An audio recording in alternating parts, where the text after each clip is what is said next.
This is Atomic Shinobi, and today I'm going to narrate first part of What If Fem Naruto became Kyuubi. If you enjoyed this video, please like, share and subscribe to this channel. Now wasting no time, let's start the story. The night crawled over Konohagakure no Sato, clear and serene. As the owner of the orphanage goes to bed, a few rooms are filled with the faint snores and waning pitter-patter. The owner, Naoi, is a kind and considerate woman in her mid-30s, except when it comes to Kyuubi, which she is compelled to take care of.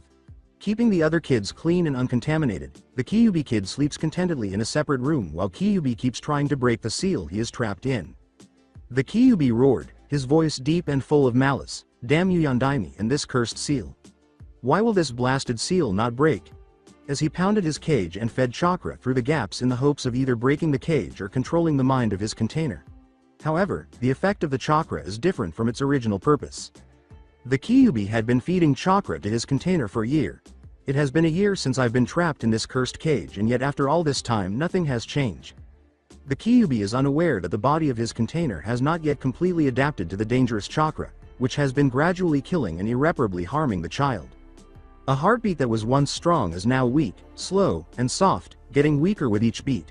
With every pulse that passes through the child, the already dim cage begins to grow darker.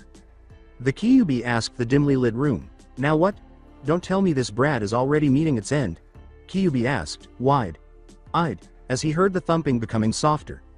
Kyuubi realized that the chakra he had been feeding the child had been slowing death because the child's body wasn't fully adapted to the negative effects a demon's chakra has on a human. Damn weakling meatbag," the Kyuubi cried out. He sighed as he hastily prepared what must be done to survive. "I can't have you dying yet, not while I hold the same fate should you die. Looks like this is only one thing left to do that will save you. Hope you enjoy the additional perks," he said. The child's stomach begins to slowly burst with red chakra, covering the entire child. After sensing Kyuubi's chakra, the Sandaime Hokage and 4 more Ansatsu Senjutsu Tokushu Butai, Anbu, rushed in a few minutes later. "Hokage Sama, what's happening?" Inu asked, cautiously glancing at the child. "Not sure, but it looks like the seal is weakening and the Kyuubi is trying to escape," said the Hokage. One of the Anbu ninja stammered in terror, W. What show? Oh, should we do, sir? Do we K? Kill it now while we still H. Have the circus see chance?" The Kyuubi spoke through the child in a deep, arrogant, and strong voice, saying, "I would advise you to do nothing but move this child to a safer place where no one can be hurt. Do not fear, this kid is dying and I'm saving this kid, though it comes at a price. This kid will no longer be human. This process will turn her into a Hanyu." The Hokage said, "Kyuubi, why is she dying and how are you able to speak through her?" in a cautiously cold tone. Kyuubi responded to the unasked question of why the seal was weakening by saying, "She is dying because her body is not adapting to my chakra fast enough. I am able to speak to you due to the weakening of the seal. The seal is weakening because she is dying. I would hasten the replacement of this kid's location, though nothing should happen, it's just a precaution as to what might happen," said the Kyuubi. "Unknown place." The Hokage stated authoritatively, "This is a safe enough location. I want 3 guards here on duty until this settles down and Kyuubi finishes healing Naruto," and the 4 Anbu ninjas nodded in agreement. The Hokage asked cautiously and curiously, "Kyuubi, what happens to you and the seal after this and how long will it go on for? If you worried about me escaping, you need not worry, as the seal is no longer weakening. As to what happens to me, I will go into a deep slumber for about 4 to 5 years, as this will tire me out and it's near my normal sleeping period. The kid will remain like this for about 30 hours, might be a bit less or more. Earlier you said that this will turn Naruko into a Hanyu. Care to elaborate on this? As I am a Kitsune demon, she will change into a Kitsune Hanyu. She will gain fox ears and a tail, which will increase in number as she ages and increases her power up to a maximum of 9. She will also gain highly increased sight, hearing, smell, strength and chakra capacity. Her natural healing abilities will also be greatly increased on top of the healing she would normally receive from me." The Hokage turned and made his way to the exit, saying calmly, "Okay, I'll leave this to you then. Even though I don't think this will work out, the council will need to be informed. The ninja side will, at least, be more sympathetic than the civilian side." He sighed toward the end, thinking, "Danzo will be a pain, and I bet my position that he will try to do something for his own benefit here." After 30 hours, an Anbu who was exhausted and agitated asked, "How much longer do we have to be here for?" In a tone devoid of emotion, Inu answered, It has been 30 hours and it should be almost time, but our shift might not end just yet, so suck it up and do as ordered. The Hokage said, "Ease up, Inu, no need to be harsh, though you are correct about your shift not ending just yet," entering the cave. Report. The Hokage insisted. Inu looked over at the child, who was completely covered in red chakra and couldn't see through it. Hi. The child has remained unchanged until about 10 hours ago when she became as she is now, Inu reported. It was once entirely transparent, covering the child, but now it is completely non-see through, with red and black mixtures dancing around the child like flames. Everyone in the room was startled when a dazzling flash filled the space. It was gone as fast as it had appeared. The Anbu were unlucky because they took the full flash, which rendered them completely blind for a few moments, but the Hokage was able to close his eyes in time to avoid being blinded. The Hokage opens his eyes slowly as he assesses whether it's safe to proceed. When he opens his eyes fully, he notices that the child's chakra has disappeared. He notices that the child is wearing her birthday suit and is wide awake as he slowly approaches her and picks it up to hold in his arms. His first observation is that, although her eyes are still a brilliant blue, they now have a vertical slit in place of the once circular pupil. In addition to having gold, blonde fur, covered fox ears on top of her head with white tips, it resembles a fox's eye exactly. Her hair used to be more yellow blonde, but now it's more gold blonde. Additionally, where her spine would normally end, she now has a single gold blonde tail with a white tip that protrudes from her back. Her hands and feet have somewhat longer, more triangular nails than typical human nails, giving the impression that they are claws. As she plays with his beard, wraps her tail around his arm, and looks at him with joy, the Hokage genuinely thought she looked adorable. "Come, let us return you back to the orphanage. Inu, I want you and 2 other Anbu that you trust to watch over this child for the next few years. Only one of you is needed for a rotating week shift so you can rest and still complete other missions you get assigned. Leave now and find the 2 you trust and come report to me immediately after you find them in my office," request the Hokage. Inu vanished in a whirl of dust and leaves. The Hokage declared, "You are dismissed. The rest of you may take a week's break." The Anbu acknowledged and disappeared, leaving their Hokage to think alone. After 4 years, Naruto, who is currently 5 years old, is roughly 40 inches tall and, as a result of inadequate nutrition, a few inches shorter than other children her age. She is dressed in a white, plain, short, sleeved shirt that is stained and marked with dirt and is several sizes too large.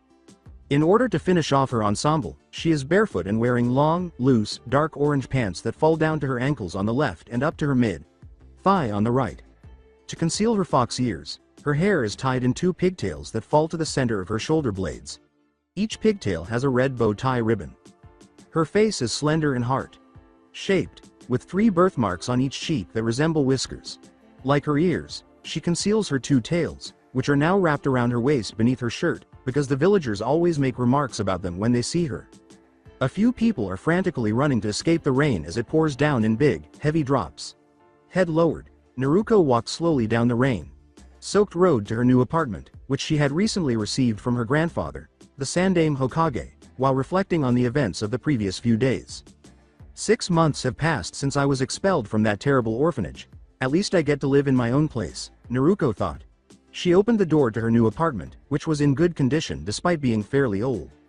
She sighed contentedly and said, "Yeah, this is much better than living out in the forest or streets." As she collapses onto her bed, face down, and clings to the pillow, she ponders why she is so despised, disregarded, and unique among the villagers. Why do people despise me or treat me as though I don't exist? He didn't have to go and shove me like that and then throw the thing at me. All I wanted was to buy that fox mask, she thought sorrowfully. Rewind. "Hey mister, how much is this mask?" Naruto asks the store owner with joy. The store owner yelled, "Huh, oh it's just you. Go on, get out of my shop, you vermin. Go on, get," as she pushed her out the door. He growled as he threw it at her, saying, "You want this?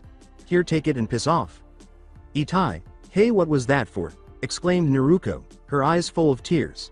In response, the store owner slams his door shut. Flashback end. And why'd I differ from everyone else so much? Not to mention my tails, I'm the only one with ears on top of my head. As Naruto held her 2 tails and was about to cry, she thought sadly, the only other people I've seen with tails are dogs and cats. No human has one. Tears were streaming down her face, leaving some damp patches on her pillow. Naruto can be heard whimpering softly as she sobs herself to sleep as sleep begins to take hold. Unknown place.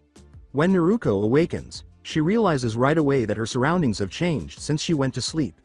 She finds herself in a small hallway with tall, gold walls and a roof that is lined with pipes on both sides of the wall. As she stands slowly, she discovers that the floor is flooded with water up to her ankles. A heavy breath coming in and going out, followed by the sound of water dripping and hitting the water below, is the long sound she hears. Follow the sounds of what sounds like something breathing, with a soft growl every few breaths, as you move slowly and silently down the hallway. After a minute or so of walking, Naruko enters a huge room with a double gold cage gate. Beyond the cage gate, there is nothing but darkness. There is a piece of paper on the cage door, about halfway up, where the two gates meet. The kanji for seal, Feng, is printed on the paper. "Hello, anyone here?" Naruko murmurs as he approaches the cage slowly. No response. "Hello," she exclaims. Two enormous red fox-like eyes suddenly open behind the gate and gaze down at her. As they get closer to the gate, the eyes slowly get bigger and higher while continuing to stare down at her. A massive red fox the size of the Hokage monument appears out of the darkness. As the fox gets closer to the gate, Naruko gasps and backs away from the cage. W. Who W? W. What are, where am I, what is this place? He stutters in terror and asks fervently. In its deep voice, the Kyuubi snorted, so many questions, not even a hello or, ah, a giant fox run away, how boring. K, oh well, take what you can get. I'm so sorry for being so confused and not knowing what the hell is going on, yelled Naruko in frustration. You got guts speaking to me like that. Do you even know who I am? Kyuubi roared with laughter. Ha ha ha ha, Kyuubi said. Did you not hear my question earlier? So I'll say once again, who are you? I don't recall seeing foxes in a weird place like this, let alone a huge giant talking fox. Deadpan Naruko. HMMPH. Who am I? Why I am the mighty Kyuubi, the strongest of the 9 bijus, remember it and remember it well, brat. The Kyuubi roared with pride. At that, the Kyuubi raised an eyebrow. KK Kyuubi. BB dog, but how you are supposed to be dead? How and why are you here? Is that what they've told you? Huh, pretty sure they know that I'm sealed within you. Sealed? Huh, what do you mean? Inquired a bewildered Naruko. Listen and listen well, kid, this is going to take a while, the Kyuubi said, releasing a long heavy before Naruko sat down and gazed up at him. When I attacked this village of yours, the Yondaime engaged me in battle. Seeing as he could not hope to best me, he successfully sealed me within you and died due to the Fuin Jutsu he used to seal me. Originally he was only going to seal half of me in you and the other half in himself, due to most likely not having enough chakra, but somehow he gained a large amount of chakra and so he sealed all of me within you. Naruko uttered the words, so you're the reason this village hates and ignores my existence, with deep sorrow. She said, so where am I? Inside the seal. This is your mind, and no, I'm in the seal, you are sitting outside the seal. When you enter your mind, your conscious creates this place in order for you to communicate with me and a few other things, though you do not need to be in your mind in order to communicate. We can talk while out in the real world, the Kyuubi explained. Naruko pointed to her ears and held one of her tails as she said, then do you know why I am so different from the rest of the villages? Kyuubi replied, yes I do. Have you not asked the Sandaime this? She held her head down and looked at her feet. I have, but he says he doesn't know why, she said.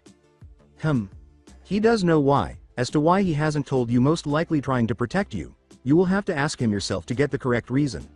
Though you need not worry, he means you no harm and isn't trying to betray you if that's what you're thinking, the Kyuubi said, seeing the frown forming on her appearance. Naruko said, well, that's a relief. I'll go ask him tomorrow. So why am I like this? In the hopes of learning the answer and receiving good intentions from her grandfather figure. When you were a year old, you were on the verge of dying due to your body not adapting fast enough to be able to withhold my chakra. In order to keep you alive as well as myself, I had to heal you. The effects of me healing you, and in order for you to live, you were turned into a Hanyu, half human half demon. As a side effect of this, because I am a fox demon, you gain traits of a fox during your transformation, so you gained those ears and tails. You will grow more tails as you grow older and get stronger. You received a few additional traits as well, but I will leave you to figure it out. Oh, so you know you also gain new abilities and traits with each new tail, but you must figure out what they are, the Kyuubi explained. Naruko exclaimed, wow, this is a lot to take in, as she attempted to comprehend everything. According to the Kyuubi, yes, it is a lot to take in, especially the age you are now, as he lay back down. Naruko said, last 2 questions if you don't mind? Well, Then ask them if it pleases you, the Kyuubi said languidly in response. Naruko said, "First question. Why did you attack Konoha?" In a tone that was a little serious. Ignoring the Kyuubi's tone, he considered whether or not to tell her. The Kyuubi gazed down at Naruko after a few minutes, and she gasped at the solemn expression on his face. "Instead of telling you, I will reply with a question of my own. What would you do if you have been forced into a place like this for around 100 years because some arrogant power-hungry ass used a jutsu to forcefully control your actions, then later managed to escape only to be controlled again?" asked the Kyuubi. With wide eyes, Naruko asked the fox, "Is this what happened to you?" The Kyuubi quickly responded, "So what if it did? That's not the point. The point is what you would do." After giving it some thought, Naruko responded, "To be honest, not entirely sure, as I don't know what it's like, but from trying to imagine it, I'd say I would have done what you did, in an attempt to understand the situation." The Kyuubi responded, "So why don't you answer your own question then?" After sitting there for a while, Naruko smiled at Kyuubi, and all she received in return was a snort. Naruko said, "So second question. Is Kyuubi your name?" The question caused the Kyuubi to raise an eyebrow. Kyuubi inquired curiously, "What makes you think that, and why do you ask?" Naruko smiled and flashed her slightly longer canines as she said, "Well, like Jiji, Sandame, or Hokage isn't his name, it's Sarutobi Hiruzen. It's just a title, so I thought that maybe with you it would be the same case." The Kyuubi gazed at the unfamiliar child before him, a little intrigued by her unadulterated, feisty demeanor. The Kyuubi laid his head down and closed his eyes and replied, "You are right in that assumption, but you have not earned the right to know my name. Maybe as time goes on, I might tell you my name. Normal traditions among us demons, only those seen worthy may refer to us by our names." Holding her thumb up, Naruko stood up and said, "Well, my name is Uzumaki Naruko, the future's best Hokage to be ever seen, Dadbeo." Her smile was broad with pride and joy. Naruko turned around as Kyuubi opened one and stared.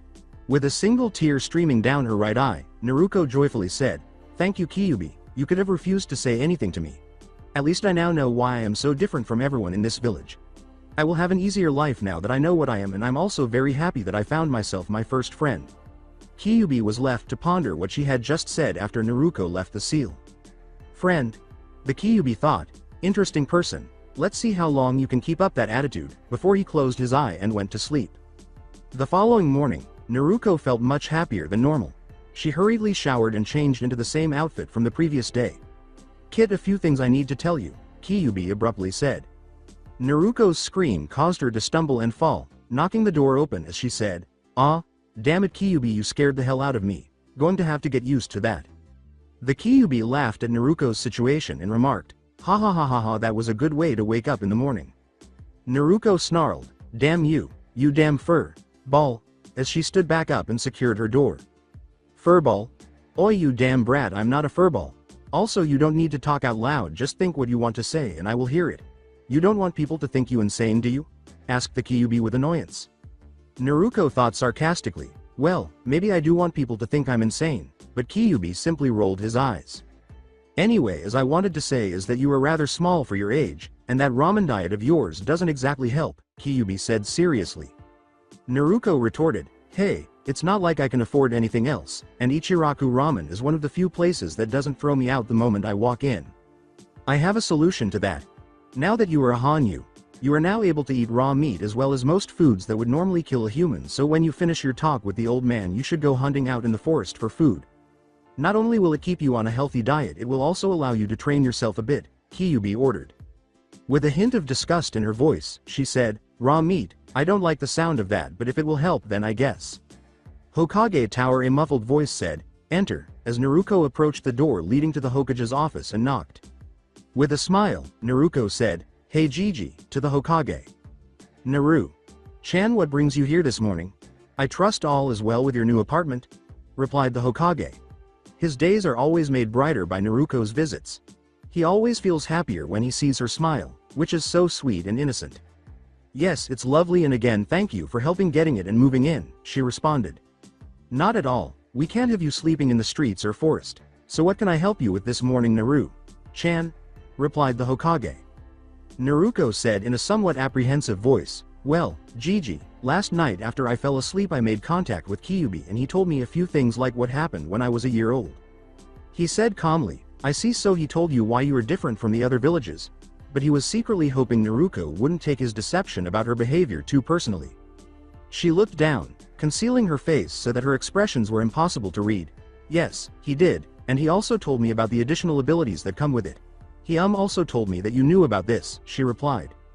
The Hokage let out a sigh, took a drag from his pipe, put it down, and exhaled smoke. What he says is true. I do know, as I was there when you transformed into a Hanyu.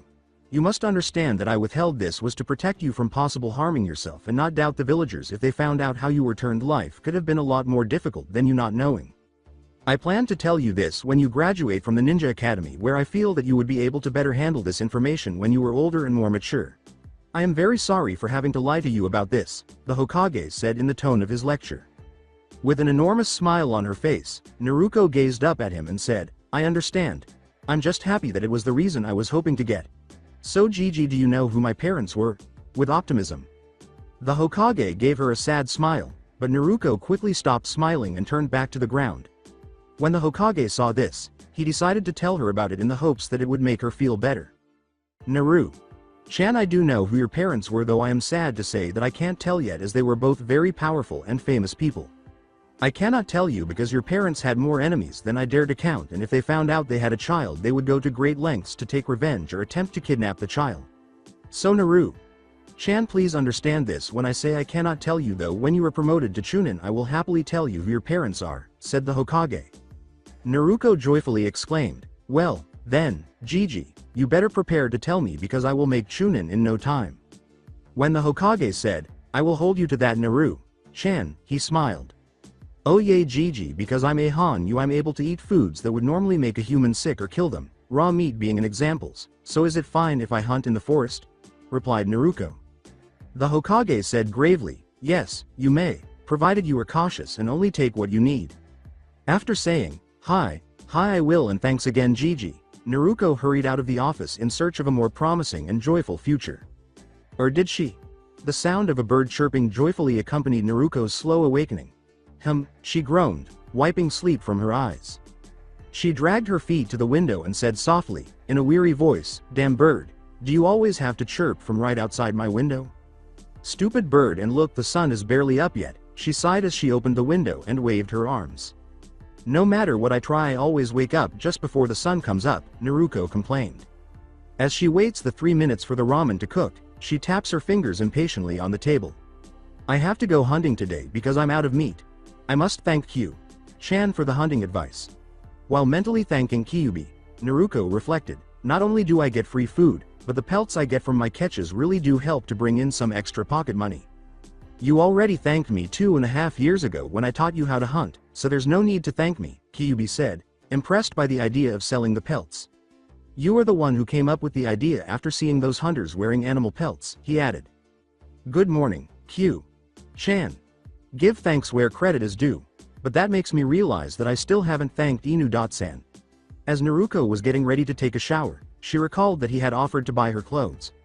All I have to do is leave a note in the box by my front door saying what clothes I want along with the money needed, and poof, the next day I have clothes in the box, she recalled. When Naruto finally noticed the extra tail, he said, oh look, I have my third tail now, wonder what I get with this one. At this point, Naruto is 51 inches 7 years old. At this point, her hair reaches the middle of her back. She has shed all of her baby fat and has a slightly more defined body than typical children her age. Her biceps and calves are just barely visible. Because of her early development, Kitsunes appear to be a few years older than she actually is. Since she can easily outrun mobs and a few Chunins, the past few years have been different for her. Fortunately, Inu, Neko, and Taka have prevented her from being pursued by Jonin, but she still doesn't get abused as much as she used to. Since the Anbu has many uses for her pelts, Neko has been the one to assist Naruto in selling them to them. On her birthday, which also happens to be the day that Kyuubi attacked the village, her house still sustains damage rather frequently. Over the past few years, Naruto and Kyuubi have grown closer. Naruto has made it a habit to talk to Kyuubi inside the seal every night, or simply spend time with her before she goes to sleep if she has nothing to say. Although Kyuubi hasn't told her yet, she has come to accept Naruto as a friend. She wraps a towel around herself as she climbs out of the shower and heads to her closet to change into her new, everyday clothes. Kyuubi cautioned, Kid, you better get on with the hunting because if you remember, it's your first day at the academy today, since it appears that Naruto has completely forgotten about it. In a desperate attempt to prove Kyuubi's point, Naruto hurriedly put on her clothes and fled out her door, still tying her ribbons on her pigtails. "Oh shit, I totally forgot, thanks for reminding me Kyu-chan," she said.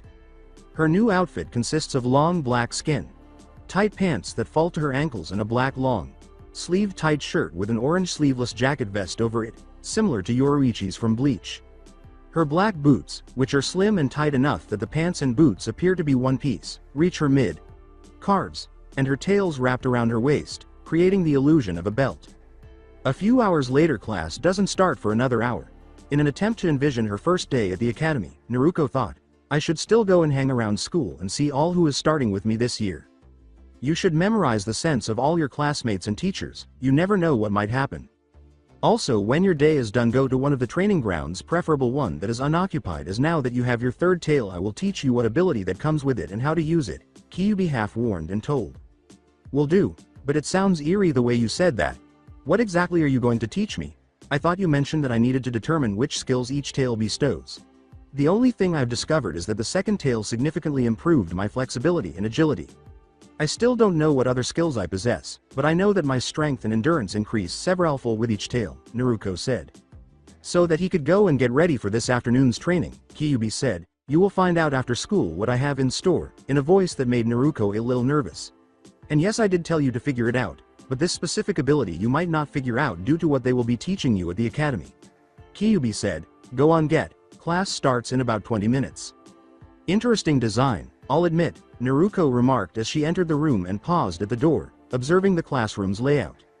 With 3 rows of tables and chairs that can comfortably seat 3 people at each table, the classroom's back appears to be the entrance. There are 4 columns of tables in each row, with the back row being the highest and each one being one step lower than the next. There are windows on the opposite side of the entrance that overlook a tree that swings to the far right, close to the front of the class. The 6 wooden figure posts next to the tree on the left each have a target in the middle. There is a wooden fence behind them, and each post is about 2 adult human widths apart. There is a podium in the middle of the class on a platform that is an inch high and slightly elevated. It is the same width as the blackboard behind it. 3/4 of the wall is occupied by the blackboard. There is a single, broad desk with a single chair facing the podium to the left of the podium, close to the window. In this instance, she is heading toward the desk near the window at the very back of the class. There are about 8 people in the class, including Naruto, who sits closest to the window and observes them all. However, she only properly notes a small number of them. Naruto spots Hyuga Hinata on the far side of the wall at the front of the class. Hinata has short dark blue hair with 2 braids in the front on either side of her face, and she is 2 inches shorter than Naruto. She is dressed in blue shinobi sandals, a brown-gray baggy jacket, and navy blue baggy pants that fall to her mid-shins. I haven't seen Hina-chan in a long time, but she is in this class. While recalling the moment she rescued her from those 3 bullies, Naruto reflected, the last time I saw her was 2 years ago when I saved her from those bullies. The bug boy is in the middle of the desk next to his, and she hears everyone say how repulsive he is and that people should stay as far away from him as they can. I don't know the family name, but if I remember correctly, that's Shino. I wonder if what everyone is saying about him is accurate. He seems normal to me, but he does smell like bugs, but I don't mind because I've smelled much worse things."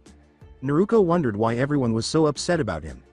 Naruto observes that Shino is dressed in a light green jacket with the hood up. Last but not least, the boy in front of her has black hair that gleams and reflects the sun, giving it a faint blue tint.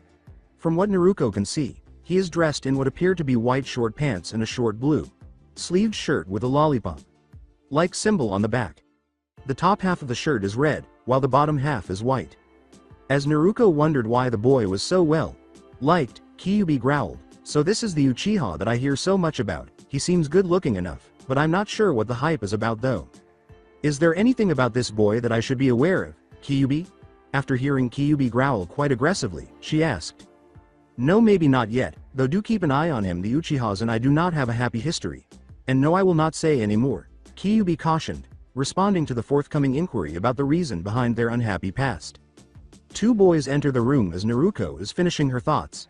The boy on the right has brown eyes and black hair that is tied up like a pineapple. He is dressed in a gray, short, sleeved jacket with green hems around the edges that isn't zipped up. The jacket has a large, open blue circle on each sleeve. A sleeveless shirt made of chainmail mesh is worn underneath, along with long, dark brown pants that fall to his shins and blue shinobi sandals. His hands are in his pockets, and his body language and face convey a lethargic attitude. He is accompanied by a slightly plump boy who is holding a packet of chips. He has black eyes with a swirl mark on each cheek, and his hair is light brown and spiky, standing up. His clan symbol is printed large on the front of an open, plain, grass, green, short, sleeved shirt, and he has a white scarf around his neck. Bandages cover the palms of his hands and extend to his elbows on both of his forearms. His short brown pants, which begin at his knees and end where his blue shinobi sandals begin, are finished off with bandages on both legs. Together, they walk over to Naruko's seat. The plum boy sits across from her, and the boy with the black hair sits next to her. The now identified black-haired boy known as Shikamaru said in a friendly tone, "Hey, I haven't seen you around the village before. Our names are Nara Shikamaru and my friend here is Akamichi Choji. Are you new to the village?" Naruko said, "Oh hey no, I was born in this village. I just tend to avoid contact and stay out of sight from most people. The name is Uzumaki Naruko, nice to meet you," with a hint of relief that these children aren't truly aware of her identity. Actually, in contrast to the other adults, none of these children have responded to me in any way thus far. I wonder why. Naruko realized this all of a sudden. Choji said, "Yo, good to meet you," as he continued to crunch his chips. Shikamaru held out his hand and said, "Naruko, huh? Nice to meet you too. You seem just like me, too troublesome to bother with anyone else." "Yay, something like that. So you want to be a ninja as well?" Naruko asks, briefly shifting the topic of why she avoids people, after grabbing it and shaking it. Shikamaru chooses to end the conversation there after observing the abrupt shift in topic. Shikamaru responds, "Not really, but my troublesome family said I must. Sigh, and at least this way I can keep an eye on my friend here," showing his friend beside him with a thumbs up. The teacher enters the room as the class is now full, cutting off all of the conversations. A boy with a dog in his jacket runs into the classroom as soon as the teacher steps down between the rows for the first time, almost toppling him. The boy with the dog has dark brown, spiky hair, black eyes that resemble slits, and an inverted red curved triangle that resembles fangs on each cheek. He is wearing a long, sleeved, gray jacket with the hood up and a zip to prevent the dog from falling out. The jacket features black fur at the ends of the sleeves and on the hood's edges. In addition, he has on blue shinobi sandals and long brown pants that fall to his shins. If the dog can fit in his jacket like that, it is obviously small. Naruko can see that the dog is white and gray with long, flappy ears. "You're lucky I only consider someone late when I'm standing in the front of the class. Make sure next time you are here a few minutes earlier, alright?" the instructor gently advised the student. "Yes, sensei. Sorry sensei, won't happen again," the boy said, his voice trailing off. "Right class, I'm Amino Iruka. Please call me sensei or Iruka, sensei. Your life now begins at this academy where you will be taught all that you need to know on how to be a ninja. Your classes will include ninjutsu theory, shuriken and kunai handling, taijutsu, fitness and obstacle course training, mathematics, history, and later the class will be split into girls and boys. The girls will have an additional class on being kunoichi and the boys will go to a class on being a shinobi and for the last year, sex education class, which will also split the class into separate genders." Iruka spoke to the students. "This is Iruka, sensei, who Gigi promised to personally teach my homeroom." Remembering what the Hokage had told her about being personally appointed as a homeroom teacher, Naruko thought, "Well, I trust Gigi's judgment on this. We'll just have to see how it goes." Iruka picked up the class register and said, "All right, now we'll start class registration. Please respond appropriately when your name is called." Aburame Shino. Hi. Naruko heard his name called out and thought, so it's Aburame Shino, the current clan heir for his clan. Akamichi Choji? Hi, after a few names. Haruno Sakura. Hi sensei. Haruno? When the pink-haired girl sitting next to the Uchiha responded, Naruko thought, Anon. Clan female is interesting. Hyuga Hinata. Hi, Hinata said tremblingly and softly. I see that you still lack confidence. Trying to understand why she is so unusually shy, Naruko thought. Wonder why. She seems stronger than she lets on and has more determination than any other kid I've seen. Inazuka Kiba? Kiba responded, hi, and then went on to bark. Kiba asked the bark, excited to Iwai Akamaru, and then heard another joyful bark. So there's Kiba, dog boy. Naruto thought. Inuzuka tells me about the dog that follows him and the characteristics and scent of dogs I get from him. After a few names. Nara Shikamaru? Iruka spoke more loudly. Nara Shikamaru? Naruto rolls her eyes, shakes, and tries to wake him up as she looks to her left and right and thinks, damn lazy ass fell asleep already. Naruto yells, Oi Baka wake up, as he shakes the slothful ass wildly. Shikamaru moans, Nara Shikamaru? The Nara says, oh, hi, languidly. Iruka cautions, I advise not to fall asleep next time, as the Nara merely nods and mumbles something inaudible before lowering his head once more. Uchiha Sasuke. Sasuke says, hi, with a hint of joy in his voice. This is followed by a lot of sighs of love and all the girls turning to face him with hearts in their eyes. What the? Hinata is the only girl in this class who isn't swooning over him. To be honest, I don't understand what makes him so wonderful, Naruto thought, feeling a little perplexed and irritated. Uzumaki Naruto. Iruka exclaims, and she is immediately met with a phony smile and icy, hateful eyes. Hi, says Naruto. It's that look once more. Naruto thought sadly and somewhat angrily, well, he is just like the others. So much for the hope of a pleasant homeroom teacher. Last but not least, Yamanaka Ino. Hi, is Ino's reply. Naruto thought, wow, she's really pretty. I wonder how much time she spends on her hair. She was sitting next to Sakura, a yellow, blonde girl with her hair pulled back in a ponytail that reached the middle of her back. Looking at all the clan heirs in the class, she thought, wow, 7 clan heirs. This class seems to have the potential for a strong generation. Now that that's done. Right, so I will be your homeroom teacher, so if you need anything you may come to me for help. I will also be your ninjutsu theory, shuriken and kunai handling, taijutsu and obstacle course training teacher. Mizuki. Sensei will be your mathematics and history teacher along with as the teacher for the boys shinobi class. Suzume. Sensei would be your sex ed teacher along with being the girls' kunoichi teacher. Iruka once more addressed the students. In the ninjutsu lesson, can anyone tell me what chakra is? Iruka asked the students for clarification. Just one person raised their hand. Yes, Sakura, Iruka said, giving her a nod. Chakra is the molding of 2 different energies within the body. Physical energy comes from stamina, which can be obtained and increased through hard work and physical training. Mental energy or spiritual energy comes from the mind and one's conscious, which can be obtained and increased through studying, meditation and experience. Molding these 2 energies in perfect unison is what creates chakra. Sakura cheerfully and proudly responded to the query. Well done, Sakura, that's 100% correct, but if the 2 energies are not mixed in perfect unison, the jutsu being used will fail or not be fully effective, Iruka said. Sakura's textbook like response made Naruto think, wow, a book nerd. She's pretty smart in those terms, but I wonder how she'll fare physically. Later on in the afternoon, well, that was a downright crap day. The only classes I was actually allowed in were Iruka Sensei's class, the rest kicked me out. At least with my hearing I could still clearly hear what they said. Need to take my textbook out with me next time, Naruto murmured.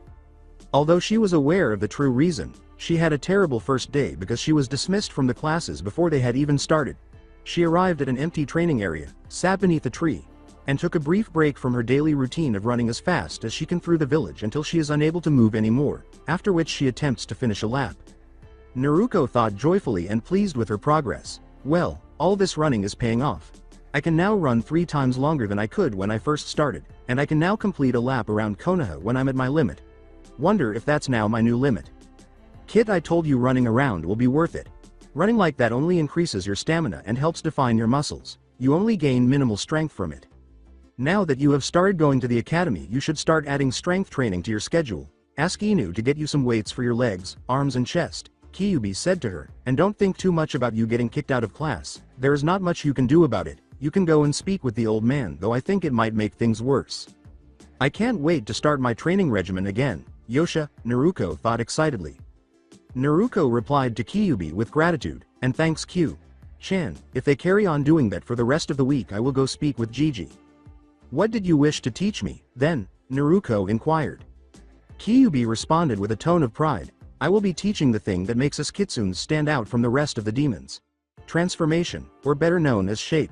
Shifting. Shifting shapes. Whoa, that's really awesome. Can I do that? Wow, that's awesome. Naruko exclaimed in her head as she leapt about. Kyuubi shook his head in an attempt to calm Naruko so they could begin. "Alright, calm down, Kit," he said, and Naruko relaxed and took a seat again beneath the tree. "First, there are a few things you must take note. While you are able to shift into just about anything you can think of, you must remember what you change into you will only look like that and will not have its abilities unless it's an animal. So to better explain this, the Hyuga, as you know, are known for their use of the Byakugan. If you change into one, you can make it look like you have the Byakugan active, but you will not be able to see what they see when it is activated. You will still have your normal vision. Do you understand so far?" the Kyuubi asked. "Yes, I do, so in essence, I can transform into anything and maintain my unique skills without acquiring any of theirs," Naruko affirmed. "Yes, that's correct. Now if you say change into an animal, you will gain their unique traits on top of yours. Example, if you turn into a hawk, you will be able to fly and your vision will be greatly increased, or if you turn into a fish of any kind, you will be able to breathe underwater, or if you turn into a chameleon, you will be able to change your skin color to match your surroundings. This is because when we change at a cellular level and not a DNA level. There was only one kitsune I have seen that could change at a DNA level, though never did change in fear for not being able to change back," continues to lecture. "I think that's pretty cool and sounds really helpful," Naruko said, impressed by her abilities. "Yes, this is what makes kitsunes stand out from the rest. Other demons can also shift, but they don't get anything for it. The last thing you must take note of is these shifts are not indefinite. You will change back to your original form. The time you are able to stay in another form is directly related to your stamina, and the size of the form is inversely related. This is the price for gaining unique traits of other animals. That being said, other demons are able to indefinitely stay in another form. The only form you can indefinitely stay in is a fox, as it is the natural form of a kitsune. While you are a fox, your speed, senses, agility and stealth abilities are increased several folds equal to the number of tails you have, not including the first tail. While in any form that does not have hands, you will be limited to what you can do with your chakra," said Kyuubi in a serious lecture tone. "Wow, that's definitely something to keep in mind," Naruko remarked, paying attention to the last detail regarding her limitations. "Yes, it's very important, so remember it, as can come back to bite you. The great thing about changing is that it doesn't require chakra or anything, as it is a natural ability for a kitsune. Other demons require chakra to change. So to change is pretty simply all you do is will yourself into a form you picture in your mind. If you will yourself to change without thinking of anything to change into, you will change into a fox. So go ahead and try to change into a fox," Kyuubi ordered. Naruko thus made an effort and willed herself to change. She was stripped naked as her body gradually absorbed her clothing, then began to twist and crunch. Naruko turned into a blonde fox with 3 trails after about 5 seconds. She was somewhat smaller than a wolf and about the size of a typical dog. When Kyuubi said, "Well done, and in 5 seconds as well, that's very good. The average first time for a demon to change is around 7 to 10 seconds, let alone a Hanyu," she was impressed by how fast she was able to change. As Naruko admired Kyuubi's form and walked around a little to get used to the new heightened senses, he thought to her, "Wow, this is cool, but I'm a bit disorientated with my senses being increased, and this feels a bit weird, and it hurt quite a bit when changing. It always hurts when you change the first few times. So for you to get used to this form, you should explore around for an hour, though don't enter the village, no good will come from that," Kyuubi cautioned, aware that wild animals don't wander into the village and that the villagers don't like foxes, so having a fox with multiple tails enter the village is sure to cause trouble and chaos. After an hour, given that Naruko is much more at ease in this form, Kyuubi remarked, "Now that you are more used to this form and increased senses make you way back to the training grounds, so we can continue getting you used to changing forms. As you change more often and get the hang of changing, you will be able to decrease the time it takes to change," Kyuubi explained, adding a little laugh to his voice, as Naruko was making her way to her destination. "The fastest I saw someone change was faster than I could blink. Because you are able to change as fast as you are now, I expect you to reach the same level. Knowing you, you would want to try and surpass that level," Kyuubi said. He, you know me too well, Hugh-chan, and of course I'm going to surpass that level because I always love a challenge," Naruko proudly retorted as she made her way back to the tree where she had been sitting prior to the start of the training. Before sitting down, she swiftly transformed back into a human, saying, "Well, at least I get my clothes back when I change back and don't have to pick them up when I do change. That would be slightly annoying. That is one of the perks of shifting. Also, any additional weight you have on you when you change will still remain. so only your shape and natural body weight will change, so if you do change into a bird you should remove the additional weight if you wish to fly. When you become physical stronger then you won't have to worry about extra weight, and if anything it will just help with your training. Kyuubi add to the list of things that one must understand while shifting. Naruto practiced changing from human to fox and back again for the next hour, cutting down on the amount of time it took her to do so. Kyuubi was astounded by how quickly Naruto was able to cut down on her transformation time, saying, "Well done kid, you've reduced your transformation time to just under a second. At this rate you should have mastered this within the next few months. Enough changing for today. For the next hour turn into an eagle and practice flying and be ready to change into your human form so you can minimize the damage when you fall," Kyuubi warned.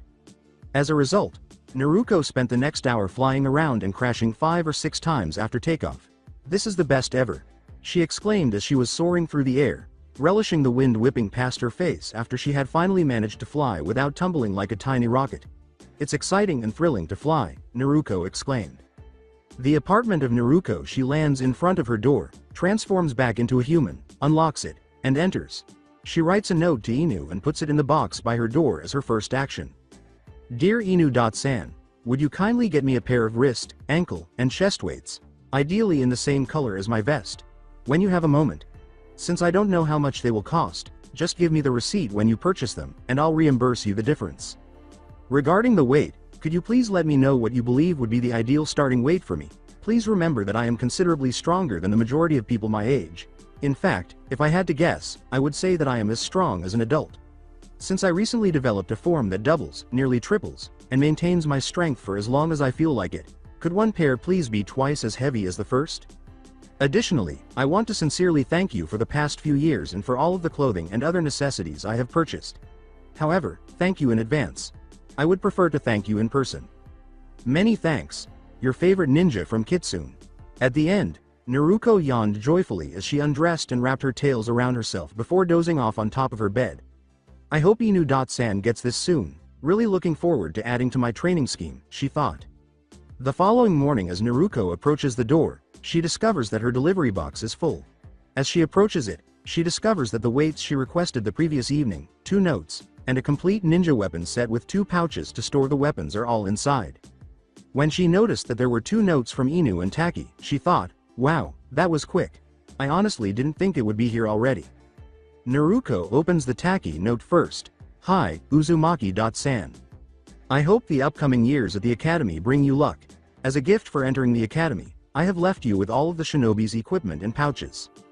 Additionally, when I'm not around, I would like you to take care of my brother. Yesterday, my brother, who is also the boy who has a bit of a fan group, sat in front of you. Regards Taki." It's from Taki-san. "I see. Does he mean the Uchiha kid, your brother?" Naruto pondered the identity of Taki's brother. She had no idea that it would be the final note she would ever receive from Taki. As she opened the second note, she continued to think, so Taki-san is Itachi-san, who knew?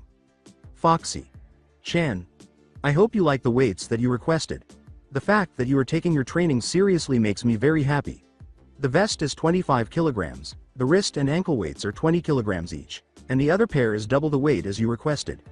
You don't have to reimburse me for the weights that are on the house. If you ever need to increase the weight, simply feed chakra into the weights because they work on chakra.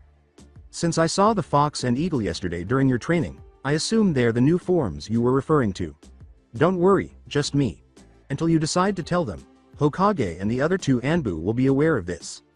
I'm delighted to be of assistance, and I'm sure you'll be grateful to me in the coming years. Your favorite retailer, Inu." "Thanks you guys," Naruto said, grinning broadly and joyfully. She noted, "So Inu-san is my shadow for this week?" After putting on the weights, Naruto was pleased with their appearance. The chest weight had the same color and appearance as her regular jacket vest and weights. She definitely notices the weight when she puts it on. The wrist weights, which begin at her wrists and end halfway up her forearms, are orange like her vest. Her ankle weights are orange, beginning at her ankles and ending just above halfway up her calves, just like her wrist weights. Naruto goes to school on her second day, hoping it will be better than her first, wearing her new outfit, a small pouch on the side of her right thigh, and an additional pouch on her right bottom. Naruto heads to the academy while gazing up at a cloudy sky. "I've been attending the academy for 4 months, and the only person who still lets me stay in class is Iruka Sensei. Gigi did what he could, but they started kicking me out again after a week, Naruko sighed. As she rubbed her arms in an attempt to stay warm on this unusually cold day, she continued, "Winter is coming soon.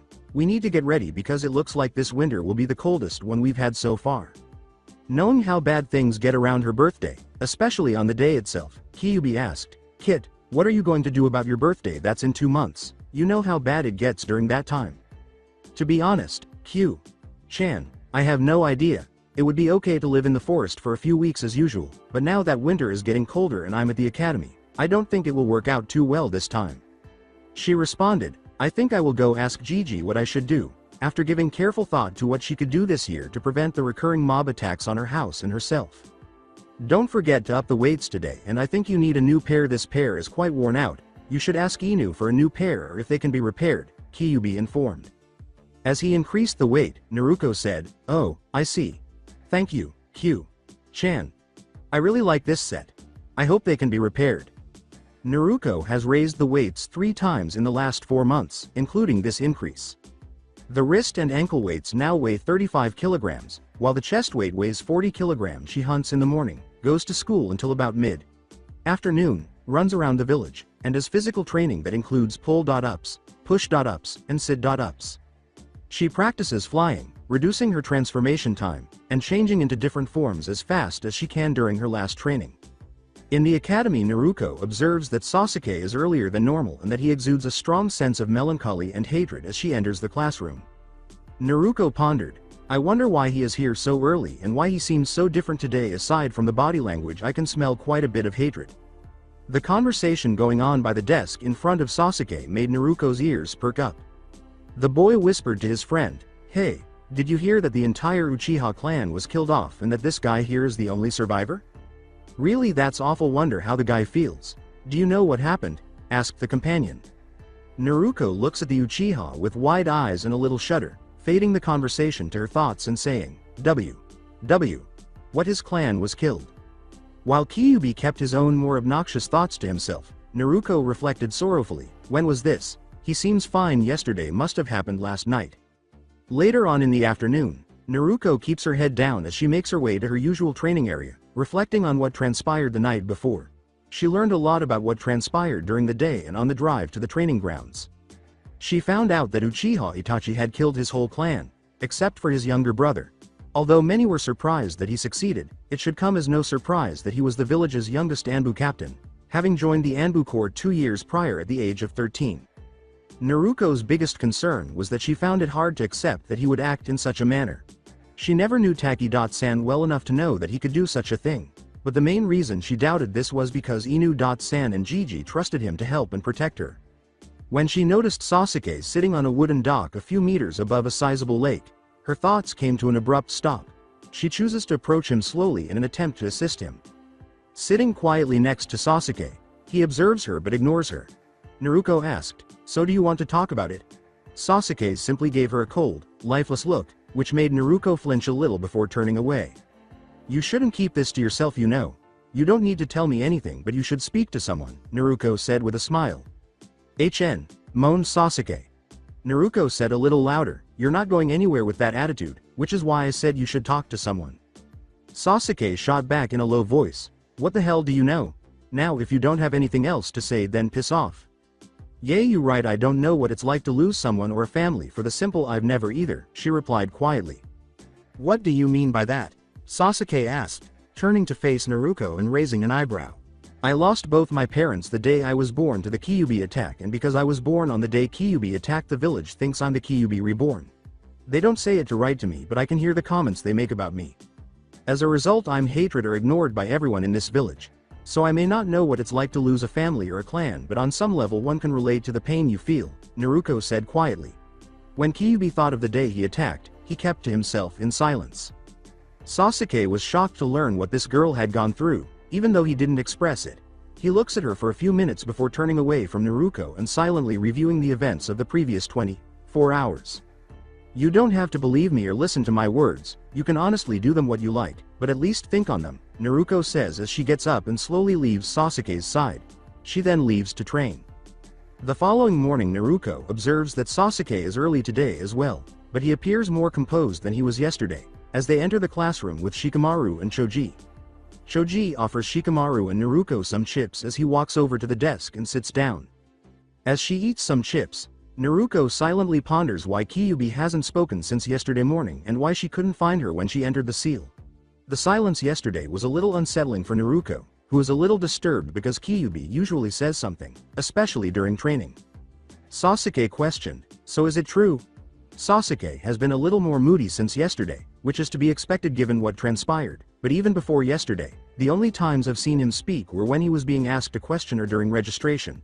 What is the reason behind his conversation with Naruto? Shikamaru opens his eyes and rests his head on his arms, wondering.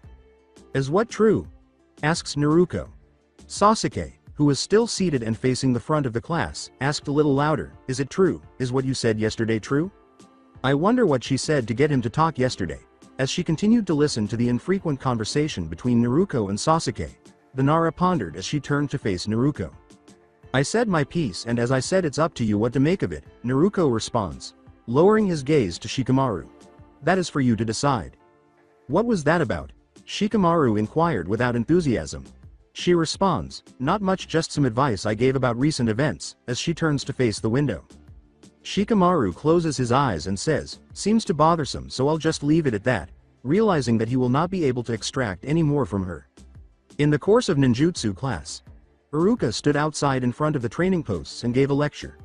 "So today we are going to learn the first ninjutsu you will be learning at the academy," she said. "The first jutsu we will be doing this the Henge no Jutsu.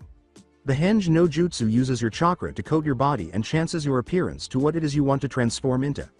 The jutsu requires 3 hand signs Inu, I and Hitsuji, in that order. I trust you know and have practiced all the basic hand signs?" Iruka went on to speak.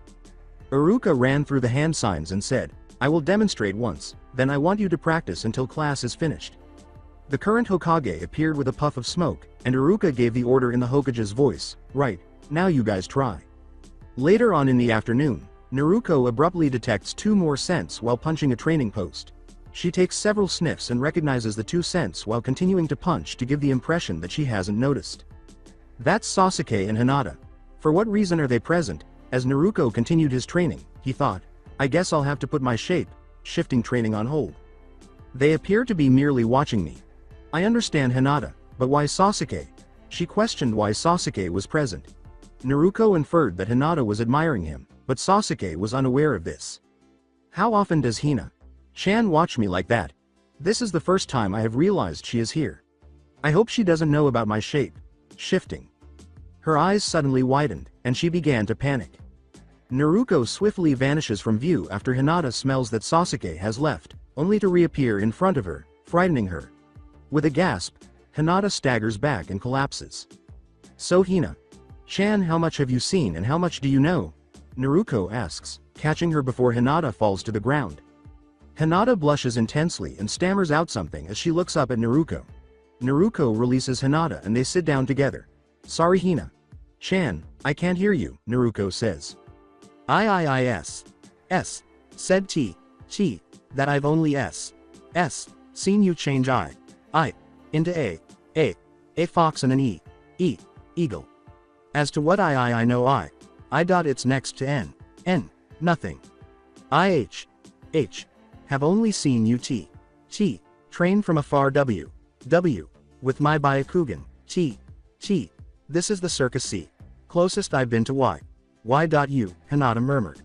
She was aware that she might be apprehended if she approached. "I see, but could you please not tell anyone of my changing ability? I'm not ready to let everyone know just yet," says Naruto with a sigh of relief. Hinata nods rapidly. Naruto interrupted Hinata as she opened her mouth to ask a question. "Sorry Hina-chan, I won't say more, you will learn in time, but for now could you please not ask or saying anything about this to anyone," Naruto said nervously and softly. "Thank you, you more than welcome to stay and watch if you want," Naruto said, grinning and giggling as Hinata nodded slowly and closed her mouth. Naruto then got up and returned to training. While giggling and approaching the training post, Naruto thought, really need to do something about her stuttering and lack of self-confidence. She really is just the cutest. After 5 years. "Oi kid, wake up," loud snoring. "Wake up damn it. HMMPH, ramen," Kyuubi yelled at Naruto. "Damn brat, wake up already," in an attempt to rouse her. Crash. Itai. Damn it Q. Chan, that hurt. Naruko exclaimed, clutching her head with a tear in one eye and one close. She kept complaining, what's with the rude awakening this morning? Kyuubi rolled his eyes and said, "K, fine, go back to sleep, it's not like you have the final exam today," before feigning to fall asleep. Naruko made her bed and went to the shower, saying, "Final exam. Oh right, today's the final exam." As Naruko dashed into the shower, she realized, today's the final exam. Kyuubi cautioned, "You only have an hour, so you'd better hurry." Over the past 5 years, Naruko has undergone a lot of changes. The most recent one is the addition of her fourth tail, which has caused her stamina and chakra capacity to double. Other than that, she has no idea what else it has done. Naruko, who is now 12 years old and 5 feet 5 inches tall, has a toned body, hair that falls below her butt, and the second largest breasts, though not by much, after Hinata. According to Iruka, she is a stamina freak who could compete with Konoha's powerful green beast. She developed a close friendship with Shino, while Naruko, Shikamaru, and Choji became best friends. Even though Hinata is still quite quiet and shy, Naruko was able to stop her stuttering by spending time with her. Sasuke challenges her nearly twice a week, and their relationship is more rival-oriented. Because of this, Sakura and Ino harbor a deep and unwavering hatred for Naruko, claiming that she is the only girl Sasuke ever looks at and hangs out with, despite the fact that he only does so when he challenges her to a fight. Now known as Konoha's untouchable prankster, Naruko is infamous for her antics and is never caught by anyone who tries to catch her because she always vanishes without explanation. Having to constantly watch over Naruko when she had to clean up the mess she made irritated Iruka to no end. She encountered Iruka after a practical joke about 2 years ago, and because of the icy, hateful look he gave her, she missed a month of class. After a month, Iruka improved, becoming more gentle and firm with her in class and occasionally rewarding her with ramen.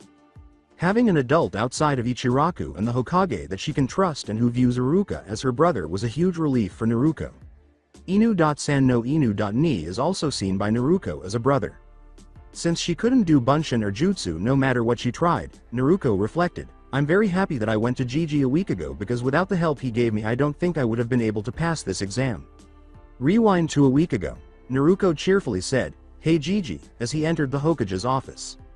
The Hokage was pleased to see Naruko again and said, "Naru-chan, it's good to see you again. All is going well at the academy?" Naruko looked quite dejected as she said, "Hi Gigi, though that's also why I am here. You see I'm having trouble with the Bunshin no Jutsu." I asked Iruka-sensei for help. He gave me a chakra control exercise to do in which I have to try and stick as many leaves to my body as I can with my chakra, she said. I'm at the point where I can cover my entire body and do my normal training and the leaves will stick during the entire time, but for the life of me I still can't do the Bunshin no Jutsu, Naruko stated with dissatisfaction. Inquiring as to why Naruko is not performing the jutsu if she is proficient in the leaf exercise, the Hokage said, that is rather interesting. Do you mind attempting the jutsu now so I can see where you are going wrong?" Naruko said, "Yay sure," and performed the jutsu. Around Naruko, 5 extremely pale, unhealthy clones overtook the area. The Hokage stated that the amount of chakra used was more than sufficient for high-level jutsu, if not excessive for that as well. "The immediate problem that I can see is that you are using way too much chakra for the jutsu," he said. She looked sorrowfully at the ground and said, "And that's the thing, I'm using as little chakra as I can call upon," as she dispelled the clones. The Hokage was amazed by the potential power of her chakra and thought, wow, just how much chakra does she have? If that's the smallest amount then I think she might even rival a low-tailed Biju. Well, if that's the case I assure that you will never be able to do that jutsu and it will only get worse as you are still growing, the boy replied to the girl. Given that she will never be able to become a ninja, Naruko's sadness only grew, and she was on the edge of tears. In actuality, it took her nearly 4 months to reach her current level of proficiency with the leaf exercise. She has never been good at controlling her chakras. The Hokage remarked, "Now Naru-chan, no need to be sad, I've got the perfect jutsu for you," after noticing Naruko's almost melancholy temperament. Naruko instantly became happier, her hopes rising once more, and the Hokage laughed at her radiant smile. This jutsu is called the Kage Bunshin no Jutsu. This is normally a kinjutsu as the amount of needed will drain and kill a person who doesn't have enough chakra, so be careful with this jutsu and you are forbidden to teach anyone this jutsu without my permission, so you may not teach anyone. The Hokage asked, "Do you understand?" and Naruto nodded quickly. This is how it's done. The hand seal is a cross-Tora hand sign with one hand being horizontal and the other vertical, the Hokage explained as he made a single clone to demonstrate the hand sign. The difference between this and a normal bunshin is that it is a solid construct and not an illusion, and very little control is needed. Please note that this jutsu divides your chakra evenly among you and the clones evenly, the Hokage told Naruto. So using the same amount of chakra you used earlier, use that same amount and do the new jutsu I taught you, Naruto responded. The Hokage's office was filled with 40 Naruto clones after Naruto nodded and made the hand sign, which spread smoke throughout the entire office. The Hokage's eyes widened as he surveyed the room, seeing all of Naruto's clones squishing against one another in search of space. She created all of these clones without even trying. You truly are something else, Naruto, the Hokage reflected proudly. Naruto nodded and waved at him before she hurried out of the office. All you need to do now is practice this till you are able to make a single clone, he said. Naruto yelled, thanks Gigi, I owe you one, as she hurried outside to practice the new jutsu she had just learned. Flashback end. Although they can only maintain the form for half as long as I can, my clones can shift just as well, which is the best thing about the Kage Bunshin. Thus, that ought to be roughly 2 days. While sprinting into the classroom and observing Haruka descend the stairs to the front of the room, Naruto thought, I also learned how to do the jutsu with a one-handed seal. Shikamaru laughed and remarked, cutting it close there, oversleep or something. Yay, overslept, glad I got here in time, Naruto sighed as he sat down to listen to the final exam's contents. So as you know, today is the final exam which will determine if you graduate from the academy. Those that fail will have to wait a year before re-attempting the exam, Haruka said with a grin. The exam will consist of 3 parts: theory exam, practical exam and a ninjutsu exam. You must get full marks for the ninjutsu part to pass regardless of what you get for the first 2 parts. Haruka handed out the paper exam face down and stated, getting full marks for the ninjutsu part doesn't mean that you will definitely graduate. Haruka said, good luck, you may start, as the test began. After 3 hours, right, now that the theory and practical part are done, we will start the ninjutsu part. If your name is called, please follow me to the next room to conduct the exam. If your name is not called, that means you do not have enough marks to graduate even if you pass the ninjutsu part, Haruka clarified. Aburame Shino, hi, Haruka said, good, please follow me, as she left the classroom. After an hour, Uzumaki Naruto yelled, Yosh, let's kill this. Haruka said, all right, follow me, as she left the classroom. When she notices her 2 other senseis seated behind a desk, she follows Haruka into the next room. Mizuki gives her a stern, icy look as she enters. Right, Naruto, please perform the Henge no Jutsu, Kawarimi no Jutsu and the Bunshin no Jutsu, Haruka said. Hi, answered Naruto. After transforming into an exact duplicate of Haruka, Naruto switched places with the chair next to her and defeated Henge no Jutsu. Haruka grinned and nodded before making her mark. Haruka asked, and the Bunshin no Jutsu please, in the hopes that she could succeed given how she struggled with this jutsu. Naruto rubbed the back of her head and smiled slightly. Sensei, I can't do the Bunshin no Jutsu, even Gigi said that it's impossible for me to use it because of the amount of chakra I have, she said. Now hopefully everything will go as planned, Mizuki smiled, his smile only growing larger at the thought. Haruka was shocked to learn that having too much chakra could prevent one from performing jutsu, but she also expressed regret. Well, I'm sorry to hear that, if that's the case then I have to fail you, she said. Mizuki frowned as Naruto said, don't be sensei. Is it alright if I do another type of bunshin? Why yes, if you are able to then please make at least 3, you might even get extra points for it, Haruka laughed. When Naruto yelled, Kage Bunshin no Jutsu, and made a half tiger seal, 3 Kage Bunshins materialized. Haruka raised an eyebrow in the hopes that this wouldn't cause any problems and said, well done on the jutsu, but Naruto, how did you learn this? You do know that this is a kinjutsu? Naruto exclaimed joyfully, hi, I know that it's a kinjutsu. The one who taught me this was Gigi. Well then it's fine, and all I have to say is well done, you pass, and welcome to the ninja life, Genin, Haruka said with a proud smile as she gave Naruto a blue headband featuring a metal piece bearing Konohagakure's symbol. After putting the headband on and tying it to her right arm near her shoulder, Naruto ran to embrace Haruka, who joyfully returned the hug.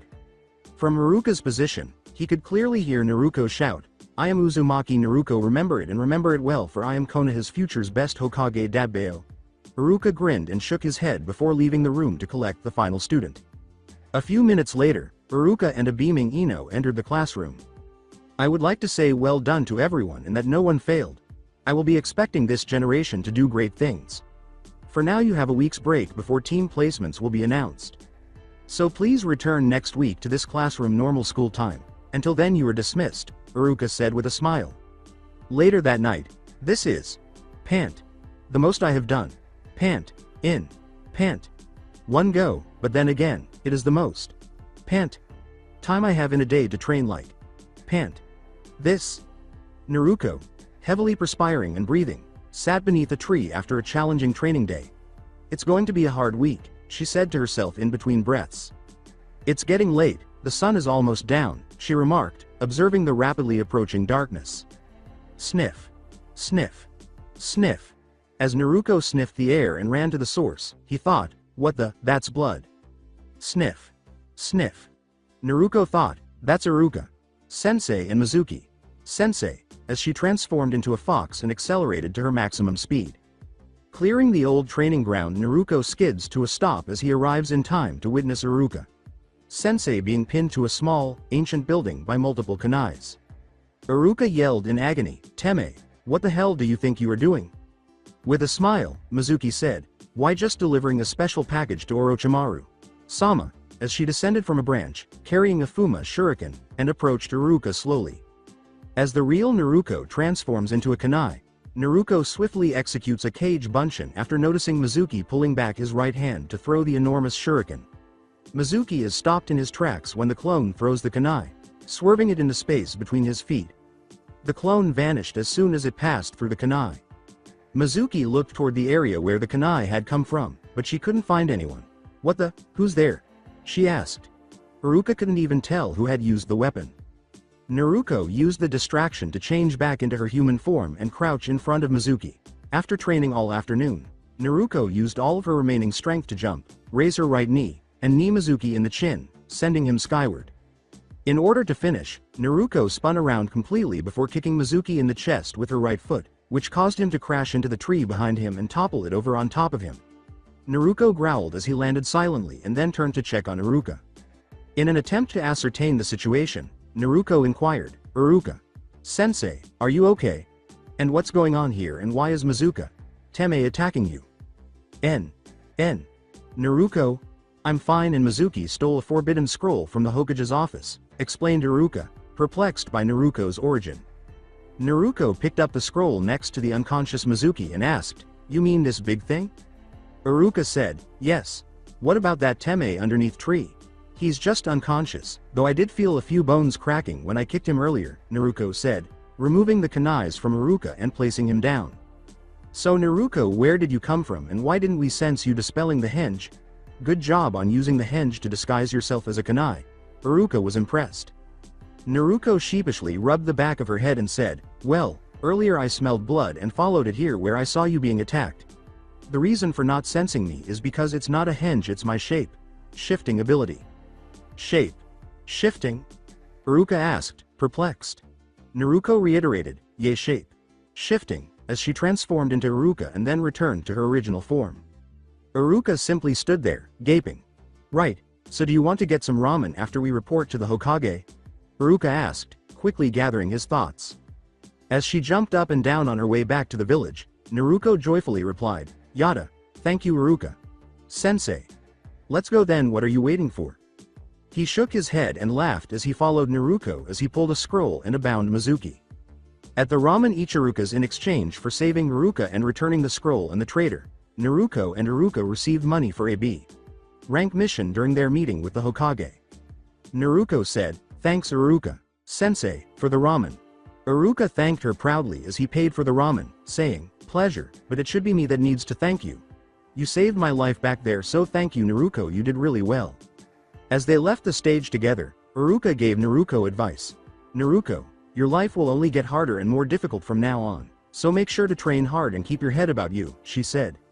Naruko grinned and said, hi, I will always give my all. You can count on me. The following day Naruko, seated in the Hokage's office, was growing irritated. She had been waiting here for 30 minutes as they filled out the paperwork needed to become a certified ninja. The Hokage gazed at the photo Naruko had taken for her ID, a drop of blood streaming down his nose. Her fox ears were clearly visible as she winked her eye and bit her finger in the photo. He asked, "Naruko, are you sure you want this picture? This is a very important part of becoming a ninja. Once this is done it can't be redone, to make sure." The office door was slightly open with a kunai protruding before she could respond. Before the door could open further, Naruko instinctively appeared by it. When the door is pulled open, the person is grabbed and thrown into the room, landing face first on the floor.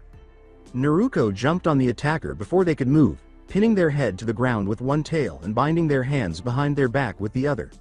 In order to prevent the person from getting up, Naruko placed her left foot on his back to finish the move. When the person who was pinned looked to the side to see who the devil had pinned them, they saw icy, hard eyes staring back at them. As the attacker began to perspire out of fear for their life, a chill went down their spine. At the infinity of ambushes he had, the Hokage's side, Naruko let him go. He means no harm. Though I hope this will stop future ambushes, right Konohamaru-kun? Hi Gigi, just get this lunatic off me, Konohamaru screamed as he struggled to free himself. Gigi? Naruko said, letting go of Konohamaru. After giving it another glance, she eventually realizes that Konohamaru is only 6 or 7 years old. Pointing to his grandfather, the boy said, "Yes, the old man there is my grandfather. Didn't you know this? Do you live under a rock or something?" Naruko's eye jerked wildly. When the Hokage saw Naruko's eye twitch, he thought, "Oh boy." "Baka!" Naruko yelled as he struck the boy in the head, sending him tumbling back to the floor. Konohamaru rubbed his head and got back up, thinking, "What the hell did she hit me even after knowing who I am?" Naruko yelled back, glaring at the brat but mumbling the last line, "What the hell do you think you're doing? You lucky that it was me. Anyone else would have not been so forgiving. And I do not live under a rock, it's a tree sometimes." A man wearing spectacles, a bandana with the village's emblem on it, a long black shirt with sleeves, black long pants, and black shinobi sandals rushed into the room before Konohamaru could say anything. The man cried out, "Honorable grandson, Ebisu, sensei," said Konohamaru. "Honorable grandson, what are you doing here, especially with that person?" Ebisu asked in a voice devoid of emotion as he cast a chilly glance at Naruko. Knowing that her business was over, Naruko walked out of the room, ignoring the insult. She said, "Cheers Gigi," as she left. After 30 minutes, half irritated, Naruko wondered, is this kid going to follow me the entire time now? Naruko folded her arms and tapped her foot, saying, "Oi Chibi, come on out. I know you have been following me since I left Gigi's office." "Oi, don't call me that," Konohamaru yelled to Naruko, dropping the cloth disguise, which only made her smile. Konohamaru pointed to his boss when he said, "That's what I expect of boss, being able to detect me from so early on." Naruko raised an eyebrow and said, "Boss?" "Yes, so now that you're my boss, train me," he said. Naruko said, "You want me to train you?" Konohamaru gave a quick nod in return. "I won't train you until you can run 5 laps around this village," Naruko stated firmly. Konohamaru then gave a salute and began walking to the edge of the village to follow instructions. Wow, he didn't complain, Naruko said deadpan, somewhat impressed and somewhat unimpressed by the lack of complaint. "I honestly expected him to moan and groan or something, not just salute and leave," he said. That evening in the seal, Naruko joyfully entered the cage and sat by the laying fox, saying, "Hey Q-chan, I finally became a full-fledged ninja, documents and all." Kyuubi congratulated her, saying, "Well done, Kit, though you did hold back a lot during the practical part of the exam. I didn't want to show my full strength, and besides that could have killed someone seeing as they made us fight each other," she responded. Kyuubi looked down at Naruko and said, "True. Do you remember the question you asked wanting to know my name?" Glancing back at Kyuubi, Naruko arched an eyebrow before slowly nodding and uttering, "Yes, I do. I am willing to tell you what it is if you still wish to know," Kyuubi said. Being aware that demons only give names to people they believe are trustworthy and deserving, this is a sign of friendship. Naruko's tails were waving joyfully in all directions as she grinned broadly. A loving voice said, "Yes, please, I still do wish to know your name," Naruko said. "Name's Kurama, and just so you know, you are the second human, or rather first Hanyu to know my name," Kyuubi said, grinning as he sat up facing Naruko and held a fist down to her. Naruko grins as a tear slides down her cheek as she makes a fist and connects it with Kurama's. Naruko said, "Thank you Kurama, this means a lot to me," in a quiet thank you. Kurama grinned evilly at the training he was going to subject her to, saying, "Go on, get some rest. You have a hard week ahead of you, and starting tomorrow you are going to increase the weights to 65 kilograms, including the wrist and ankle weights." Naruko, who was a little pale, walked away from the seal, frightened by the grin. Naruko, who usually sits in the back of the class, said, "Hey Shika, who do you want to be with?" "Honestly, I would be fine with anyone, though would prefer you, Choji and myself. Though I know it's not going to happen. There are no doubt going to keep the Ino. Shika. Show combo together," Shikamaru replied lazily. Iruka was bussing, giving a speech about how their life will only get harder from now on, and the usual speech about everyone's will to fire, while Naruko and Shikamaru were debating who would be on which team. Knowing that some students would not be pleased with the choices, Iruka told the class, "Now for the team placements. Each team will consist of 3 genin and 1 jonin instructor.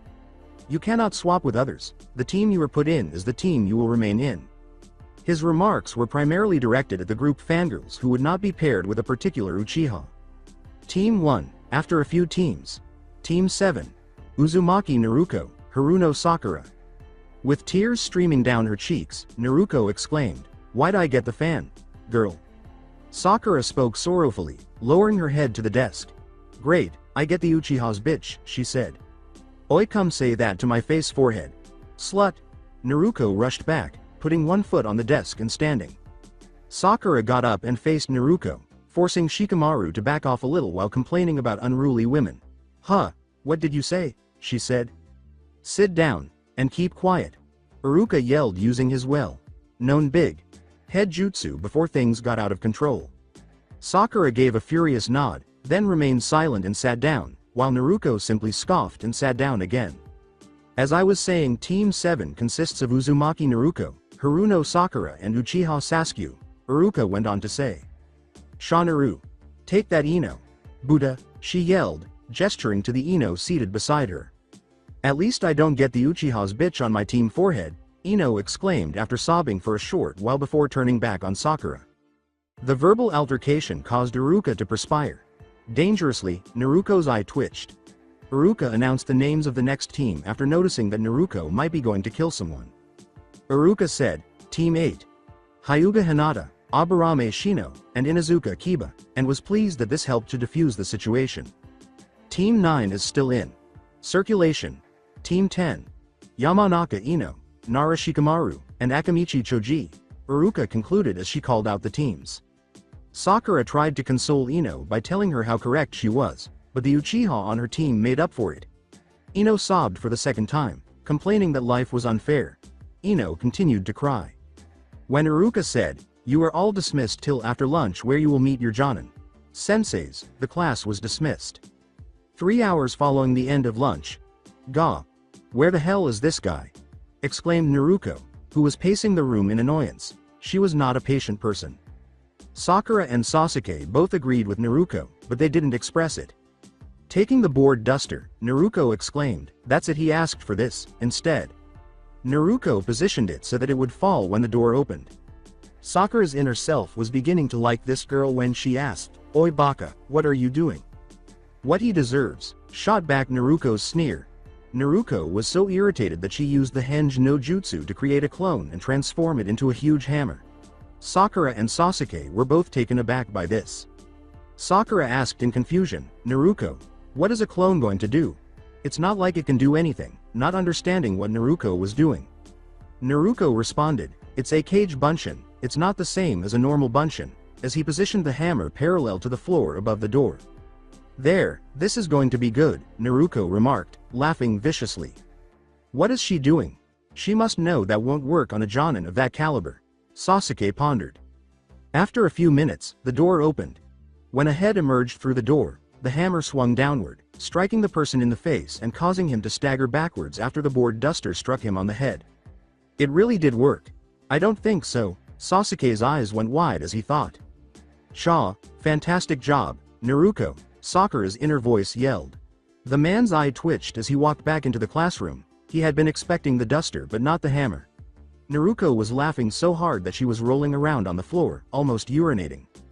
The man's gray, slightly spiky hair stood up when he entered. His left eye was covered by his angled headband. In addition to the green sleeveless utility jacket that all Chunins and Jonins were given, he was wearing a long, sleeved black shirt with a black mask covering his face from the middle of his nose down. He was wearing black gloves without fingers that had a metal component on the back. In addition, he wore black shinobi sandals and black long pants with a bandage on his right thigh to hold a kunai pouch. Therefore, she was the one who played the practical joke. What a brat. The man's eye continued to twitch as he thought. His words, well, to be blunt, I hate you. Meet me on the roof, vanished in a puff of smoke. On the rooftop, Naruto ran to the roof and arrived much earlier than the others. Approaching the man who was reading an orange book while seated on the railing. After taking a few sniffs, Naruto's eyes widened as she remembered the scent, which she quickly became accustomed to. Inu.ni.san, murmured Naruto. Inu nodded and smiled in response. Naruto exclaimed, Inu. Ni. San, and gave him a loud hug. Kakashi rubbed her head and said, hey, it's me, but that's my Anbu name. My real name is Kakashi. Kakashi? Naruto asked again as she looked up at him, and Kakashi gave her a nod. Sakura and Sasuke arrived to find Naruto still hugging the man she had just played a practical joke on. Sasuke became curious and asked, Naruto, why are you hugging him? I only recognized who he was when I got here, Naruto replied, letting go and turning to face Sasuke with a flush on her face. She rubbed the back of her head, her face still flushed. Sasuke asked, still a little perplexed and intrigued, do you know him? Kakashi got everyone's attention by clearing his mind before she could reply. Kakashi ended the conversation by saying, all right, you can continue this later for now. Sit down there on the steps and we can get the introduction started. Sakura sat down across from Sasuke and Naruto and said, introductions? Yes, so now introduce yourselves. Say your name, likes, dislikes, hobbies and dream, Kakashi instructed. Sakura said, could you do it first please? My name is Hitaki Kakashi. As for my likes and dislikes, I have no intention of telling you. I have certain hobbies, and for a dream? Seems like I don't have one, Kakashi said. At the introduction, all three of them started to perspire. We only learned its name, they all thought at once. Kakashi questioned, so who is next? Naruto raised her hand hastily. She cried, me pick me. Kakashi smiled and nodded to her. How he did that with his eye was a mystery to all three of them. Naruto turned to Sakura and glared back.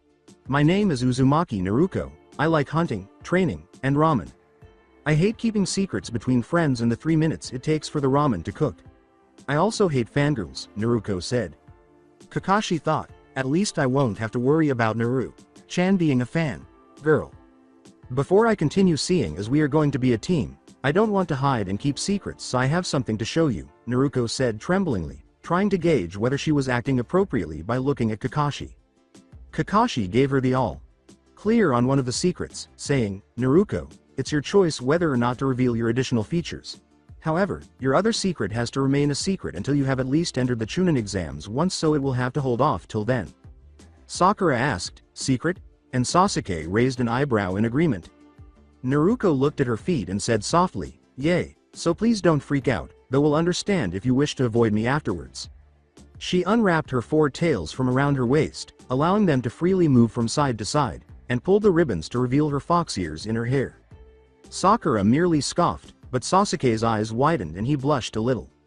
And here I thought it was something serious, but you revealed that you are into cosplay. So what? It's not like it's going to get Sasuke to like you anymore, Sakura grumbled. Naruto said, somewhat dejected at Sakura's statement, Sakura, it's not cosplay they real. I'm a Hanyu. Sakura and Sasuke both said, Hanyu? Yes, Hanyu.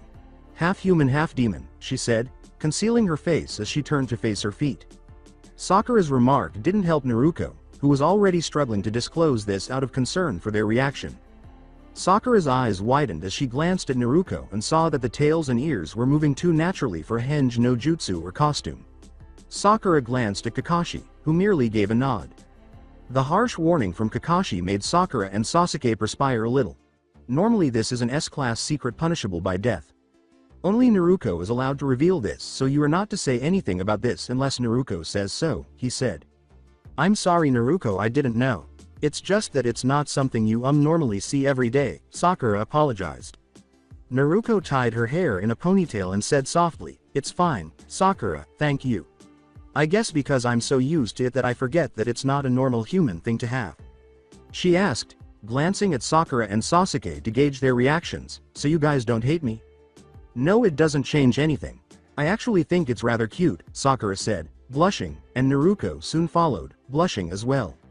Sakura playfully stuck her tongue out at Naruko and said, even so, I still hate you for taking all of Sasuke's attention from me. After giving Sakura a quick smile, Naruko turned to face Sasuke and whispered, Sasuke? I don't care what you are. You are still you though, can you explain this or what? Said Sasuke, blushing and turning his head away. I would, but it would require me to reveal my other secret, which it looks like I can't tell it after we enter the Chunin exams, said Naruko. Sakura wasn't sure what other secrets Naruko still held, especially after disclosing this kind of secret, but Sasuke nodded back. Naruko exclaimed with a great deal of pride and confidence, so now that's over, I can continue. My hobbies are hunting, pranks, and training. My dream is to become the best Hokage the world has ever seen, so the village will accept me for me. She still wants to be seen as Naruko and not the Kyuubi, and she wants to protect this village despite everything that has happened to her and what the villages have done. She has a good, strong dream, Kakashi thought. Good. Next. My name is Haruno Sakura. I like Glances at Sasuke. And my dream is Glances at Sasuke. I hate Ino, Buddha and Baka. Naruko, Sakura said. Not a fan. Girl, I see. Help me, please. Kakashi sobbed in the hopes that he would be able to stop her from being a fangirl or get rid of her. Next. Uchiha Sasuke. Have a few likes and dislikes. My dream, no rather my goal is to kill a certain man and rebuild my clan, Sasuke murmured. He wants to kill his brother because he is motivated by hate. Unfortunately, they might have a chance to save him because he is still young. Kakashi glanced between Naruko and Sasuke and thought, I hope you will help Naruko. Thus, he hasn't listened to what I said, he wants to murder Taki-san. Gazing at the potential murderer, Naruko thought, I hope he won't lose himself in this goal of his. Does Sasuke wish to re-establish his clan? Does that imply that he is seeking love? Sakura's inner self applauded and encouraged her as she thought, blushing deeply.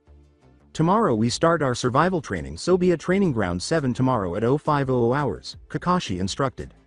Sakura said, survival training? Naruko crossed her arms and asked, like I need that, what do you think I've been doing my whole life? Not that kind of survival training. This is one that will determine whether you will remain as a genin or get sent back to the academy. This training has 66% pass rate, so that means only 9 of you will remain genin, Kakashi laughed. What? Exclaimed the three. What about the graduation test? What was that for then? Replied Sakura. Before vanishing in a whirl of leaves, Kakashi remarked, that was to see who had the potential to become genin. Tomorrow is the real test. So come prepared tomorrow. Oh, and don't eat, you will throw up. Naruko exclaimed, I really need to learn that, as he was amazed by the action. Oi Naruko, you seem to know him, is he telling us the truth or is he pulling our legs? Sasuke inquired. I am honestly not sure, though I don't see why he would lie to use. Well, we'll have to just wait and see, Naruko replied. Sasuke resumed the discussion about how she knew him by asking, speaking of which, how do you know him? Sakura became intrigued by this as well. Sasuke, as I told you, the village thinks I'm the Kyuubi reborn. Because of this I was kicked out of the orphanage when I was 4 and had to live on my own. During this time Kakashi.ni was in the Anbu and was one of the guards assigned to me to stop the villagers from doing anything stupid, though they still did things, it did help to tone it down, she said. I also couldn't buy anything as I was kicked out of all the stores. That's when Kakashi.ni offered to buy clothes and other things for me, Naruko said. Not believing that a whole village could hate one person, Sakura remarked, Naruko, why does the village think you're the Kyuubi reborn? Your features don't help, and I'm sure you're over-exaggerating about the whole village hating you. It's the truth, Sakura. Until halfway into my academy life I could count the number of people who didn't hate or ignore my existence on my hands, and before I got my home I could count them all on one hand, Naruko said in a soft voice that was audible. How could this village have done such a thing? How could Naruko have remained so kind and innocent? Sakura was shocked. She is certain that she would have lost her temper or broken down if she had known. As to why they think I'm Kyuubi reborn. Sakura, do you know what day my birthday is? Asked Naruko. Sakura shook her head and looked down. It's the 10th of October. I'm turning 13 this year. Sakura began, 13? That means that you were, but stopped short. The final words were, Yes, I was born on the day Kyuubi attacked, Naruto said. Sakura uttered the words, I don't know what to say, with a hint of tears. Naruto replied, I'm fine, and you don't need to say anything, Sakura. At last, Sasuke asked Naruto something he didn't understand. What I don't understand is, fine you were born on that day, but I don't why they would see you as Kyuubi. Are the villages really that stupid or something? I would like to think so, but this is what hatred drives people towards them, clouding their own judgment and the need to place blame on something or someone to try rid themselves of their hatred, Naruto responded. In an attempt to prevent Sasuke from following a lonely and dark path, Naruto said to him, so I hope you see Sasuke what hatred can lead to, and the path you going on is something one should never travel. I'm not saying don't get revenge, but don't let it consume your life. It's not worth the pain and suffering. Sasuke simply stood up and walked away without saying anything, leaving Sakura perplexed. Naruto was giving Sasuke a headshake. The following day at 5 a.m., Ohayu! Naruto shouted as Sasuke and Sakura, who appeared extremely exhausted, approached slowly. Ohayu! Was Sakura's weary reply, and Sasuke simply grunted despite having a similar appearance to Sakura. Naruto's question, a little too loud for some unhappy-looking people, was, what's wrong with you guys, didn't sleep well or something? Sakura groaned, you're too noisy, Naruto. Quiet down, please. Sakura, who was a little envious of the alert Naruto, inquired, how you so energetic this early in the morning? Sakura was thinking the same thing that Sasuke was. Naruto answered as if it were the most obvious thing in the world. What do you mean? I always wake up an hour before now, if I don't have time to hunt. Hunt? Hunt what? Sakura inquired, perplexed. Naruto pointed to the deer hanging upside down on a tree branch, allowing it to drain out all the blood inside, and asked, food and pelts, what else do you hunt for? As if it were supposed to be clear. Following Naruto's finger, Sakura and Sasuke saw the dead deer hanging upside down. Sakura yelled in shock at the sight of the hanging object, Naruto, what the devil did you do to the poor thing? I killed it. How else am I supposed to eat?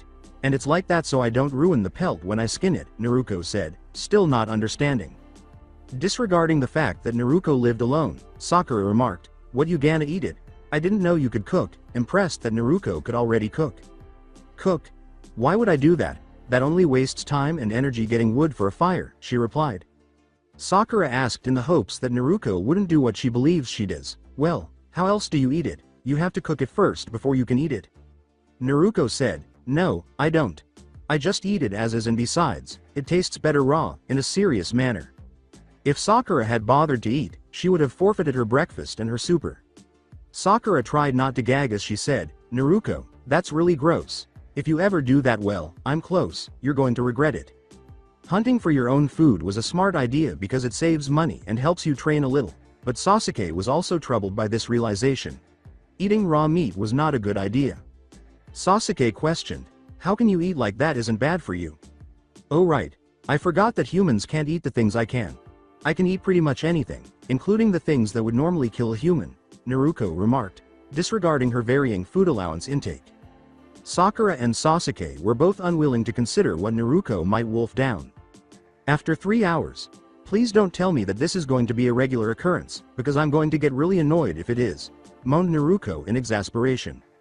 Sakura responded, equally irritated, for once I agree with you, yesterday was bad but this is ridiculous, honestly what the hell is he doing? After the first hour, the three of them located a tree to sit beneath, and for the last 2 hours, they have been sitting there, unable to think. Naruto got up and said, well, I'm going to find something to do. Can't skin my catch yet, still needs another day or so to drain, before heading out to do the same. The idea of Naruto skinning the deer made Sakura start to gag once more. Kakashi emerged in a puff of smoke before Naruto could escape the shade of the tree. Sakura and Naruto both developed twitching eyes and a tick mark on their foreheads. Yo! Kakashi waved one hand as he continued to read his orange book. Both Sakura and Naruto were extremely irritated by this, and even Sasuke was displaying his frustration. Kakashi and Sasuke held their ears as the two girls yelled, you are late. It sounded almost like a screech. Well, I got lost on the road of life, and when I finally found the correct pathway, a black cat walked across my path, so I had to turn. Both girls yelled, Usotsuki, at the more than blatant lie. At the same moment, both girls thought, if you're going to lie, at least make it believable. Kakashi said, Hi, without raising his head from his book. After putting the book away, Kakashi took 2 bells out of his back pouch and started to explain their task. The tone in which Kakashi said, "You are to try and take these bells from me. Those that do not get a bell will be tied to the post while I eat my lunch in front of you. Those that get tied to the post will be sent back to the academy. Alarm the 3 would.be genin." Sakura remarked, "But sensei, there are only 2 bells," pointing to the 3 bells. "Well noticed. That means only 2 can pass, but also means that all of you can fail," replied Kakashi. Kakashi began the survival training by saying, "If you want these bells, come at me with the intent to kill. You have until noon. Begin." All 3 vanished at that point, with Naruto. Naruto stood on a tree branch, hiding behind some leaves, and tried to think of a way to catch the bells. "What are the bells? I am aware of my strength and speed, but I'm not sure how I stack up against Kakashi.ni. Even if I give it my all, I doubt I'll be able to get the bells from him. He must be aware that we cannot oppose him on our own." Naruto's eyes grew wide. "We cannot get the bells by ourselves, so I don't think the purpose of this is to do it that way. I have a plan, but I need Sakura and Sasuke.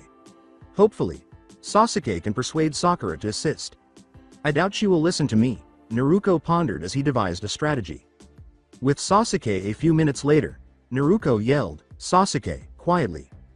What are you doing here, Naruto? Would you like us to be apprehended?"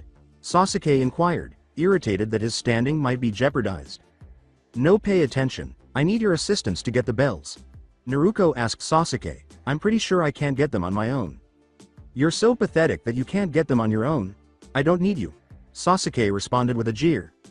"Sasuke, we don't have time for this. There is no way you can do it by yourself, and I already have a plan. I just need you and Sakura," Naruto responded. Sasuke grew irritated and remarked, No, you will only slow me down. I can do this now, get lost." Naruto attempted to get Sasuke to listen by saying, "Okay, how about we have a bet? If you can't get the bell after one encounter, then you will help me." "And what happens if I do?" Sasuke inquired. "I don't know how you came up with it, but I'll be a slave for a week and shave off all my fur."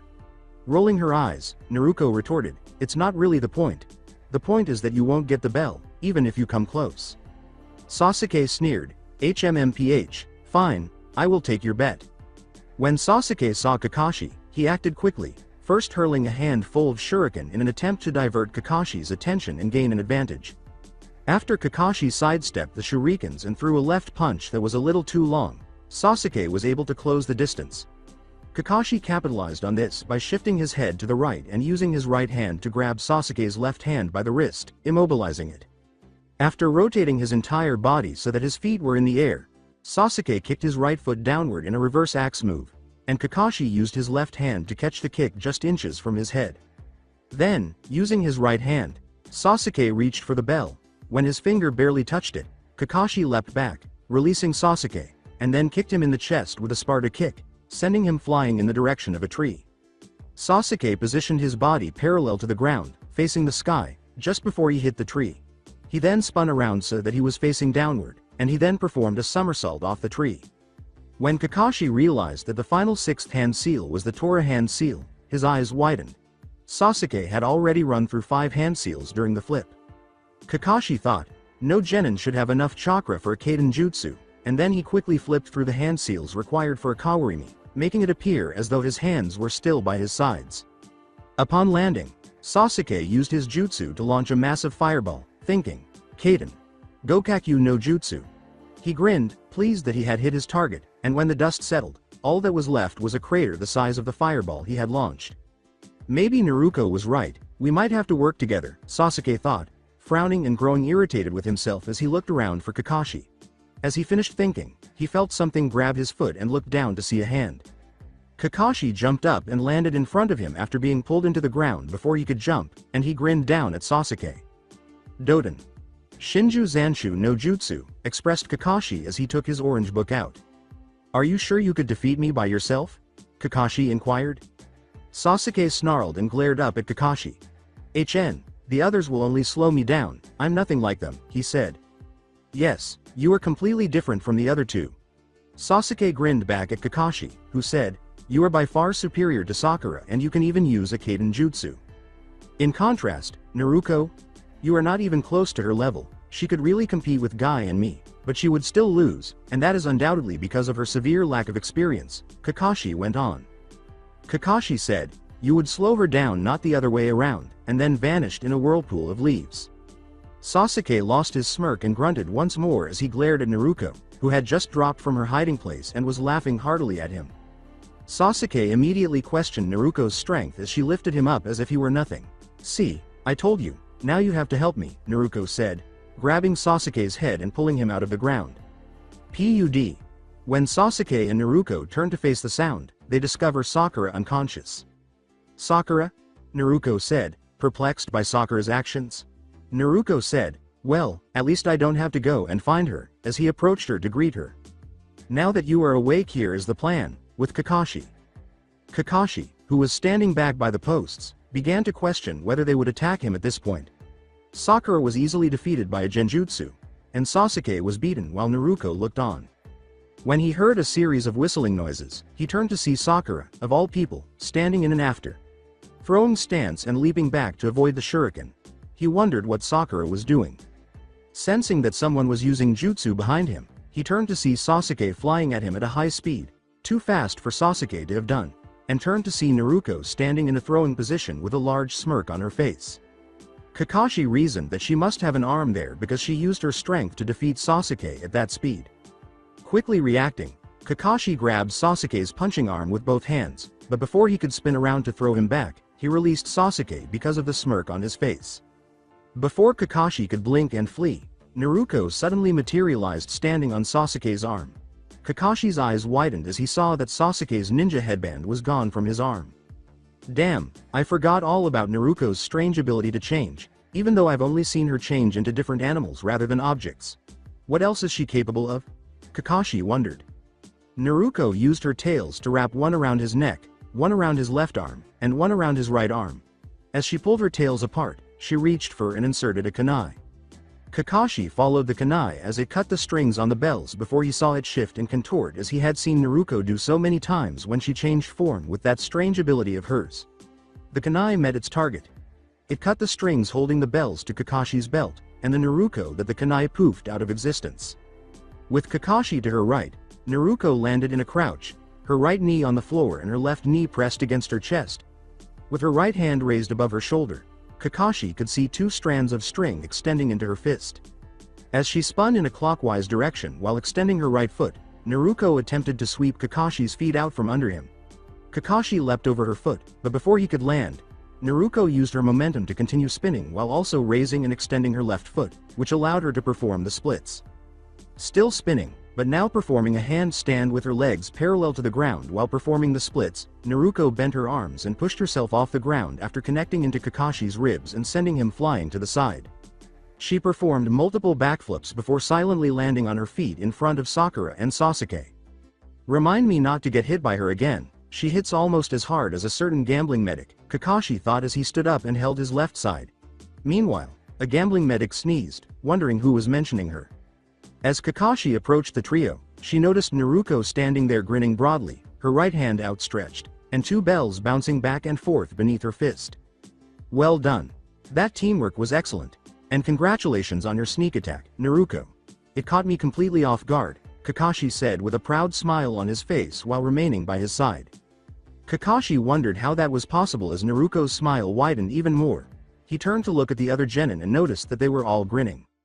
This is the difficult part now. Who is tied to the log and who receives the bells?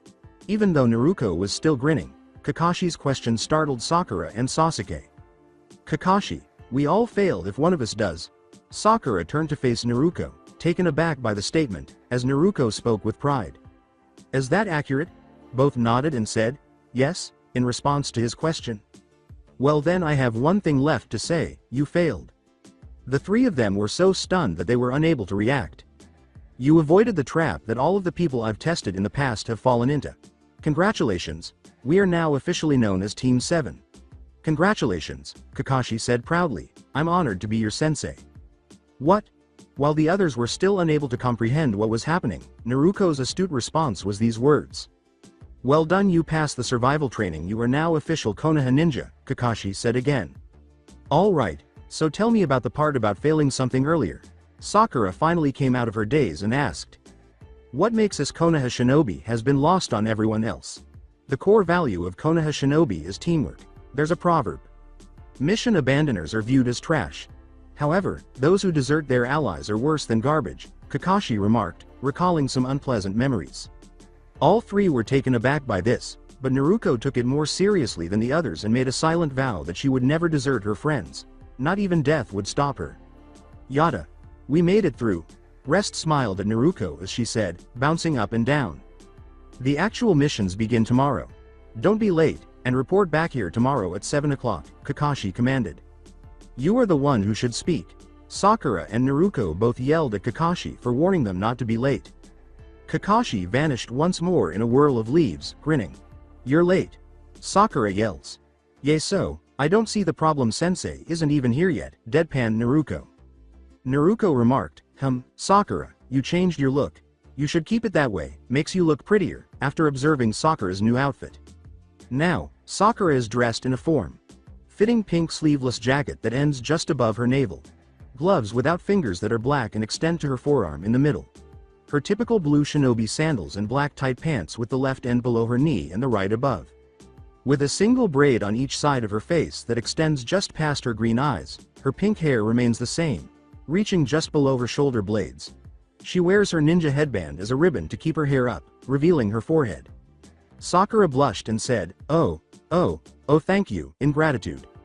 Sakura noticed Naruko's ears and tails waving behind her and said, I see you've changed your hairstyle. Are you not hiding your features anymore? Naruko is still wearing her typical outfit, which consists of a long black tight shirt with sleeves, long black tight pants, and black slim tight boots that appear to be one piece. A pair of cloth-looking wrist weights that extend halfway up her forearm and ankle weights that extend just past the middle of her calves are worn over her shit, along with an orange sleeveless jacket, similar in design to Yoruichi from Bleach. She now wears her hair in a ponytail that falls just above the beginning of her tails. Sasuke is still dressed in white shorts, blue shinobi sandals, and a blue shirt with short sleeves, but he now has a small orange school bag on his back. Naruko responded, Yip, I don't need to hide them and I'm no longer ashamed of them. Kakashi said, yo, as he continued to read the orange book. This time, Sakura and Naruko remained silent, but their eyes were twitching dangerously. After deciding to find out what book Kakashi is reading, Naruko approaches him and looks at the cover. Please take note that for us, the front of the book is the back. Sasuke and Sakura approached to see Naruko read aloud, Icha Icha Paradise? She moved to make room for Naruko to read the contents, and she read aloud the first line. And so with a final thrust between the valley of her glorious sweat-covered beasts, he releases his essence covering her face and chest. Sasuke's face flushed deeply, while Sakura's and Naruko's faces turned completely red and turned to the ground. The girls were blushing so much that steam was visible coming from their ears. Naruko and Sakura both yelled, hentai, in dismay at what Kakashi was reading. They kept yelling, don't read that in public, with faces still so red that a tomato paled in contrast. With one hand rubbing his ear from all the shouting, Kakashi responded, what? It's good literature and besides I don't go snooping in the things you read, continuing to read the book.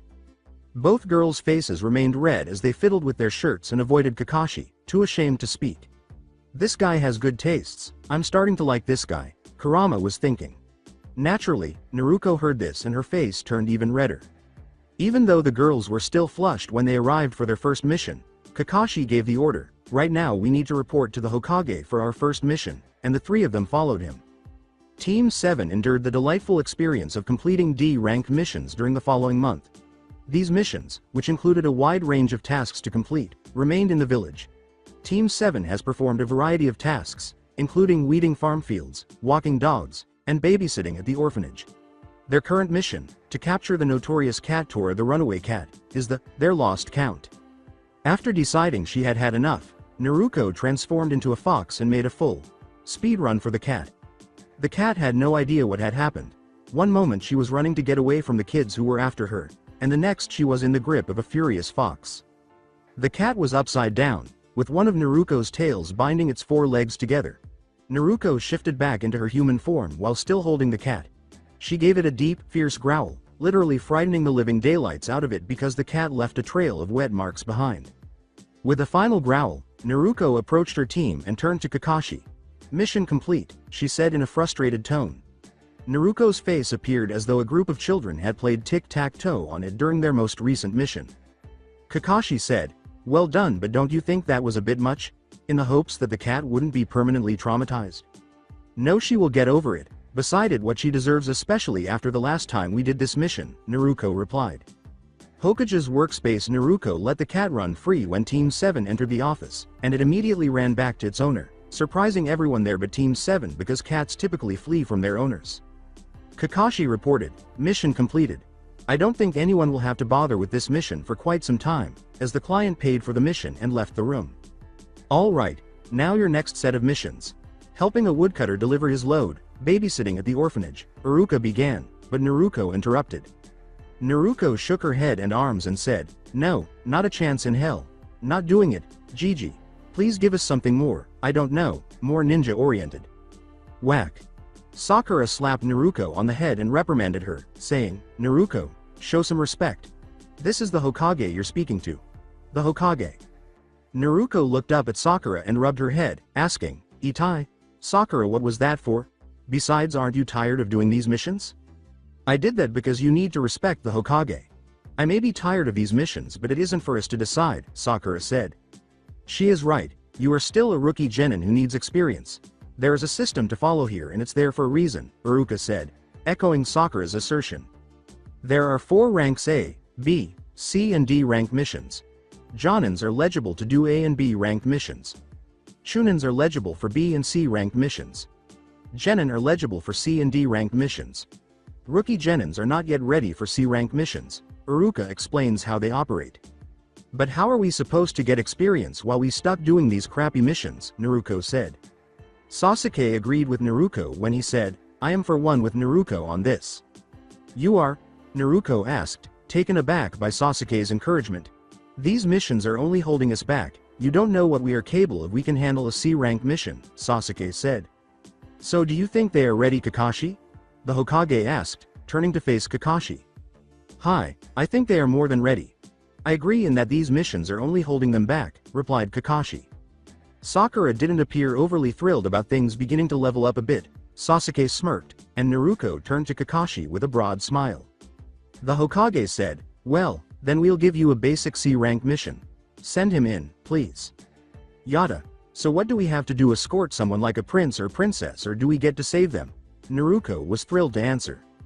An elderly man wearing a straw hat tied around his neck entered through the open door. Sandals, light brown pants, and a gray sleeveless shirt.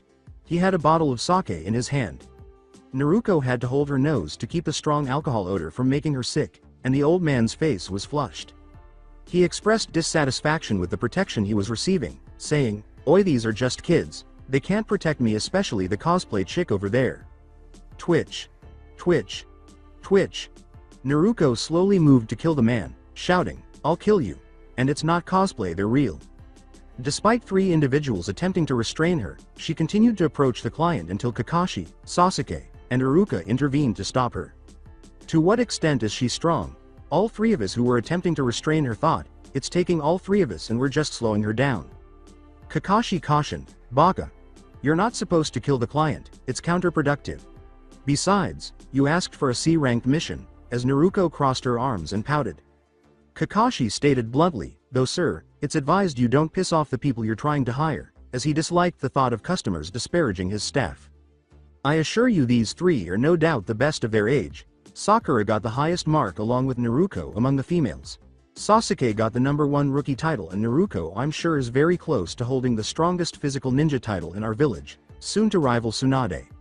"I'm no doubt," Kakashi assured the customer. "If anything does get out of hand, I will be stepping in," he said. "Assemble by the north gate in 2 hours, pack for a month trip." Dismissed, Kakashi instructed. At the north entrance, 2 hours late, Kakashi gave an explanation of the mission while they waited for the client to arrive. "Our mission is to escort the client east to Nami no Kuni and guard him from bandits until he has completed building a bridge," Kakashi tells the group. "Sasuke and Sakura will take the flanks, Sakura on the right, Sasuke on the left," Kakashi said, revealing the formation plan. "Naruko, you will take the point because you know the land well and have the best senses out of all of us." "I will take the rear," he said. "Not that rear, you damn perverts," though it's Kakashi so I don't blame you. The client showed up still intoxicated and holding a bottle of sake as Kakashi was finishing up. Naruko said, Kakashi, this is going to be a problem. I can't smell anything with him here. The sake was so strong that Naruko was beginning to feel queasy once more. When Kakashi noticed Naruko turning green, he said, Sir, could you please hold off on the drinking until we reach U Village? As Naruko turned rather green, the client said, What's wrong with her? She is greener than my grass back home and I live by a river, so that's saying something. Kakashi clarified, that would be you. She has an extremely sensitive nose that puts a pack of tracking hounds to shame. So please refrain from drinking, as the other members were taken aback by Naruko's keen sense of smell. Kakashi commanded, please introduce yourselves now that we are all present. Sasuke said, Uchiha Sasuke, and waved. She exclaimed, Haruno Sakura, with joy. Naruko said, You. Uzumaki Naru. Yuko, still feeling nauseous. After saying, Hitaki Kakashi, and we are Team 7 at your service, Kakashi concluded. Tazuna the master bridge builder, he said, bowing. All right, let's go, Kakashi said. With Naruko at the front, Sakura and Sasuke at the sides, Kakashi at the rear, and Tazuna in the center, the group set off. After 3 hours, the group had remained silent for the majority of the journey, with the typical chatterbox focusing on group leadership. Sakura asks Tazuna a question because she can no longer stand the silence. Sakura inquired curiously, Tazuna-san, if you are hiring Konoha shinobi, does that mean your country doesn't have a hidden village? That's right, we don't have any shinobi in our country, though there are other closer countries like Kiri no Kuni that have a hidden village, but they're having a civil war, so they're not taking anyone in, Tazuna said. Kiri no Kuni? Inquired Naruko, who had never heard of the location. Sakura questioned, Baka, didn't you pay attention in class? Inquiring as to why Naruko is ignorant of other nations. Well, Sakura, you obviously didn't notice that I was never in class besides Iruka Sensei's class, Naruko told Sakura. Why you do that? That's just wasting money and pretty stupid, seeing how it's coming back to bite you, know, Sakura replied. Well, because of a certain you know what, the only teacher that allowed me in class was Iruka Sensei, the rest kicked me out and forbid me to enter. When they discovered I could still hear them from outside, they started closing the door and doing something so I couldn't hear anything from inside the class. So sorry for not knowing what the world consists of, Naruko murmured with sorrow. Sakura's eyes widened without her realizing. Naruko, I'm sorry, I didn't know. I'm really sorry, Sakura said, regretting her words. Naruko gave a quiet thank you, saying, thanks Sakura, but it's okay, I moved on from it ages ago. Kakashi, however, was furious. He intended to speak with a Hokage and several teachers when they returned. Well, let me explain, Sakura said in an attempt to lift Naruko's spirits. There was a bang before she could say anything more. She only saw dust and Naruko's hand in the ground in front of the smoke when she looked in the direction of the noise. Everyone was on edge because of this. Sakura, unsure of what was happening, pulled out her kunai and asked, Naruko, what was that for?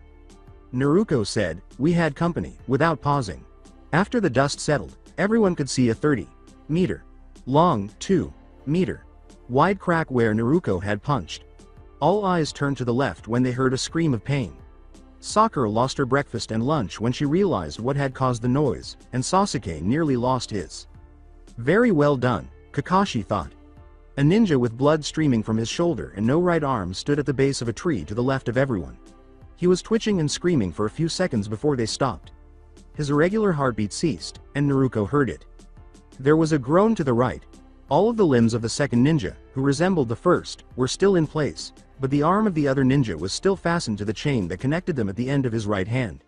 He moaned in agony once more while clutching his right shoulder and gazing up at the sky. He exclaimed, Gah! What the fuck just happened? After waiting for the group to pass so they could ambush them, he found himself in excruciating pain at the base of a tree with his right shoulder. I happened, Naruko said icily as she used her tails to pin the man to the tree. One was putting more pressure and pain on his right shoulder, another was loose enough around his neck to allow him to breathe partially, and the other was waving behind her. Oh! You bitch! Get off me! The wounded ninja cried for help. He questioned, how did you know it was us?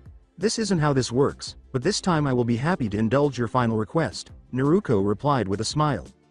When asked how she knew the two ninjas were present, Naruko replied, first, there is no way there could be a puddle out in this heat because it hasn't rained in a week. Second, You two smell like sex, alcohol, blood, and a few other things I don't recognize." Naruko's charming smile sent chills down everyone's spines as she asked, "Now who are you? Who sent you and who is your target?" "We are the demon brothers Gozu and my brother there is Maizu. We were sent by Zabuza." "Aniki? That old guy is the target," Gozu said. Naruko said sweetly, "Thank you for your kind cooperation," and then she struck him across the face with one of her tails, knocking him unconscious. Naruko questioned, "Kakashi, must I handle this or will you?" Kakashi complimented Naruko, who blushed and rubbed the back of her head. "Well done, Naruko.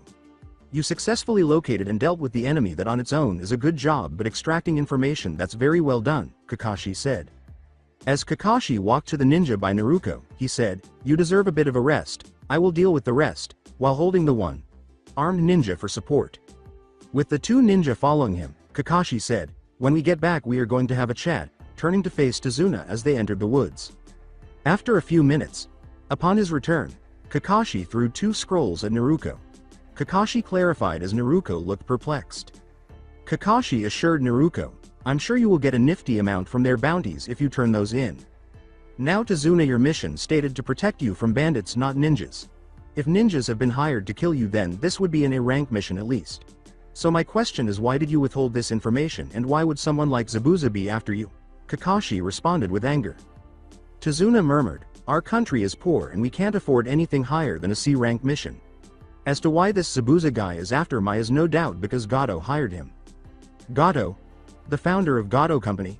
Why would he be after you?" Kakashi responded. "That company of his is just a front. He is a criminal lord that took over our country a few years back. Ever since he took over, he has been driving our country into the ground. To counter this, we started to building a bridge to connect our island to the mainland, as he controls all the sea trading ports and industries. As I am the lead builder and planner for the bridge, he is out to get me for fear of losing his control over us. If you want to cancel the mission, that's fine, but I will be killed. My country will lose everything. My daughter will weep for ages while my grandson will hate Konoha," Tazuna said in an attempt to guilt trip the warriors. Naturally, Sakura purchased this at the same time that Naruko, being Naruko, couldn't stand not assisting others. Sakura nodded, and Sasuke, who was up for the challenge, grinned when Naruko said, "Kakashi, we will continue the mission. We can't abandon this mission now. We can handle it, and if anything happens you are here." Being outnumbered, Kakashi stated sternly, "It's 4 against 1. Looks like we are continuing the mission. No unnecessary talking and keep your eyes peeled, got that?" After 2 hours, after disembarking from the boat they took to get to the island, the group had been walking for 30 minutes. Naruko, who was on high alert, heard a noise to her left and smelled blood. She quickly reacted by throwing a kunai. As everyone turned to face the direction the kunai had traveled, they all noticed a trembling bunny that was too terrified to flee, with the kunai stuck in the base of a tree with a few hair whiskers above its head. Sakura yelled at Naruko, "Naruko, don't do that, and what did I say about hunting when I near you? I heard something and smelled blood, so I acted," Naruko retorted. The color of the rabbit's fur caught the attention of both Sasuke and Kakashi. "Its fur should be brown because it's summer." Before he could finish his thought, Kakashi yelled as he pulled Tazuna to the ground, "They only get white fur when they are caged or it's cold. Get down." Hearing the tone, Sasuke followed instructions, but Sakura didn't respond, so Naruko had to pull her down. PUD. When everyone looked up, they saw a man standing on the handle of a huge sword with his back to them, embedded in the tree. The man's eyes and hair were both black. His mouth and nose were covered by a bandage that encircled his head. He was dressed in black shinobi sandals, black long pants, and a black tank top. Additionally, he wore fingerless gloves with stripes of gray that covered his entire forearm. His smirk was visible to all through that improvised bandage mask. No wonder the demon brothers didn't come back. They didn't stand a chance against the great copy ninja Kakashi no Sharingan, the man chuckled. Momochi Zabuza is a Nukenin from Kirigakure no Sato, also known as Kirigakure no Kijin, Kakashi said, acknowledging the Nukenin. Zabuza grinned and said, "Ho, so I am even known in Konoha. Blondie here did that by herself, and let's just say that it was some explosive performance," Kakashi said, causing Naruko to blush briefly. "It may be true that demon brothers didn't stand a chance against me, but I'm not the one who dealt with them." Kakashi pulled up his headband to reveal his left eye, and the three ninjas formed a triangle in front of Tazuna. "You guys stay out of this. This is way above your league. Protect Tazuna," he commanded. Sasuke was shocked by what he saw when he looked into Kakashi's eye. Sharingan. However, how does Kakashi have that eye when he is not a member of the Uchiha clan? Sasuke pondered. 3 black dots were evenly spaced on a black circular line that encircled Kakashi's red left eye, which was in the center of his iris. Kurama gave this eye a deep growl, which piqued Naruto's interest. Kurama refused to explain why by shaking his head. Zabuza landed on the ground and said, "Ho, revealing the Sharingan already? I'm honored. I shall try not to disappoint you, Kakashi." Sakura and Naruto both said, "Sharingan?" simultaneously. A dojutsu unique to the Uchiha clan that allows the wielder of it to copy any tai, nin, and genjutsu, Sasuke explains, describing the exclusive characteristic of his clan. Zabuza drew his sword from the tree and leapt back, standing close to the nearby river's edge. Zabuza's sword was a single-edged weapon that was about a foot wide, or 12 to 14 inches wide, and slightly shorter than Zabuza. A half-circle hole, slightly wider than the typical width of a person's head, was cut out near the sword's handle on the edge side. The sword's tip was sharply curved, and a complete circle was cut out in the middle a little bit further down. Without a pommel or guard, the sword's handle measured roughly 16 to 17 inches in length. Zabuza placed the sword on his back and made a half-Tora hand seal with his right hand while extending his left hand fully above his head. "Ninpo! Kirigakure no Jutsu!" Zabuza yelled, causing a dense fog to descend, causing Zabuza to vanish. Zabuza unleashed his bloodlust to scare his opponents by speaking in a way that made it sound like he was everywhere. "Spine, kidney, liver, stomach, heart, lungs and throat," Zabuza yelled. "Huh?" Sakura inquired, perplexed by the body part names. 7 virtual points on the body which lead to near instantaneous death if hit. Which do you choose first? Zabuza chuckled. Sasuke was trembling in terror, and Sakura was almost choking on the bloodlust emanating from Zabuza. With his kunai rattling, he considered how to escape this situation, but Kakashi dismissed it and Naruto felt uneasy. Sasuke thought, "What's up with this bloodlust? I feel like I want to kill myself to get out." Sasuke calmed down. "I'm here and I won't let anyone on my team die even if it kills me. That's a promise," Kakashi assured Sasuke. "Ha ha ha ha. And I thought I was evil and here you're giving a kid false hope. You will have to break that promise, Kakashi," Zabuza chuckled.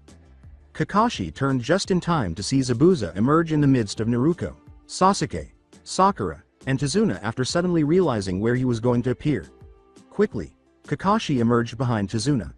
Zabuza vanished into the water. Kakashi turned to where Zabuza was expected to be and asked, "Mizu Bunshin?" Behind Kakashi, another Zabuza materialized, swung his sword, and made contact with Kakashi. Kakashi turned to water and split in two. Zabuza was shocked that Kakashi was able to replicate his ninjutsu in this fog and questioned, "What, you copied it in this?" Behind Zabuza, Kakashi emerged brandishing a kunai at Zabuza's neck with his right hand. "It's over, Zabuza," said Kakashi. Realizing that Kakashi had already copied it, Zabuza remarked, "I see, you already copied the Mizu Bunshin no Jutsu when you reassured your team." Zabuza surprised Kakashi by melting after he finished speaking. Behind him, Kakashi felt Zabuza and saw him swing his sword in a downward arc in his direction. When Kakashi leapt back to evade the attack, Zabuza swore. Zabuza maintained his momentum and swung around the sword like a pole dancer, now that it was lodged in the ground. Zabuza sank into the river after kicking Kakashi in the chest with both feet, sending him flying and skipping across the water's surface. Kakashi struggled to surface while swimming back to shore, but eventually he had the majority of his body on land. Kakashi remarked, "This water is heavier than normal." Zabuza grinned as he appeared beside Kakashi performing hand seals. When Zabuza yelled, "Baka! Suiten! Suiro no Jutsu!" with Zabuza's right hand inside the water sphere to keep it moving, Kakashi was now imprisoned there, just a few inches above the ground. Zabuza released the mist he had previously conjured now that Kakashi was apprehended. Naruto yelled, "Kakashi! Sensei!" as the 3 ninjas prepared to charge. Zabuza grinned and said, "So the brats want to play? Let's play," as a duplicate of himself materialized in between the ninja trio and the original. "Don't engage. A Mizu Bunshin can't go far from its creator.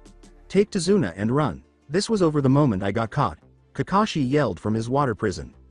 Kakashi is correct that once he was caught, it was over, but why does he think we can flee? Sasuke thought as he brushed his teeth together. "I've got a plan," Naruto said softly.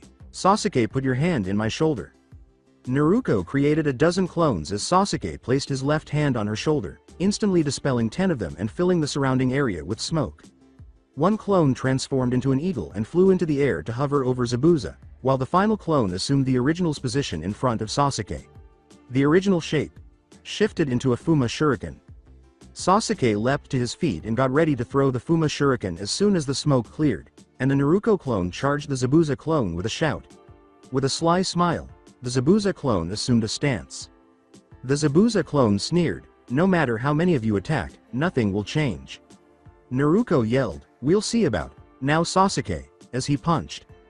As Sasuke threw the enormous shuriken, the Zabuza clone easily avoided the blow.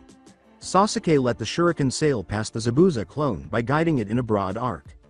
The original Zabuza stated, "Smart, attack the original, but that thing won't do anything," as he used his left hand to catch the shuriken. Zabuza saw a second one flying in his direction and asked, what another one was in its shadow. The clone of Naruto interrupted Zabuza as she was speaking, shocking Zabuza once more by outing herself. Kage Bunshin. Now where is the brat? Zabuza pondered as he watched Naruto fade into smoke. With a sly smile, Zabuza leapt over the second Fuma Shuriken. The remark, "Not bad but still too easy," was made by Zabuza. Poof. Zabuza turned in response to the abrupt noise behind him and saw Naruto hurling a kunai at his face. What caused her to transform into the shuriken? Zabuza thought in surprise. Zabuza moved to his left to avoid the kunai after removing his right hand from the water prison and shattering the jutsu. Zabuza noticed another Naruto performing somersaults when he looked up after sensing something overhead. The Naruto halted her somersault down to Zabuza in order to extend her right foot in preparation for an axe kick. What? Where on earth did this one originate?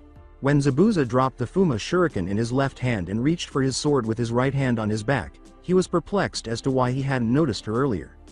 Zabuza became a little concerned because he was still in the air in a crouch, bringing the sword above him to block the kick with both hands on either side of the sword. Zabuza saw the kunai suddenly pass by him, twisting and contorting into another Naruto. The Naruto above Zabuza made contact with the sword's flat side. Her strength and momentum forced Zabuza downward, causing a tiny crater to form when he struck the ground. The force of the kick caused Zabuza to grunt, making him question the brat's true strength. Zabuza felt his feet being swiped from under him a few seconds after landing, causing him to fall backward. Zabuza was looking for the reason when she noticed another Naruto crouching, spinning counter clockwise with her left foot outstretched, where a Fuma Shuriken should have been. The Naruto that had sailed by him earlier as a kunai gave Zabuza a powerful kick to the stomach. The Naruto that sent the kunai sent Zabuza flying. Naruto performed a front flip in midair and landed an axe kick on Zabuza's chest, sending him to the bottom of the river as he approached her. Except for the Naruto that swept Zabuza's feet next to Kakashi, all of the Naruto dispelled, leaving smoke in their wake. Kakashi was extended a hand by Naruto. Kakashi grabbed her hand and was hauled to his feet. Sasuke was astonished because he thought Naruto would be the second Fuma Shuriken, not the first, let alone the kunai Naruto. After the second Fuma Shuriken appeared, Sakura became completely disoriented and confused. Tazuna simply stood there, his mouth agape. Kakashi complimented Naruto, saying, "Naruto, that was something else," in awe of the stunt she had just performed. "See, Kakashi, I told you we could handle it," Naruto said, grinning and sending Kakashi a peace sign. The bubbles rising from the river caught everyone's attention. Soon after, Zabuza coughed up blood and water as he pulled himself up and onto the water. Zabuza slowly stood up, glaring at Naruto while holding his sword in his right hand and his stomach in his left. What the devil is that child? In addition to her strange ability to change, she is incredibly strong, Zabuza thought as he examined her. Gah! Zabuza let out a painful grunt. He thought painfully, she's definitely broken a few ribs. Zabuza said, "Not bad brat, but you are going to have to do better than that," as he walked on the water's surface. When Zabuza landed, he was ready to charge, but he was hit by two senbons in the neck, which caused him to fall forward. Everyone was taken aback by what had just transpired, so Kakashi went to check Zabuza's pulse. Kakashi reached down on his knees and put his hand to Zabuza's neck, but he was unable to detect a pulse. "He's dead, but who?" The appearance of a ninja wearing an Enbu mask, kneeling beside Zabuza and supporting him with an arm around their shoulder, interrupted Kakashi. "Thank you Shinobi.san. I have been hunting this Nukanen for some time. I wouldn't have been able to do this without you, said the shinobi wearing a mask. Kakashi stood up and said, no problem, you're a Kirigakure Oinin Butai. The ninja said, hi, I will take my leave then. Once again I thank you, and then he and Zabuza vanished in a whirl of leaves. That child appears to be no more than 13 years old, so young and compelled to do that, Kakashi sighed. Bewildered by what was happening, Naruto exclaimed, Oi Kakashi, what the hell was that? That was an Oinin Butai from Kirigakure no Sato. Their mission is to hunt and kill Nukanen from their village, replied Kakashi. Naruto uttered, I don't get it, still perplexed. Don't worry about it for now. I'll explain everything when we get to Tazuna's house, Kakashi said, eager to get going. Naruto simply returned the nod. Kakashi inquired, Tazuna.san, how far is your house from here? Tazuna responded, it's not far, about an hour's walking from here, and Kakashi nodded. Kakashi gave the order for everyone to leave, saying, right, let's move out. It's getting dark so we will have to double time it. PUD.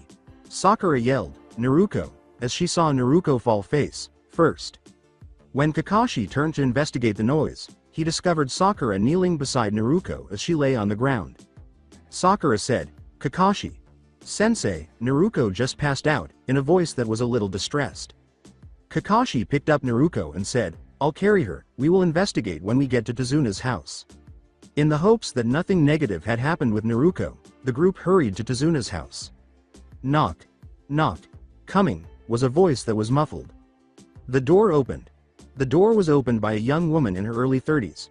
She had black eyes and long, navy blue hair that hung down to the middle of her back. She is dressed in an ankle-length green dress over a long, sleeved white shirt. Despite her loose fitting clothing, she managed to flaunt her rather impressive figure. She hugged her father and said, San, you're home, and are these the ninja you hired for us? Tsunami-chan, yes they are. They're quite the strong bunch, already saved me twice on the way back, Tazuna cheerfully responded. Miss, is there a room for my student here? She passed out after a fight and would like to examine her and make sure everything is fine, replied Kakashi. When Tsunami said, yeah sure, follow me, after a few minutes. Here, this is the guest room, you can put her down here. If you need anything be sure to let us know, Tsunami said with a smile. Thank you, I will let you know if we do need anything, Kakashi said as he laid Naruto away. Sakura asked anxiously, Kakashi, will she be okay? Sakura became even more concerned when Kakashi remained silent for several minutes while examining Naruto. When Kakashi finally responded, yeah, she should be fine, it seems she has suffered from chakra exhaustion. He continued to reassure Sakura and Sasuke, saying, she should be up in a day, 2 at most, even though he showed no signs of distress during this time. However, I'm not sure how. That fight shouldn't have depleted her reserves, and in all the time I've known her, I've never seen her run out of chakra, Kakashi pondered, keeping this information from the other members of his team. Kakashi bowed to Tsunami and said, where are my manners? I'm Hitaki Kakashi. The boy is Sasuke, the pink-haired one is Sakura, and the passed-out one is Naruto. Although we did withhold some information, Tsunami said, it's a pleasure to meet you, I'm Tsunami and my son who is sleeping at the moment is Inari. I should thank you for coming on this mission, even though we did withhold some information, in a somewhat melancholy and appreciative tone. It's no problem. Konoha shinobi see all their missions though when your village is back to normal you will still be required to pay the remaining amount, replied Kakashi. Tsunami got up and walked to a cupboard. Thank you. I will go and get some additional blankets. The girls can have this room, though this is the only guest room so the rest will have to take the couches in the lounge, she said. Kakashi said, thank you. Let's all rest for the night and we'll continue this tomorrow. Come Sasuke. Let's leave the girls to their rest, and Sasuke simply nodded. Kakashi then got up. Within the seal, what happened? Naruto said as she slowly stood up and held her head. Naruto looks around and sees that she is in the seal. She gets up, walks toward the cage, and goes through it. Naruto said, Kurama? You there? The response from Kurama was, I'm here Kit. Kurama was lying down and staring at her with one eye open when she turned to her left. She approached him and sat down against him, savoring the warmth and plushness of his fur. Uncertain of what had happened, Naruto said, Hey Kurama. Do you know what happened? I remember taking a step to follow Kakashi. Sensei, then suddenly I wake up here. You passed out Kit, replied Kurama. What why? Naruto inquired, beginning to feel anxious. Naruko was calmed down by Kurama's words. Calm down, kid, nothing is wrong. You are just starting to grow your 5th tail. From now on, when you get an additional tail, you will sleep for a day or 2. However, she was now perplexed as to why she would now faint whenever she grew a tail. This is because the growing of the tails now will drain you of your chakra as your body changes when each new tail grows. Though you must be aware of a few changes from now on, Kurama went on. What changes? They are not bad, are they? Timidly asked Naruko. Not entirely. The first change is at the start of every full moon you will be forced into your fox form for a week. During this week you will be twice as strong as your demon half will dominate your human side. You need to be careful during this time period as you will be more demon than human. The second change is similar to the first. At the start of a new moon you will lose your demon abilities for a full day. During this day you will no longer be a demon but fully human, so you will lose a lot of your power as well as your fox features. You will be weaker during this period, so be extra careful, Kurama clarified.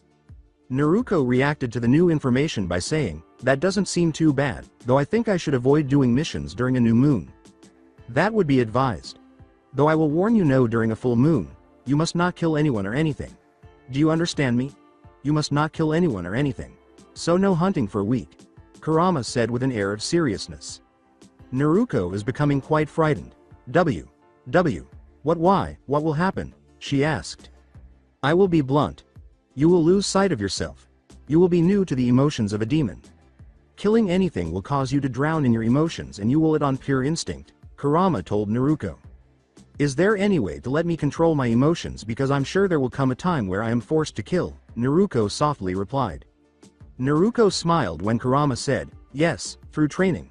I will train you to control them when we get back to your village. Naruko sighed with relief. That's good to hear. I would hate for anything to happen because of me.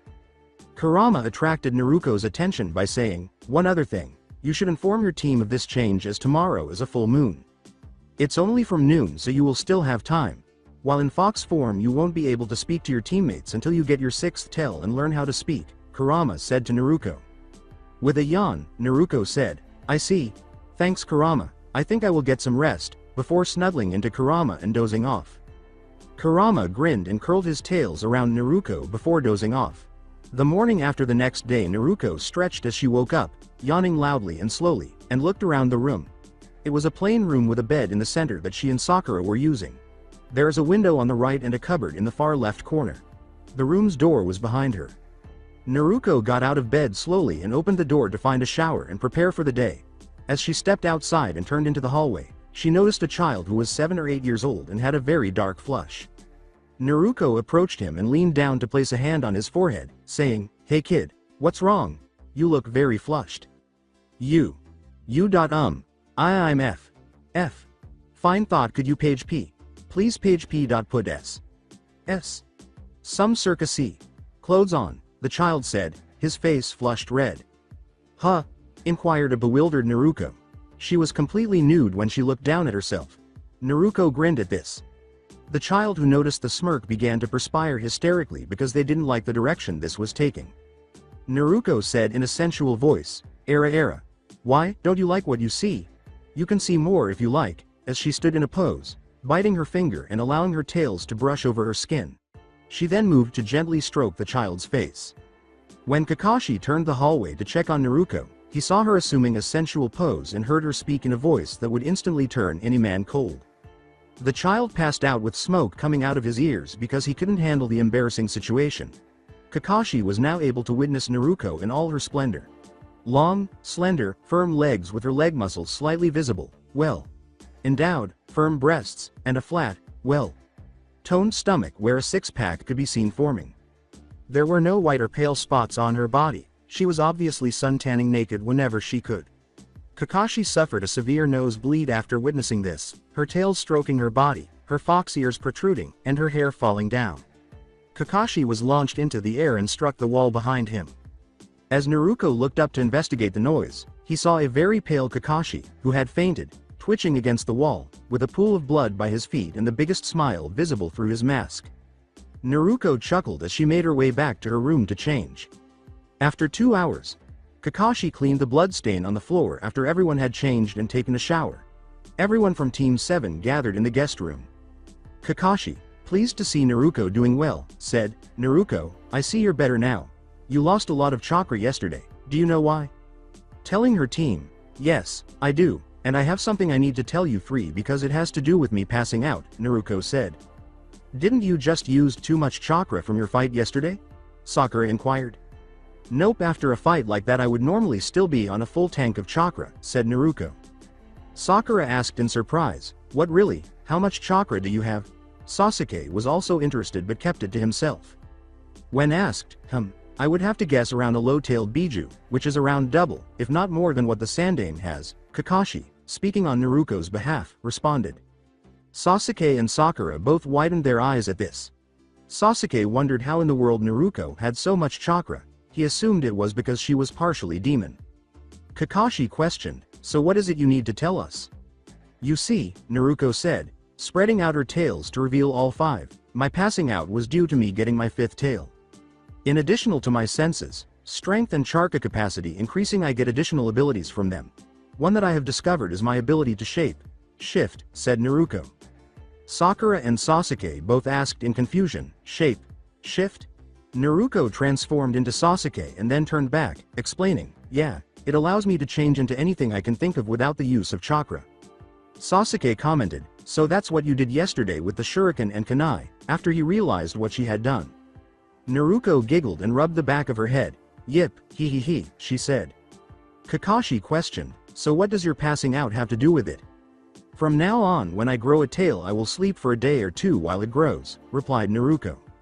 In an attempt to prevent it from happening while on a mission like it did now, Kakashi asked, I see, do you know when you will grow your other tails?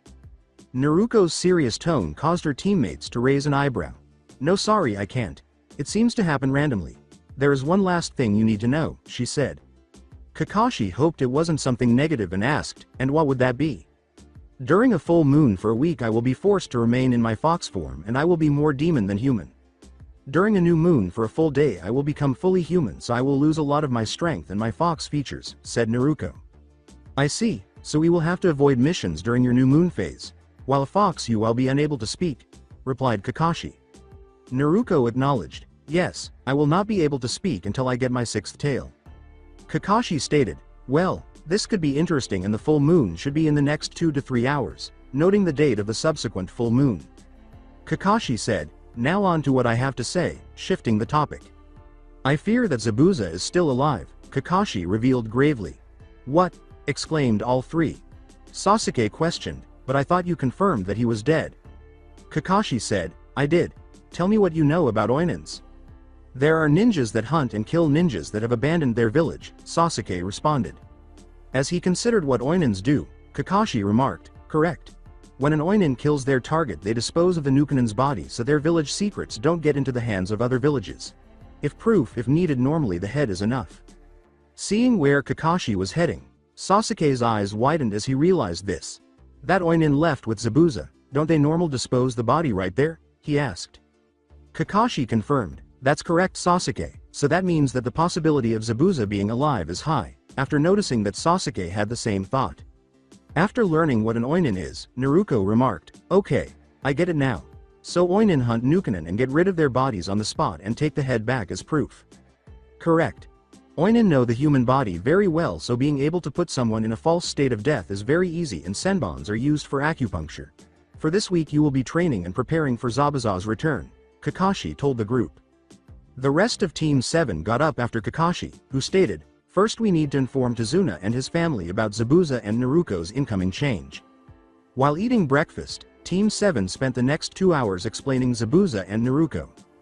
After 2 hours, in a nearby forest, Naruto knelt down and clenched her head before Kakashi could say anything more. Knowing what was going to happen, Kakashi ordered the rest of his team to back off a little because he had no idea how much Naruto would change. She is supposed to be more demon than human. Kakashi commanded that everyone return and brace themselves for the worst. Get back, I don't know what will happen, so be on guard, he said. Slowly, Naruto transformed into a 5-tailed gold blonde fox, slightly taller than Sasuke, and her blue eyes gradually gave way to pure golden ones that shone almost like they were glowing. Sasuke and Sakura moved next to Kakashi, unsure of what else to do. When Naruto opened her eyes slowly after shaking her head at the strange change, she saw that her team was watching her and was tense.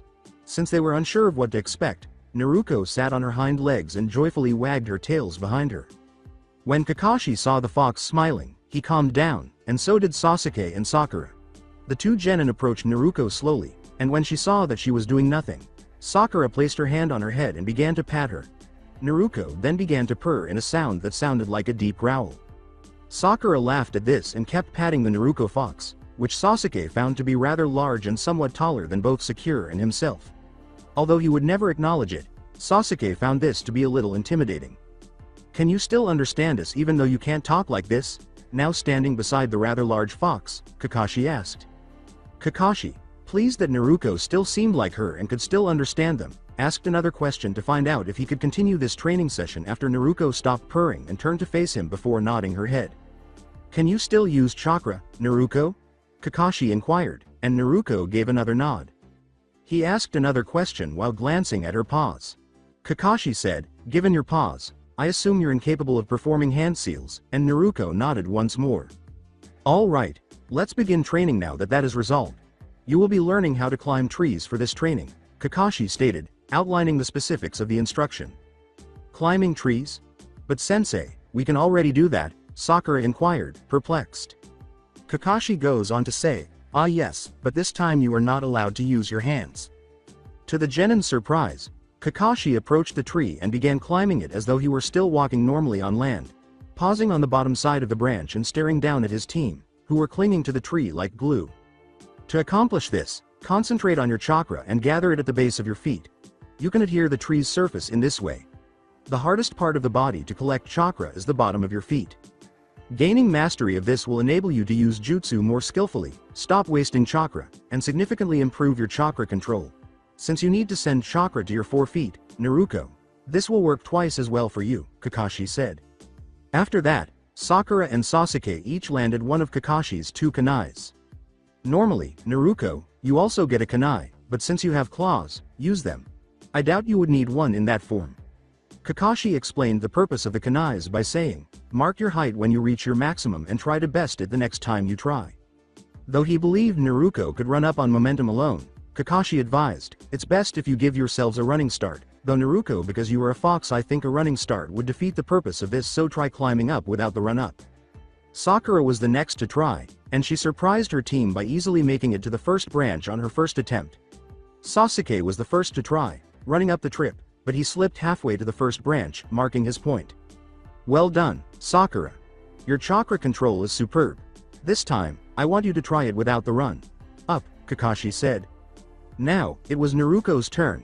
As she approached the tree's base, she focused and directed chakra toward her paws, placing one on the tree in the hopes that it would stick, but she did something that caused everyone, including Kakashi, to drop their jaws to the ground. Upon touching the tree with her paw, Naruko's trunk exploded away from her, creating a massive hole in the tree's base, causing it to fall towards her and Sasuke, who both immediately leapt to the side to avoid it. "Hello, Baka. Why on earth are you doing this?" A furious Sasuke yelled at Naruko, believing that Naruko was pulling a practical joke. When Sasuke noticed that Naruko was wearing a sorry expression and had her tail between her legs, he became calmer and realized that it wasn't a joke. "How did you do that, Naruko?" Sasuke inquired. Naruko appears to have infused her paws with far too much chakra. Typically, using too much chakra causes you to push too hard against the tree, and using too little causes you to slip off, explains Kakashi. However, I must admit that I have never witnessed someone do this and cause a tree to blow up. Kakashi, unsure of how to interpret this, said, "Naruko, try using as little chakra as you can and work up from there. We don't want to destroy the forest." The only time Kakashi had witnessed a tree blow up was when someone had used jutsus on it, not the tree climbing exercise. Naruko made another attempt, but even though she was unable to bring the tree down, she managed to make a sizable hole in it, which caused Kakashi to perspire.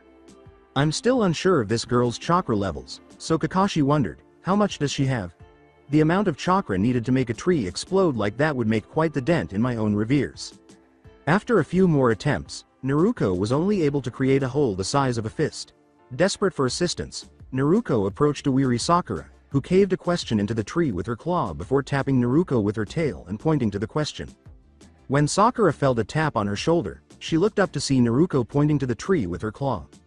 Sakura noticed a message carved into the tree's base where Naruto was pointing. Sakura, I seem to always use too much chakra and cause the tree to explode. Could you please advise me on how to do this? When Sakura turned to face Naruto, she saw that she was looking a little down.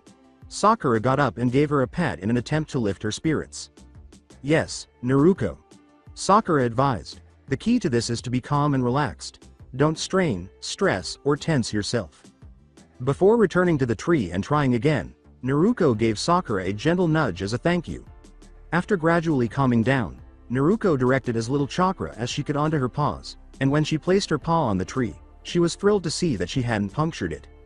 Naruto was relieved that the tree had not exploded, so she tried a second paw, but it had the same effect, so she stuck to the tree and climbed slowly, one step at a time, losing her focus as she approached the first branch and slipping.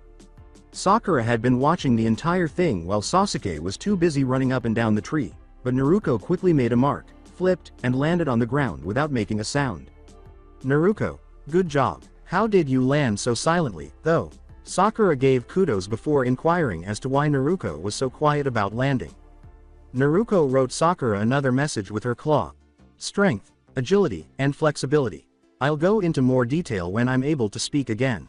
Oh, I see. That's really cool. Is it possible for me to learn how to do that? Sakura, still in awe, asked as Naruto wrote on the tree once more. I guess so, but it will be more difficult for you. Hey, would you mind showing it to me sometime? Sakura, pleased that she might discover something new, asked. Kakashi had stopped reading when Naruto began writing a message the first time, requesting assistance, and Naruto nodded her head before returning to her tree. Climbing practice. Though he looked at Sasuke in the hopes that he would change his mind soon, Kakashi was quite pleased with the interactions between his teammates. Naruto and Sasuke had been working on the tree climbing exercise non-stop for the next 5 days. On the second day, they both passed the first branch, but they refused to lose to one another. Instead, their objective was to see who could get to the top of the tree first. At the end of the third day, the team learned about the fate of Inari's father, how Gato made an example of him by publicly executing him, destroying all hope in the village, which made Inari lose all hope and believe that heroes do not exist. Sakura had trained on the second day, but she left halfway through to go guard Tazuna for the next 3 days with Kakashi. Sakura had grown quite attached to Naruto in her fox form, and at night, when neither of them was sure who liked it more, Naruto would shrink down to Akamaru's size and let Sakura cuddle her. Sasuke and Naruto returned late from training on the 5th night, with Sasuke being more exhausted than Naruto. Naruto was compelled to give Sasuke a ride back, even though she didn't particularly enjoy the idea of Sasuke riding on her back, but she couldn't leave him there. Late at night, returning to Tazuna's house, Kakashi grinned as he entered the room and saw Naruto driving Sasuke. Sasuke, did you enjoy the ride? Sakura wasn't thrilled about this, though, because she believed that the two were becoming closer. Kakashi teased. Both Naruto and Sasuke were not pleased with this either, as evidenced by the fact that Naruto threw him to the ground after Sasuke grunted, then shrank to Akamaru's size, climbed into Sakura's lap, and lay down. Sakura was rubbing Naruto's ears and listening to her purr happily away when Sasuke arrived at the table and sat down next to Kakashi on the other side of her, with Tsunami and Tazuna at her head. How was the training, Sasuke? Kakashi inquired. Sasuke informed Kakashi of the outcome of their train. We both reached the top of the tree. I reached the top first, but Naruto can run up the tree fast than I can, he said. Kakashi mentioned. No surprise there. In her fox form, Naruto is no doubt one of the fastest ninjas in Konoha, as she is aware of how swift Naruto can be when necessary. Inari suddenly appeared behind Sakura and said, "It doesn't matter, you're all going to die anyway, there is nothing you can do against Gato." Naruto opened one eye as everyone watched Inari approach the table with tears in his eyes. If she had been able to transform into her human form, she would have done so and fired back at him. Sasuke, who dislikes people and believes that all of the training he has done this week has been a waste, got up and gave the child a stern look, making him wince. Knowing that she couldn't, she simply sat in Sakura's lap and waited to see how well this went. When you don't know what we can do, don't go underestimating us. We are trained to do this because we are ninjas. Gato is just a minor inconvenience. I'm fairly certain Sakura can handle him alone, Sasuke stated without showing any emotion. Hey, what is meant by that? Sakura retorted, unsure whether it was an insult or a compliment. No, you won't. You have no idea what life is like here. Without a doubt, you ninjas lead a happy life, protected and admired by the other villagers. As soon as Inari finished speaking, Naruko became so enraged at what he had said that she leapt off Sakura, causing her to jump at the unexpected movement. As she was in the air, she transformed back into her full-sized fox and struck Inari, knocking him to the ground and pinning him down with her paws on his arms. With a loud, aggressive growl, Naruko stood over him and looked down at him. Inari, who was staring up at him, could see the rage in her eyes and the fangs that Naruko was exposing. As Naruko's face edged closer to Inari's, the growl grew louder and deeper, and Inari began to get really scared, unsure of what had caused it or what Naruko would do. Enough of that, Naruko! Sakura yelled. With a rather dejected expression on her face, Sakura decided it would be best to let Naruko think things out on her own, so she walked outside the house to cool down after the growling stopped. Sakura turned to face Inari, who was still on the ground, and reached out to help him up, but he slapped it away, causing Sakura to gasp, and then ran off to his own room. Kakashi followed Inari in an attempt to reassure him and explain Naruko's actions. Sasuke, who was also quite irate, went to the guest room to calm down. In an attempt to avenge herself, Naruko trained harder than ever during the night, which quickly caused a few trees to vanish. Since nothing else could soothe her, Kurama had to let this run through Naruko. Sasuke, Sakura, and Kakashi protected Tazuna for the next 2 days while Naruko trained as usual. This irritated Sasuke because he wanted to train more, but Kakashi had told him he needed to rest and recuperate. Sasuke grunted and reluctantly went back to protecting Tazuna after Kakashi explained that Naruko is different and that her body doesn't need rest like humans do because she is a Hanyu, and that her healing ability will take care of that if she ever does. Sasuke's question about why Naruko doesn't have to as well only made him more irritated. At noon, Naruko changed back into her human form, and she continued training until late at night, eventually dozing off outside.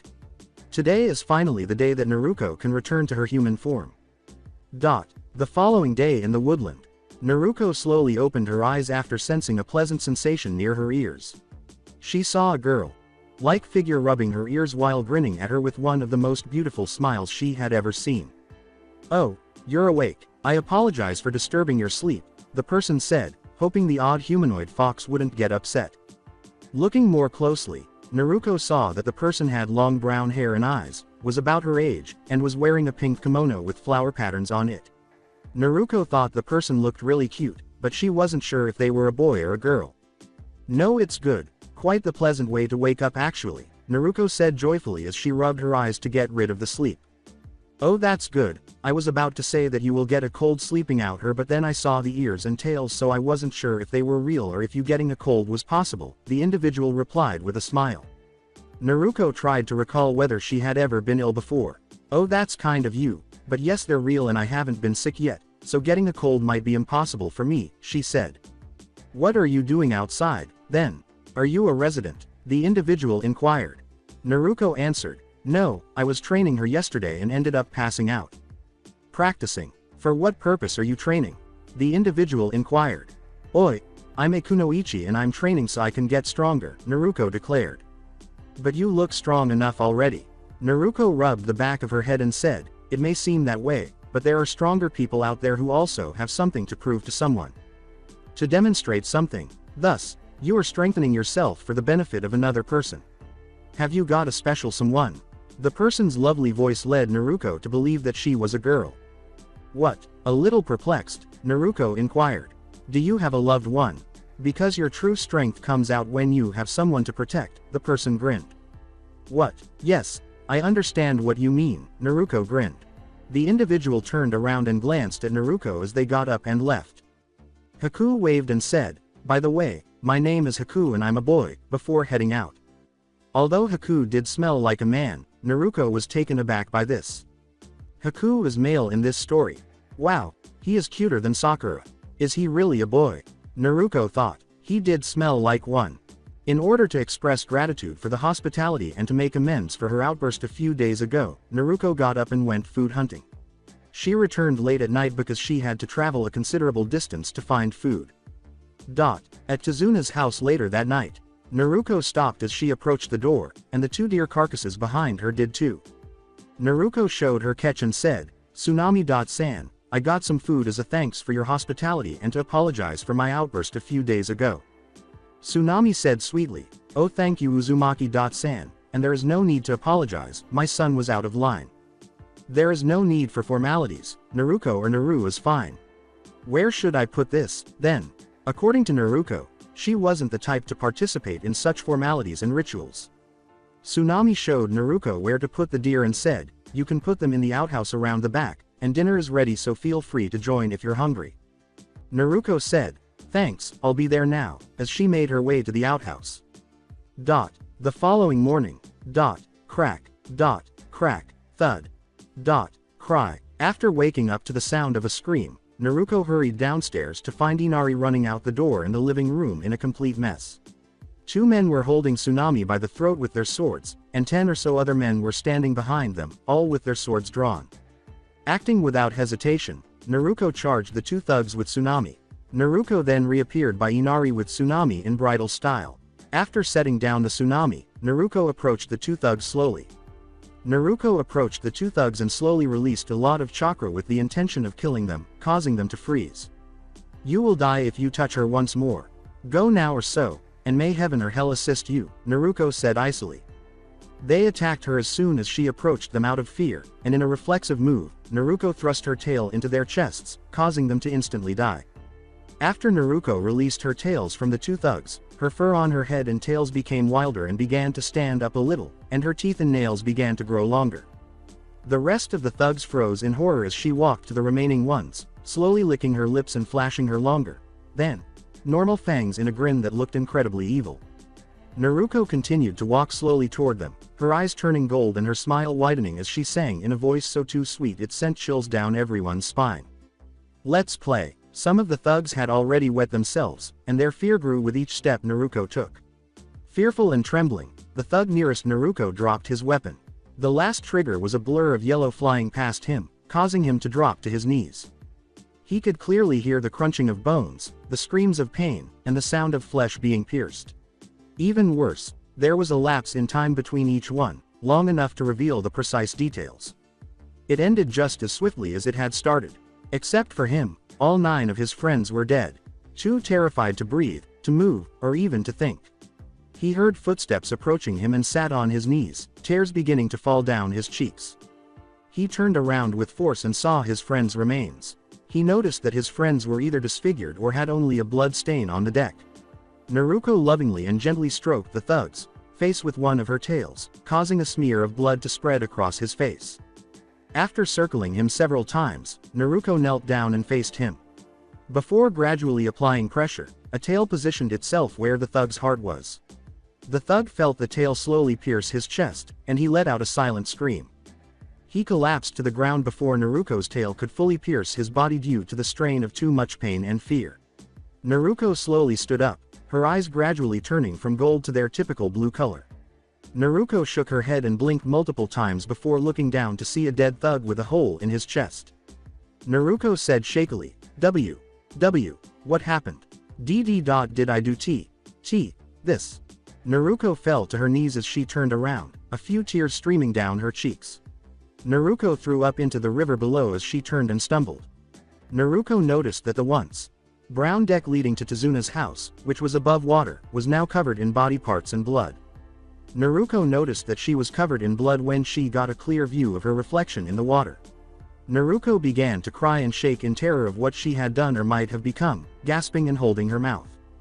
In between sobs, Naruko asked, I did this but why? Naruko jumped when Kurama yelled, Kid, can you hear me damn it? Kurama, what happened to me? Naruko, who was still trembling, said. Not fully sure what caused this, Kurama responded, finally I've been trying to get to you. It seems you were taken over by your emotions as to why most likely because you are still new to this. Sensing a fight at the bridge, Kurama said, for now, clean yourself and head for the bridge. Your team might need your help. We will talk about this later. Now is not the time. After giving a slow nod, Naruko sprinted toward the house and dove into the river to escape the chaos. Naruko hurriedly cleaned herself, washing away the blood from her hair, tails, and clothing. Naruko began running toward the bridge at full speed after slowly regaining her place on the deck that supported the house. Naruto transformed into an eagle and soared through the air just before reaching the bridge. Naruto noticed that her team was having some difficulties and that the area was covered in mist as she looked out onto the bridge. While Kakashi was on the defensive because of Zabuza, Sakura was protecting Tazuna. Naruto noticed a dome of some kind a little farther to the right, and what she saw inside alarmed her. Sasuke was inside the dome, with numerous senbons protruding from him. Sasuke collapsed as Naruto flew to his aid. After transforming back into a human, Naruto removed her wrist weights and threw them at the dome as she continued to fly in that direction. When the weights strike the bridge, they each strike a section of the dome, forming a deep crate. Naruto removed her ankle weights as she approached the dome, and she landed just in time, creating a second, smaller crater. Naruto destroyed another section of the dome as soon as she landed by throwing the weights in the direction of Kakashi. Swiftly creating a clone, Naruto picked up Sasuke and carried him on her shoulders as she ran outside the dome. The original was trapped inside the dome when the clone left because the damaged sides quickly regenerated. When Naruto finally looked at the dome, he saw that it was a mirror-made dome featuring a photograph of the Oinen they had met a week prior. A single mirror served as the roof of a second row of mirrors that were angled inward above the first row. Naruto's height was slightly less than double that of the mirrors. One voice said, "I see you were able to allow your teammate to escape this place. It makes no difference, you will not escape," coming from all around Naruto. The voice went on, "Please surrender, I do not wish to kill you." Naruto retorted, "No need, you couldn't kill me even if you tried. According to the voice, every well you leave me no choice." Naruto avoided the set of senbons that were hurled at her from behind by using her senses. Naruto saw a blur head moving from one mirror to another while avoiding it. Naruto enhanced her ability to hear and smell by sending chakra to her nose and ears. Naruto tried to see if she could see that blur again, dodging another set of senbons. She heard a single footstep and the splash of water behind her, but she didn't see the blur. Avoiding another set, Naruto looked back and heard the single footstep this time, as well as the blur. "You are fast, I'll give you that, but I'm not anywhere near my full speed," Naruto exclaimed. "Your bluffs don't affect me. You won't be escaping this place, so please give up," the voice said. Naruto removed her jacket and dropped it, saying, "Bluff. Why don't you find out for yourself if it's a bluff or not?" The jacket caused a small explosion when it struck the ground, scattering dust and debris inside the dome. Most of the mirrors around Naruto had a few cracks from the debris. Naruto would have witnessed the ninja's eyes widen if it weren't for the dust in the Oinen's mask. Naruto created a dozen Kage Bunshin during the dust. 13 Narutos were standing there grinning when the dust settled. A set of senbons destroyed all 12 of the clones that hurried to destroy a mirror, but none of them came close. "Numbers mean nothing in here, it's pointless to continue," the voice outside Naruto continued to say. Naruto simply smiled and sent another dozen Kage Bunshin charging in the direction of a mirror. Every clone was once more destroyed. Naruto concentrated on pursuing the ninja while the clones attacked. Naruto made another dozen, grinning as she approached, but they were all destroyed before they could even charge. "I told you, you can't win, so please surrender," the ninja sighed once more. Naruto's smile turned into a smirk, but she remained silent. When the ninja saw this, they couldn't figure out why Naruto was staring right at them. Naruto appeared in front of the mirror, cocking her fist back in preparation for a punch, before the ninja could take any action. The ninja slipped out of the mirror as Naruto threw her fist forward, but he was struck by a tail and crashed through the mirror. Naruto was on him once more as the ninja recovered, twisting their bodies in midair to land. The ninja was thrown into the air and landed a few meters ahead of Kakashi and Zabuza after Naruto struck them in the face, causing the mask to shatter. Naruto saw the ninja's face as she was about to punch them again and stopped just short of doing so. Naruto recognized the ninja and said, "Haku. Why did you stop?" Haku inquired. Naruto retorted, "Haku, you're with Zabuza." "Why?" While dropping her fist. "He saved me from hell and as such I am his weapon to do as he sees fit," Haku replied. "Weapon," said Naruto again. "Where I come from, having a Kekkei Genkai is forbidden, and when my father found out about this he killed my mother right in front of me. As he moved closer to me saying that he will rid this land of us, I panicked. He called my mother and me a curse that plagued the land and the reason for its destruction. Out of fear I killed my own father. I was forced to leave and run. No one took me in or even cared to look at me," Haku murmured. "The last thing I remember my father saying replayed in my head over and over. You were an unwanted plague, Shortly after I started to believe what he said was true, and that's when Zabuza-sama found me. He gave me reason to live and to feel wanted again, so I will do anything to protect him and his dream. He is my precious person. Haku laughed. Haku, you, Naruto uttered in sorrow. Naruto looked sorrowfully at the ground as a few tears streamed down her cheeks. He is like me, hatred for something beyond our choice and control, she thought. Asking, please kill me, I have no use now, Haku said. With a quick glance at Haku, Naruto asked, why? What do you mean?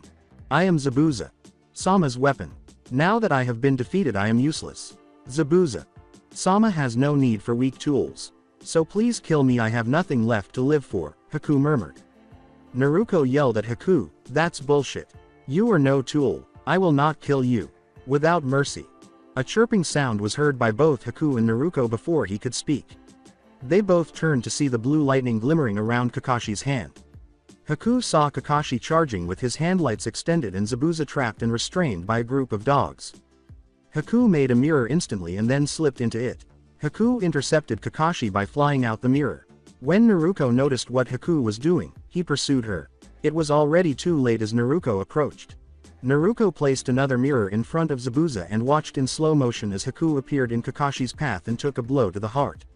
Haku tightened his fists around Kakashi's chest, held arm just before he passed out. As he raised his sword with his left hand and held it over his right shoulder, Zabuza praised Kakashi, saying, Haku, well done, what a useful thing I've picked up. It looks like you can't tell the future. Zabuza was about to hit him when Kakashi noticed that his arm was stuck. Kakashi managed to jump back while holding Haku without getting hurt because of the slight hesitation. But Haku's back was slashed viciously. After releasing his arm from Haku, Kakashi closed the children's eyes. Kakashi rose slowly to his feet and gave Zabuza a stern, icy look. Kakashi quickly appeared in front of Zabuza and kicked him in the direction of Sakura and Tazuna.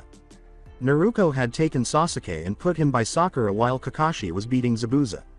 Naruto turned to face Kakashi, who was standing behind Zabuza, holding a kunai in each hand. Zabuza swung his sword behind him with his left hand. The sword sailed over Kakashi's head as he ducked. Kakashi got up and plunged both kunai into Zabuza's bicep as soon as the sword passed his head. Zabuza lost control of his sword as a result, and it flew in Haku's direction. Near Haku's head, the sword was embedded in the bridge. Zabuza, this fight is over. You are too distorted to continue. Clearly Haku's death has affected you, Kakashi declared as he ended the engagement. Zabuza retorted, shut it Kakashi. This fight isn't over yet, as the fog that surrounded the area cleared. Suddenly a voice said, well, what do we have here? Zabuza, you useless fuck, can't you do anything right? When Kakashi, Zabuza, and Naruto turned to face the voice, they saw a man with brown hair wearing a suit, holding a cane and sunglasses. A few dozen thugs were standing behind him, all of them fully armed and brandishing their weapons. Zabuza questioned, Gato, what the fuck are you doing here? Gato approached Haku, slammed his cane into his face, and kicked him several times. Take that, you shit stain. That's for breaking my hand, Gato cursed. Naruto yelled, he is already dead, leave him alone. Don't care, Gato exclaimed, kicking Haku several more times, which caused Naruto to clench her teeth. Gato said, I never planned to pay you after this. Why hire a Nukenin when I can hire all of these guys for the same price, pointing to the thugs behind him with his hand. Zabuza said, Kakashi, our fight is over. I have no reason to fight you anymore, as he approached Gato. After stomping on Haku's chest, Gato uttered the words, Zabuza, some demon you were. Naruto rushed up to Zabuza and yelled, are you going to just let him disrespect Haku like that? Shut up kid, he is already dead, Zabuza responded to Naruto in a composed manner. Do you not feel anything? An irate Naruto yelled back. No I don't, just like Gato used me I used Haku. I only used Haku for his Kekkei Genkai. In this world shinobi are only tools to do as we are told. I have no regrets, Zabuza replied simply. Naruto whispered, Oi, do you really mean that? Gato became irritated and said, who the hell is this annoying brat? Naruto retorted, shut it. As Gato clenched his jaw. Naruto yelled at Zabuza, he loved you. Do you really mean that? Putting his hand on her shoulder, Kakashi remarked, Naruto, enough, he is not the enemy anymore. After simply knocking Kakashi's hand away, Naruto approached Zabuza. Naruko repeated, do you really feel nothing? Quote, quote. Naruko began to cry as she exclaimed, you were precious to him. He loved you. He threw his life away for you. Naruko said, he died without his own dream. To die as a tool, quietly enough for Zabuza to perceive. Naruko sobbed and yelled, how can you not feel anything? Kid, Zabuza purred. When Naruko saw Zabuza crying, she looked up to him and began to cry even more. Zabuza went on to whisper, you don't need to say any more. Gato gave Haku a final kick that was powerful enough to send him rolling a meter or two. Blah blah blah, shut it already, you making a noise, he said. When Naruko saw this, her tears stopped. She slowly released her chakra as her head tipped toward the ground, concealing her eyes. Both Zabuza and Kakashi felt Naruko's chakra gradually rise and turn to face her. This talking is wasting time. Where is the group I sent to pick up that whore the builder calls a daughter? I need some new entertainment. She will make a great whore, Gato said with a laugh. Naruko became enraged upon hearing this and unleashed her full potential. The force of Naruko's chakra release pushed Zabuza and Kakashi back. When Sakura noticed chakra circling Naruko amid the dust that was flying away from him, her eyes widened. With all the dust and wind blowing out from Naruko, Kakashi and Zabuza had to shield their eyes. Naruko. Kakashi was taken aback by Naruko's radiating power. What on earth is this child? Zabuza felt the power emanating from Naruko as well. While keeping her eyes hidden, Naruko began to walk towards Gato and his group. The ground cracked under Naruko's feet with every step. Her ears were flat on her head, and her tails were still pointed skyward. Gato and his group noticed Naruko getting closer. While the thugs were growing anxious, Gato was giggling. Did something get you upset? Men get her, it seems there is another whore up for the taking, Gato laughed. Gato was terrified when Naruko suddenly materialized in front of him. Naruko threw him behind her after grabbing him by the throat with her tail. Zabuza saw Gato land roughly in front of him and slowly get back up when he looked down. Using his teeth, Zabuza tore his mask off, exposing his shark-like teeth and mouth. Zabuza repeatedly stomped on Gato's head with his foot, causing him to scream each time. This continued for about a minute before he stopped screaming. With a final stomp, Zabuza caused Gato's head to collapse. Naruko turned back to the thugs in front of her after witnessing Gato's murder. A thug yelled, you damn bitch, that was our meal ticket. Kurama said, Kit here, use this and make them pay, and then he gave Naruko the memory jutsu. After giving a nod, Naruko leapt back roughly 5 meters. Mi, Hitsuji, Ushi, Inu, I, you, Tora, was Naruko's catchphrase as she performed the hand seals and increased the chakra in her lungs. Kaden. An. En no jutsu, Naruko yelled before exhaling a blue, fiery flame that turned all of the thugs into nothing but left a black mark on the bridge's surface in the shape of the flame. Everyone there was in awe of the jutsu Naruko had just used, and the end of the bridge had melted from the heat of the flame. After a few minutes of waking up, Sasuke saw Naruko perform the jutsu and wondered in silence, when did Naruko learn to do that? Zabuza approached Naruko, who was still searching for the location of the thugs, and touched her shoulder. Thank you, kid. You reminded me that shinobi are also human and can't completely kill their emotions, said Zabuza. Naruko simply smiled slightly as she turned to face him. At this point, Zabuza had gone to Haku, and Kakashi had passed by to Naruko. Zabuza said, Haku, I am sorry and thank you for everything, as he knelt over him and gently lifted him up, a few tears streaming down his cheeks. For only a minute or so, it began to snow. While the others were perplexed and in awe of the unexpected snowfall, Zabuza whispered, Snow. Haku, are you crying? Gazing at Kakashi, Zabuza uttered, I would like to bury him. Kakashi looked at Naruko before Zabuza and said, Sure, my team will clean this up. Naruko, you may go with him if it's alright with you. Zabuza jumped off the bridge and walked the short distance to land on the unfinished side of the bridge, saying, Sure kid. I'm sure Haku would have liked that. Interment site. Before Zabuza spoke, Naruko and Zabuza sat there silently for about 30 minutes, praying for Haku and offering their respects. Haku was a kind and gentle kid. It pained him to fight you as he wished not to harm anyone but show them love and compassion. He fought both for you and myself, Zabuza said softly as he got up. A little perplexed, Naruko questioned, he fought for us. According to Zabuza, yes, it's the reason why your teammate still lives, he clarified. Silently, Naruko questioned, is what you said about being a ninja true? I can't speak for Konoha, but in Kiri we are not meant to pursue own ambitions but to become the village's greatest weapon and tool, replied Zabuza. Kakashi said, it's the same for Konoha. Each and every ninja has to live while dealing with that issue, as he emerged from within. When Naruto and Zabuza turned around, Kakashi was standing there looking expressionless. He is right, you know, I can speak from experience, Zabuza affirmed. With a sorrowful tone, Naruto questioned, is this what it means to be a true ninja? Unfortunately yes Naruto, Kakashi wrote in response. Naruto exclaimed, you know what? Fuck that, to which Kakashi and Zabuza both arched an eyebrow. Naruto exclaimed with confidence and pride, I've decided. I am going to be a ninja in my own way. Zabuza's eyes widened as he thought, this kid. Before making his well-known eye smile, Kakashi's eye also widened. Naruto questioned, Zabuza, what are you going to do now? Zabuza, who was still unsure of his future plans, said, if it's okay, I think I will stay for a month or two to help defend the village for a while. When I've healed and rested I'll leave so I don't attract the wrong kind of attention. Naruto looked at Kakashi and said, it should be fine right Kakashi, sensei. Kakashi nodded. On the bridge a week later. The bridge was finished in a week because of Naruto and her clones.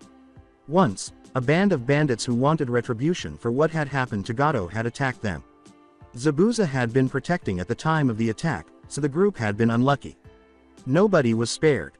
The reason behind Naruto's outburst was still a mystery to both her and Kurama. The killing speech had to be given to her by Kakashi after Naruto had informed him of this. Naruto was somewhat calmed by this, but he was still afraid that it might occur again. What really worried Naruto was that if she did lose it again, her friends might suffer the consequences.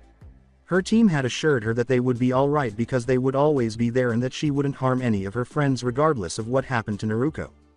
From us and the rest of the village we thank you for freeing us from Gato, we will be forever in your debt, Tazuna replied.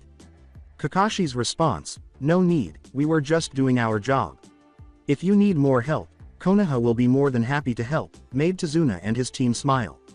Naruto knelt in front of Inari and said, Inari, make sure you take good care of your mother. Make sure you grow up strong and keep well.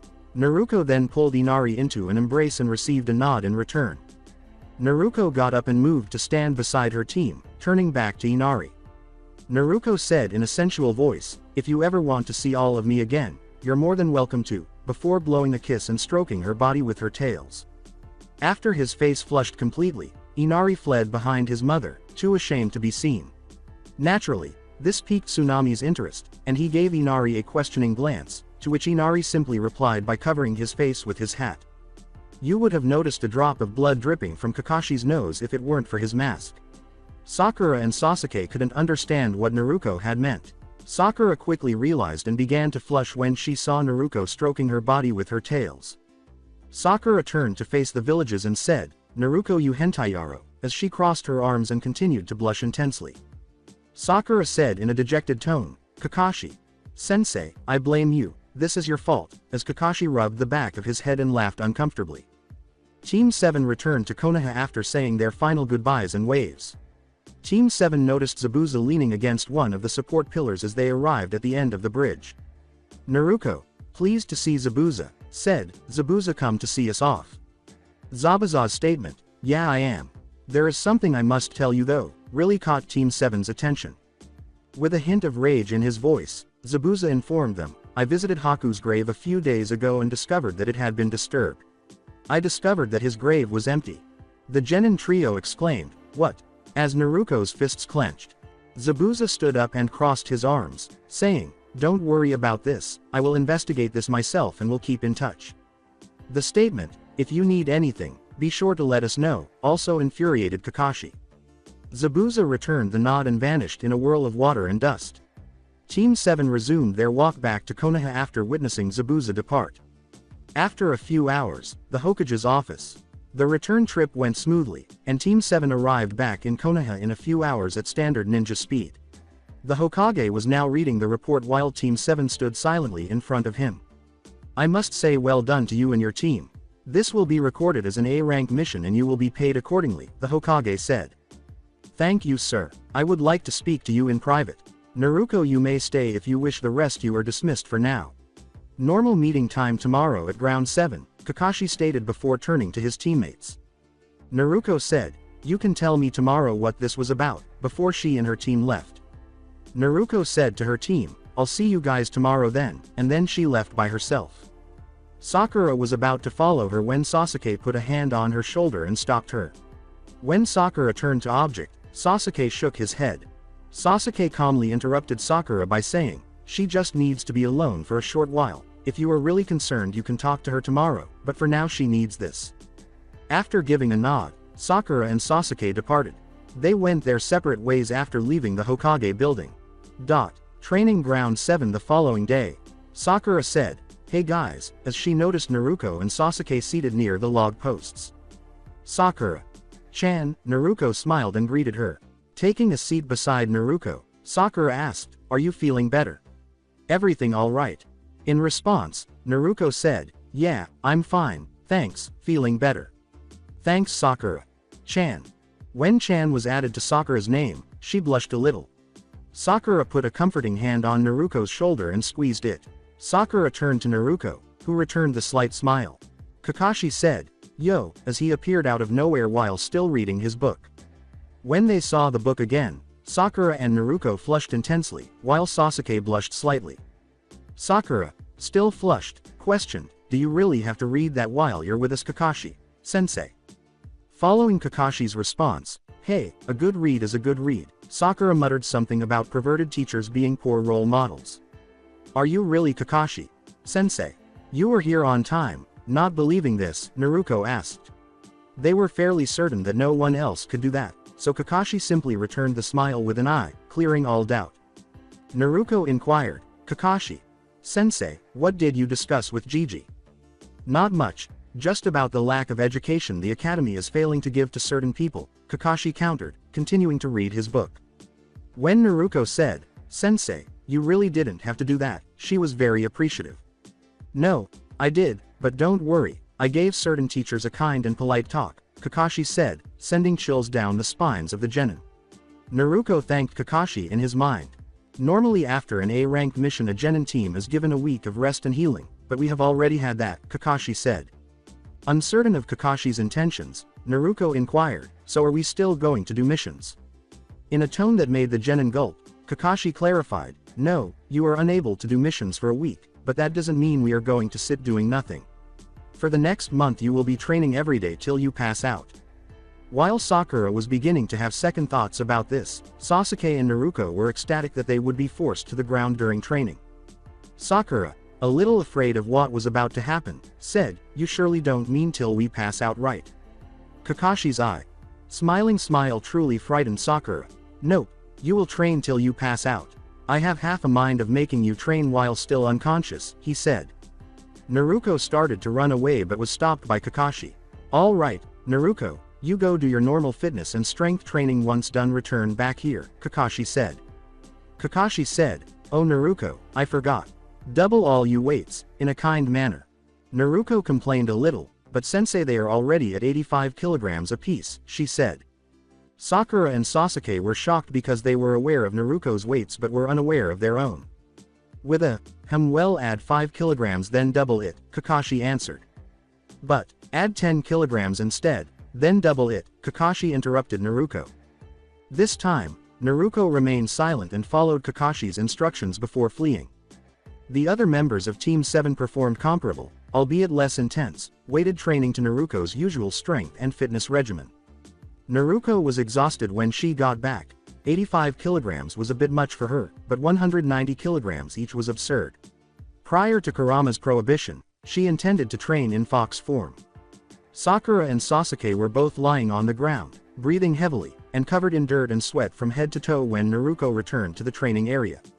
They were joined by Naruko, who lay down between Sakura and Sasuke. Naruko said, "You guys look like you have seen better days," and he chuckled at their situation. When Kakashi-sensei gave us all the training to do, I thought he would just sit by and read his book, not join us, Sakura remarked, still in disbelief that Kakashi had come along. Naruko inquired, astonished as well, "Kakashi-sensei joined from above the genin?" Kakashi answered, "Well, yes. The fight with Zabuza showed that I have softened over the past few years." Kakashi was crouching on a branch in the tree above the Genin trio when they looked up. Kakashi pulled out a stack of small papers and fell from the tree shortly after. As they saw Kakashi holding a stack of papers, Team 7 slowly rose to their feet and turned to face him. Naruto asked in a slightly panicked tone, Kakashi, what's the paper for? Please don't tell me we are doing a written test. Sakura responded, Naruto, I don't think we are doing a test. Those papers are too small, after noticing that the paper was no larger than Kakashi's palm width. Naruto relaxed, relieved that she would not be taking an exam. Kakashi handed a piece of paper to each member of his team and said, Sakura is right. These pieces of paper are made from a special type of tree that is grown and fed with chakra. When exposed to the slightest hint of chakra, it will react accordingly to your chakra's latent nature. As he channeled his chakra into the paper, Kakashi remarked, all you do is channel a bit of your chakra into the paper. If it turns to ash, it's fire, splits in two, it's wind, wrinkles, it's lighting, crumbles, it's earth, and if it becomes wet or damp, it's water. While half of the page crumbled, the other half wrinkled in Kakashi's fingers. Kakashi showed his team the paper and remarked, mine is lighting. Earth is a secondary for me. The more you train with other elements, the more your body becomes used to using them. As Sakura proceeded, a small portion of a corner crumbled and her paper became soaked. Kakashi explained, water is your main. Earth is second, but not all that strong, but can change with time and training, as Sakura grinned broadly. Sakura led Sasuke, who then pressed his chakra into the paper. About half of his page turned to ash, and the other half wrinkled. Kakashi clarified, interesting. Your main is lightning and not fire like most Uchiha, though you still have a strong affinity to fire, as Sasuke grinned. Knowing what would happen if she is careless, Naruto went last and pushed as little chakra into the page as she could. Her page broke in two, with one half turning to ash and the other half wrinkling nearly into a ball. Sasuke lost his smirk, not pleased with this. Now that is really interesting. Your primary element is wind, the perfect type for you. But you show strong affinity to lightning and fire. That is rather unheard of, explained Kakashi, in awe. Naruto asked, I think it might be because of my tails, it's the only reason I can think of, as she tried to figure out why she possessed three elements. In response, Kakashi said, it could also mean you have a Kekkei Genkai. What is that? Inquired Naruto. Kekkei Genkai are abilities that are passed down through genetics, so only a person of that clan can perform them. The Sharingan is a good example.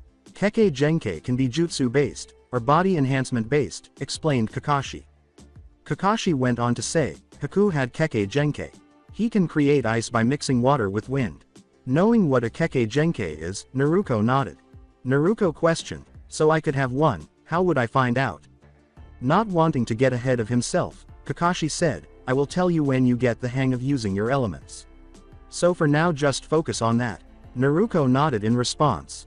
Both Naruto and Sasuke grinned when Kakashi told them, we now know your elemental affinities, but before we get to them you will need to increase your chakra control. Naruto, Sasuke, you already know how to use fire, so it might go quicker. The next chakra exercise you will be doing is water walking, using the same principle as the tree climbing, only this time you must constantly release a changing amount of chakra to stay afloat, Kakashi said as he approached the river. Kakashi walked a few meters out on the water with his team in tow before confronting them. The idea that they would soon be able to walk on water astounded the Genin trio. Kakashi grinned, so get to it. You may take your clothes off but keep the weights on, he said. When Sasuke took off his boxers, Naruto and Sakura took issue with Kakashi's manner of saying that. While Naruto blushed slightly at the sight of Sasuke's gradually developing muscles, Sakura blushed intensely at seeing Sasuke in this state. Sakura's singing of Sasuke.kun made Sasuke feel a little uneasy. The thought of stripping now made him unhappy, especially in Sakura's presence. Sakura asked if she could accompany Naruto, who said, Kakashi. Sensei, can I please get my swimming costume first? After Kakashi gave a nod, Sakura and Naruto hurried to retrieve their costumes. In his heart, Kakashi wanted to say no, but he refrained from doing so out of concern for the consequences. Kakashi was perplexed when they returned because they were still dressed normally. With a hint of disappointment, Kakashi said, I thought you went to get your costumes. Sakura retorted, we did. We aren't going to walk around the village in them, as she didn't like the thought of going virtually nude. Sakura and Naruto took off their garments while still wearing their weights. Sakura and Naruto were dressed in pink and orange bikinis, respectively. Although Sakura's body was decent for her age, her legs and stomach were well toned, and her breasts were still rather flat. However, Naruto's body did not appear to be that of a 13-year-old, rather, it was that of a well-developed 17 or 18-year-old. See, moving on to D-cup breasts, well-defined stomach with a small six-pack visible, and slender, well-defined legs with nicely defined carved muscles. Sakura was somewhat pale, but Naruto's body was flawlessly sun-tanned. Sakura's mumbling about how unfair it was that Naruto could look so good revealed how envious she was of her body. Sasuke blushed quite a bit when he saw Naruto, and Naruto noticed. Sakura believed he was observing her. Meanwhile, when Kakashi saw them, he nearly passed out. The song, "Sasuke, Do You Like What You See?" was sung to him by Sakura. Sasuke glanced at Naruto and said, "Wasn't looking at you, Sakura," quietly but loudly enough for everyone to hear. Sakura became quite agitated when she saw Sasuke staring at Naruto. "Damn you, Uchiha! Bitch, stealing Sasuke from me," Sakura yelled, glaring at Naruto, who immediately shot back. "How can I steal something from you that was never yours in the first place? You forehead slut," replied Naruto. At this point, Sakura simply remained silent and went to train by the river. Knowing that she silenced Sakura for a considerable amount of time, Naruto grinned. Both Sasuke and Kakashi were thinking something like, "Damn girls," when they both started to perspire at the argument. I assumed they had moved past that by now. Kakashi sighed as he considered this. Team 7 practiced walking on water for the remainder of the day. Each of the three receives an equal amount of dunking. For a week, Team 7 practiced walking on the water and getting soaked. After finishing the exercise on the third day, Sakura was made to perform her regular training on the water rather than the land. Sakura was dunked several more times as a result of this. After completing the exercise on the fifth, Sasuke was forced to train with Sakura on the water rather than the land. Naruto has a lot more chakra than the rest of her team combined, so Kakashi said it didn't matter that Sasuke boasted that he had defeated her in the exercise. In response to Sasuke's desire to engage in some form of chakra capacity training, Kakashi stated that they were already doing so. On the seventh day, Naruto finished the water walking exercise and joined her teammates for water training rather than land training. She may have taken longer than the other members of her team to master the exercise, but she hasn't been dunked from training yet. Her teammates were perplexed by this because they continued to receive the occasional dunk. Kakashi had informed them that the Seishutsu Henka training would begin tomorrow. All three genin were eager for tomorrow, but Naruto was especially thrilled since it meant she would be learning more jutsus. The following day, "Yo," Kakashi said, suddenly reappearing while continuing to read his orange book. Naruto deadpanned, "Yip, still not used to you arriving early." Naruto remarked, "Kakashi Sensei, you are always reading that book, surely you have finished it by now," perplexed as to why Kakashi continued to read the same book. Kakashi adds, "Oh, this is the second addition to the Ichi Ichi series, Ichi Ichi, Violence," in an overly joyful tone. "This is a clear masterpiece of writing. The plot, the romance and action are just perfect. The timing." Naruto half begged, all right, I get it. Now can we start with the training please," since Kakashi had been talking about it non-stop for days the last time she had asked. Kakashi halted his speech, wore a melancholy expression, and muttered something about how young people nowadays don't have the time to comprehend literature. When Naruto heard this, she received a tick mark on her forehead, but she decided not to speak because she wanted to practice ninja skills rather than how to argue with people. By calling his team over to him, Kakashi was able to pull himself out of his gloom.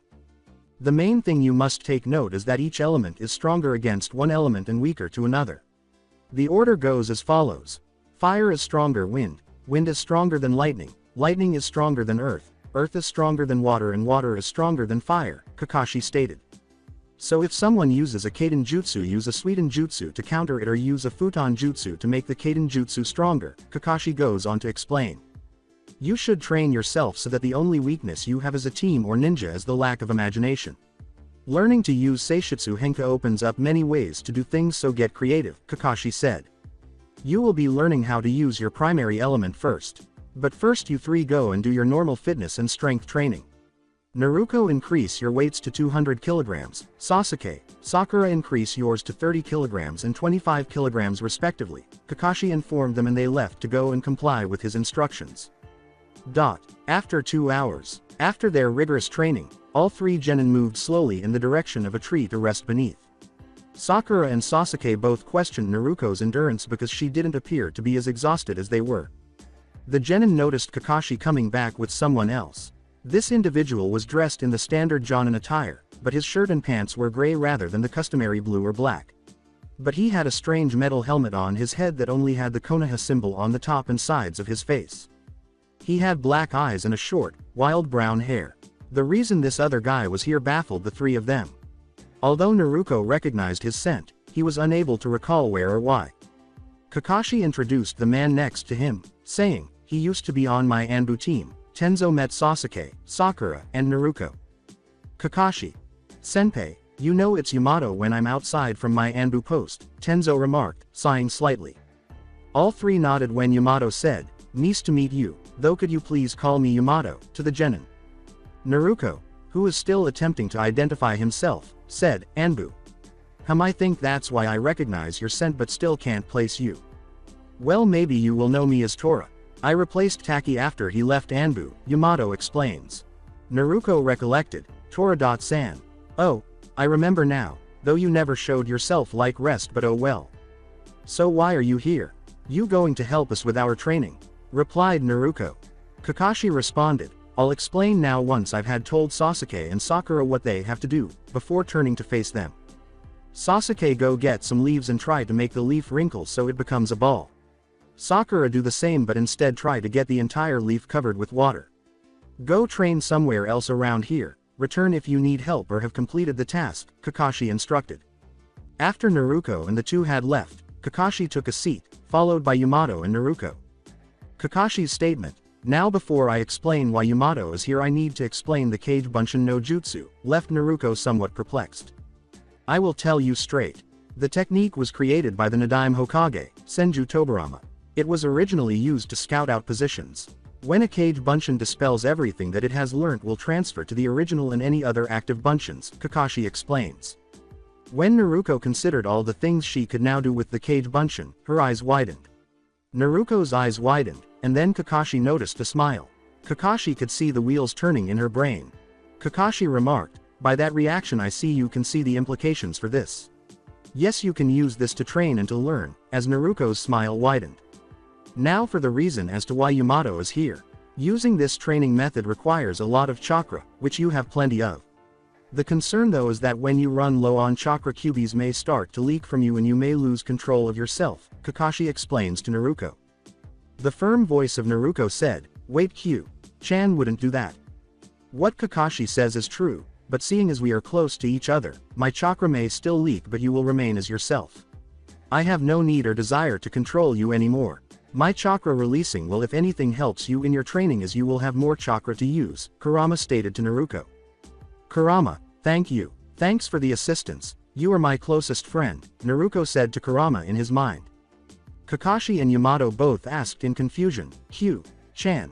Naruto had kept her relationship with the Hokage a secret from everyone. She never said anything because the subject was never brought up, and there was no explanation for this. "Yay, Chan is my best friend. He says that his chakra might leak but he won't take control of me," Naruto laughed. "Naruto, you must be careful with Kyuubi, he might be tricking you," Yamato stated. Kakashi said, somewhat suspiciously, "I know you have had contact with Kyuubi before but I didn't know you could openly communicate with it." Kakashi calling Kurama it made Naruto unhappy. "It's a him, not a it," Naruto said. "Besides, you haven't bothered to get to know him, I have. He has feeling just like everyone else. And he is not tricking me." With a very disappointed tone, Naruto stood up for Kurama and crossed her arms. "I can prove it by the fact that I know his true name. Demons only tell their names to whom they see as worthy and as a friend," she said. Though he kept Naruto in the dark, Kurama was actually relieved to have someone defend him for once. Because she understands the loneliness and suffering of being perceived as a weapon, something that isn't alive, or someone who isn't truly you, Naruto was very protective of Kurama. Naruko's determination to assist those in similar circumstances was only reinforced after witnessing and learning about Haku's ordeal. Kakashi regretted not thinking that Kyuubi might simply be like all other living things. Yamato raised an eyebrow and said, "Kyuubi has a name and is a he." "Yes, he does. This just proves that humans are the real demons. I'm not surprised though, you humans barely respect your own race, so how do we expect you to respect others?" Naruto said softly and sadly. "I'm sorry, I didn't realize, though I am still not quite used to life and the way things work. Didn't exactly have a normal childhood, or what little I can remember from it. That is a story for another time though," Yamato said with a smile. In an effort to lighten the mood and get them back on track, Kakashi said, "Well, enough with the gloomy talk. So basically Kyuubi will still leak chakra but won't do anything to you." "Yep, he says I can use it to help with my training," Naruto said. "Well then Yamato, you don't really need to be here anymore, though you can still stay and help out and for in case anything does happen," Kakashi replied with a grin on his face. Naruto nodded and followed Kakashi's instructions. "Naruto, make as many clones as there are leaves on this tree. Have each clone try and split the leaf in half using your chakra," Kakashi said. Yamato was standing there, jaw clenched on the ground, watching Naruto make about 1,000 buncheons. While stating that Naruto can easily match a low-tailed Biju in terms of chakra, Kakashi simply laughed at Yamato. When Kakashi added that he would never get used to seeing Naruto make so many buncheons, Yamato simply nodded in response, his face looking dumpy. Naruto, Sasuke, and Sakura continued their Seishutsu Henka training for the next hour. After an hour, Kakashi instructed Naruto to dispel all of the buncheons. After doing so, Naruto was somewhat overwhelmed by the amount of information she received. Given that Naruto should be experiencing chakra exhaustion despite having all of her chakra, Kakashi was ready to take over. Naruto showed no symptoms of chakra fatigue as he stood there for a while, trying to take in everything, and then prepared to leave again. When nothing happened, Kakashi simply shook his head and started to perspire, while Yamato's jaw dropped back to the floor. Kakashi simply stopped attempting to comprehend Naruto and was no longer even surprised. Naruto continued to make more than 1,000 buncheons. A buncheon approached Kakashi and Yamato as they sat beneath a leaf-covered tree approximately 30 minutes later. Naruto said, "Kakashi Sensei, do you have any tips for me?" Nope, sorry Naruto, wind is my weakest element. Wind is one of the rarest types in Konoha. I can only count about 5 people who are wind type but only one still lives," Kakashi was thinking. Yamato inquired, "Considering who in Konoha was a wind user, you mean Asuma?" Kakashi remarked, "Yes, Naruto, you can go ask Asuma, he should be by training ground 10 or 17, trying to imagine Asuma's location." After thanking him, Naruto took off, shocking Yamato once more because he hadn't anticipated such speed from a genin, much less a chunin. When Yamato asked, "Kakashi Senpai, just what the hell is she?" "Not sure though, I'm not surprised, she is turning out a lot like her father, a real genius when it comes to training and being a ninja," replied Kakashi. Practice Area 10. Asuma sparred with his team, and Naruto exclaimed, "Glad I found him," with joy. Asuma wore the traditional Jonin uniform, but his jacket was a piece of cloth that hung down from his right leg. The Hai no Kuni symbol was on the cloth. Asuma looked a lot like the Hokage, with black eyes and hair. Naruto yelled, "Asuma Sensei," which caused Asuma and his group to pause and turn to face him. Asuma questioned, "Naruto, wonder what she wants," after noticing Naruto jogging toward them. Confused, Shikamaru exclaimed, "Naruto. That's Naruto. I don't remember seeing her with tails and fox-like ears." In a quiet thought, when did Naruto get into cosplay? Ino remarked that Naruto's ears and tails were adorable. Observing that Naruto's features were exposed, Asuma remarked, "So I see she is no longer hiding one of her secrets, wonder what changed." Unaware of this, Shikamaru and Choji both questioned, "Secrets?" With great confusion, Ino questioned, "What, that she is into cosplay, why would she hide that?" Shikamaru remarked, "I don't think that's cosplay Ino, they look real," observing that Naruto's tails moved too naturally to be false. Asuma stated solemnly, "They are real, you may ask about them but not how she got them." Shikamaru began to consider this in the hopes that he might be able to solve it with a few questions.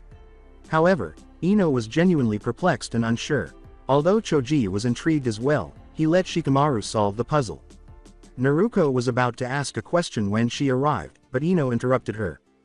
Ino questioned, Naruko, are those really real? Naruko said, you mean the ears and tails? Yes they are, as she allowed her tails to wander aimlessly. Were you born with them? Inquired Shikamaru. Tragically, Naruko stated, I can't say without telling a certain secret, but will tell you after the Chunin exams, not wanting to keep this a secret from her two closest mates. Shikamaru sighed. I see, seems troublesome if you asked me. Why do you have them and how are they real? Ino inquired. With a smile, Naruko replied, well, that's because I'm not human. I'm a Hanyu. Shikamaru arched an eyebrow and remarked, Hanyu.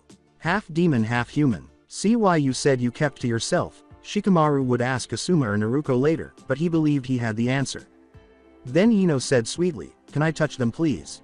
Naruko said, why? Why? Yea sure, just be gentle please, being unsure of this. Grinning, Ino began slowly massaging Naruko's ears. When Ino first touched Naruko's ears, they twitched, causing her to jump a little. Shortly after Ino began massaging her ears, Naruko began purring. Squealing, Ino said, ah, how cute. She even purrs, which caused Naruko to flush. Naruko said softly, S.S.S.O. you're not afraid of me. Which caused Ino and her two closest friends to raise an eyebrow.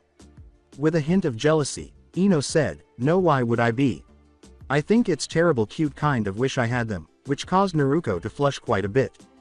While Ino moved to pat one of her tails, Naruko lamented, well, it's part of the main reason why I kept to myself as the villagers don't think so. Asuma, who was aware of Naruko's life, clenched his fist at this. Asuma was among the few who wanted to adopt her, but the civilian council blocked this, which infuriated many ninjas. Shikamaru's theory was partially supported by the tone of Naruko's voice and Asuma's abrupt mood shift. Well, you are still you and the villagers are stupid. You will always be our friend, right Shikamaru? Replied Choji. Yay, it would be too troublesome otherwise, Shikamaru remarked, grinning slightly.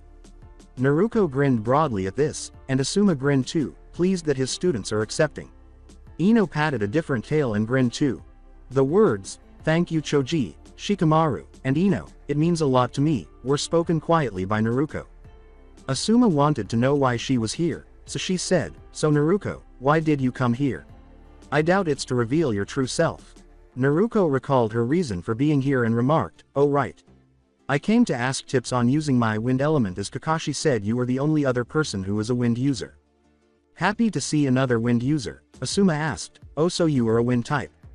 Yes, along with fire and lightning. Kakashi says I might have a Kekkei Genkei, Naruko replied. Asuma exclaimed, you have 3 types, wow, you most likely do have a Kekkei Genkei, in surprise. Asuma. Sensei, how do we find out what type we have? Ino responded. Asuma said gravely, you will find out tomorrow. I can't have Kakashi upping one on us, which caused Shikamaru to mutter and complain about how problematic things have gotten. So Naruko, you came here for tips, seeing as you are also a wind user, I'll tell you if you take my team out for a barbecue, Asuma said in an attempt to negotiate with Naruko. When Shikamaru said, you're cheating Asuma, Sensei, he winced. Asuma said, not really. So Naruko, do we have a deal? Knowing how much she and Choji could eat made Naruko slightly pale. Naruko shook Asuma's hand and said, it's for training so it's a deal. Now for wind you have to think thin and sharp. When you apply your chakra fold it and make it as thin as you can, Asuma said. I see that makes sense, but what can wind type be used for? Kakashi said it's the best type for me. Asked Naruko. Good question. It is mostly used to enhance the cutting ability of your weapons, replied Asuma. Naruko questioned, why wait? Surely that won't make much of a difference. Sure, your weapon will be sharper, but... Asuma handed Naruko his weapon and pointed to the tree. Another good question. The sharpest weapon will always win and will render most defenses, if not all, useless as the piercing power is greatly increased. Here, take this and throw it as hard as you can at this tree, Asuma said. Naruko admired the blade but was afraid she might shatter it. Are you sure I should throw it as hard as I can? I don't want to break this, it's quite the cool blade, she said. It resembled a dagger due to its small, thick, curved blade, but the handle and blade were one piece. The handle resembled a knuckle duster because it had holes in it and a pointed side. Don't worry, that blade is made from a special metal that allows to channel your chakra through it easier and makes it more effective, Asuma said. All the more reason why I doubt I should throw as hard as I can, Naruko said, sounding somewhat concerned. With assurance, Asuma declared, I will cancel the transaction and give you the gratuity if you break it.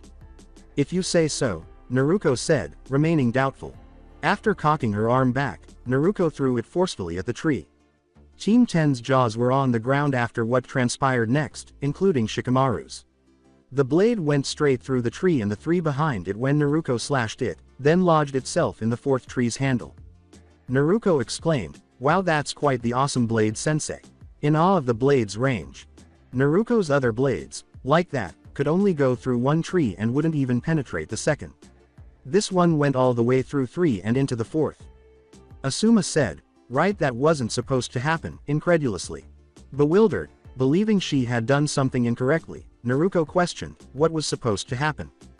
Well, you were supposed to throw it and it would remain in the first tree. Then I was going to throw the other one with my wind chakra and have it sail through the tree effortlessly. Asuma continued to stare at the tree. As Ino emerged from her daze, she inquired, Naruko, how hard did you throw it? Naruko rubbed the back of her head and remarked, well, to be honest, I threw it fairly hard but not at my full strength because I doubted that the blade wouldn't break. Team 10 simply collapsed to the ground, face down, and lay there with a drop of perspiration on their heads. Asuma stood back up and shook his head, attempting to determine whether she was telling the truth or lying. Even more so, why wind type is the best for you. If you can already throw it like that when you add wind chakra, pretty sure 10 trees wouldn't stop the blade, Asuma continued, partially perplexed. Naruko exclaimed, wow, really, that's awesome. To check if his blade was still in one piece, Asuma hastily retrieved it. With a sigh of relief, Asuma returns and hands Naruko the blade. Despite possibly being a little blunt from the throw, the blade was still in excellent condition. Team 10 just broke down in shock when Naruko said, wow, that's one tough blade. I can't count the number of kunais and shurikens of broken throwing them like that. Asuma continued to be pleased that his blade was still in good condition and remarked, well, it looks like you still owe my team dinner, so better pay up soon. A promise is a promise and I don't take back my words, Naruko grinned and declared with pride. Asuma said, so there is a tip for you, come back later for more tips, right now I have a team to train, frightening his team with a menacing smile. Before destroying the clone in a cloud of smoke that confused Ino and Choji, Naruko said, thank you, I'll see you around then. Shikamaru inquired in surprise, Kage Bunshin. When did she learn that? Asuma, who was also taken aback, remarked, it appears that she learned how to use it correctly from 2.san. Ino inquired, how does a bunshin help? It's not a normal bunshin. That bunshin has a physical form and shape and the user learns what the bunshin learns, Asuma said. Wow, that's cool, can we learn that jutsu? Ino responded. Nope, sorry, it's a kinjutsu and with the amount of chakra you have it would kill you if you used it to make a single bunshin, Asuma replied. Ino inquired, how much chakra does she have? After learning that Naruko was capable of creating one.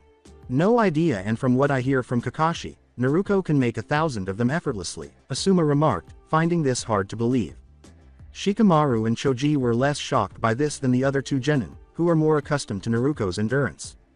I don't believe it at all. Surely he is just bluffing, there is no way she can make that many, Ino said. I'm not sure Kakashi isn't the one to lie or brag about anything, Asuma remarked, having knowledge of Kakashi. I believe it, she is a stamina freak, asked Choji. He has seen her go, Shikamaru said, concurring with Asuma.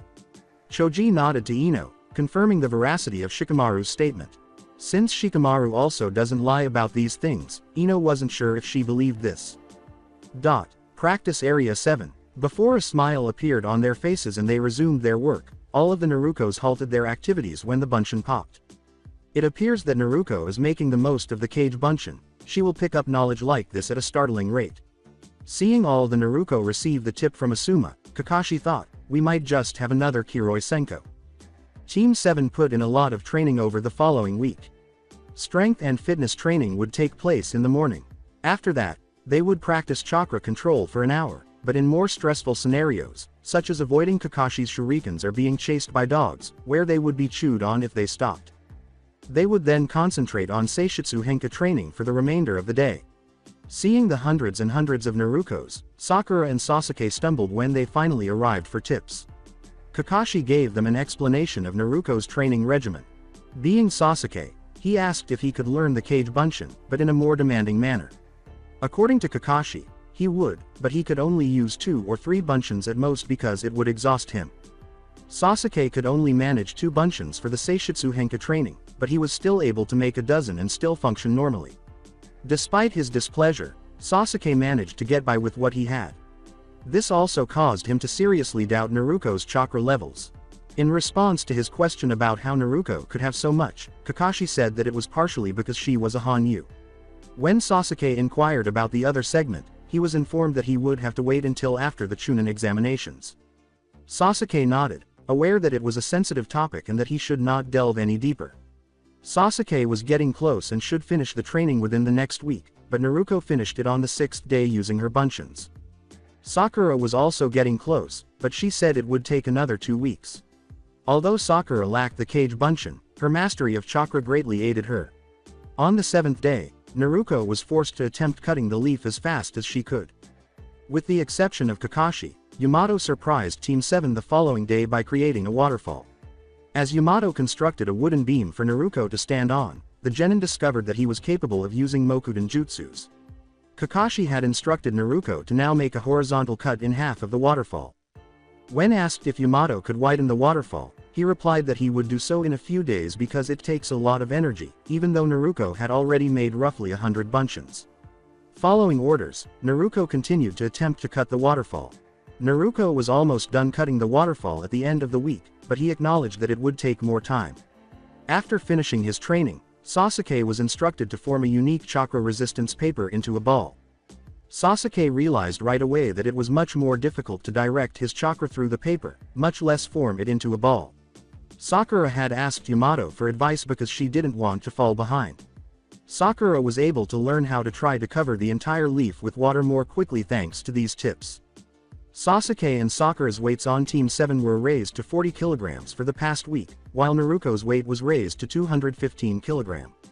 In order to manage the weight she carried, Sakura had to use her chakra.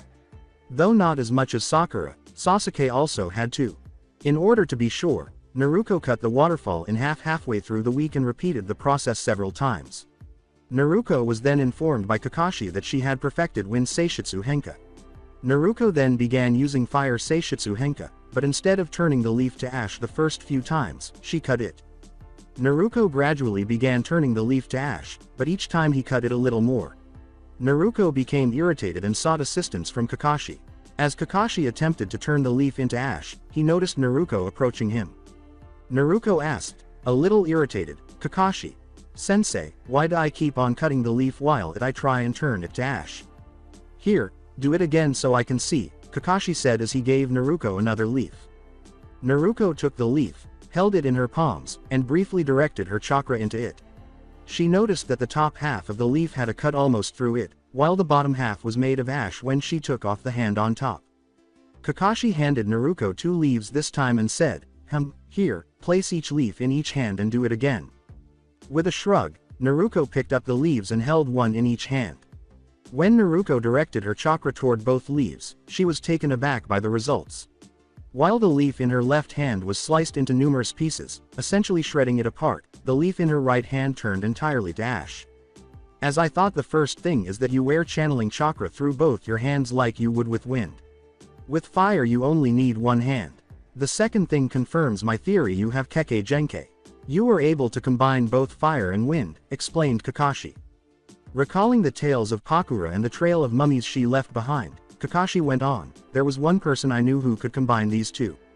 Her name was Pakura from Sunagakur, though I don't think yours will be the same as her Shikuden." Naruto asked, delighted that she was a Kekkei Genkei. "Awesome, so if it's not Shikuden, then what would it be?" Since this combination is uncommon, Kakashi remarked, "I'm not sure, and maybe we'll have to find out what you can do with it. To stop you from cutting it up at the same time, only use one hand and think heat and vibrations or movement," Kakashi suggested. Naruto nodded and promptly followed instructions, channeling chakra into a leaf with one hand. The leaf turned to ash in a matter of seconds. Kakashi handed him a pile of paper and said, "Well, it looks like you've finished this part. Now turn this into ash. It's a special chakra resistance paper. Turn that into ash and you will have mastered Fire Seishutsu Henka," Kakashi explained, acknowledging Naruto's bewilderment. Kakashi remarked, For this exercise only use 3 additional buncheons as I don't have a lot of that kind of paper, anticipating that Naruto would want to spam cage buncheons for the task. If you really need to, have the rest of your buncheons try to turn a rock into ash, Kakashi said. After thanking Kakashi, Naruto left. Sakura had just shown up and claimed to have finished the first exercise. After finding a log and covering it completely with water, Kakashi instructed her to move on to a larger log until she could cover one as large as herself. In order to clarify a few more points, Kakashi had assembled his team at the end of the week. Kakashi approached his team after noticing them seated beneath a tree. Right, we have had a hard month of training. As I can't completely stop you from doing missions for too long, we will start with D-ranked missions again. You will have to continue your Seishutsu Henka training in your own time. Dismissed, Kakashi clarified. The 3 genin made their way home with a few groans and moans. Inside the seal later that evening. Hey Kurama, Naruto said wearily as she sat down and leaned in close to Kurama. Kurama covered half of Naruto with one of his tails and said, "Hey, so how was your month of training with Kakashi?" Naruto responded, "It was hard but awesome. Wouldn't have it anyway," as he embraced Kurama and tucked his tail into his. "Kurama, do you have any other jutsus besides the one you showed me?"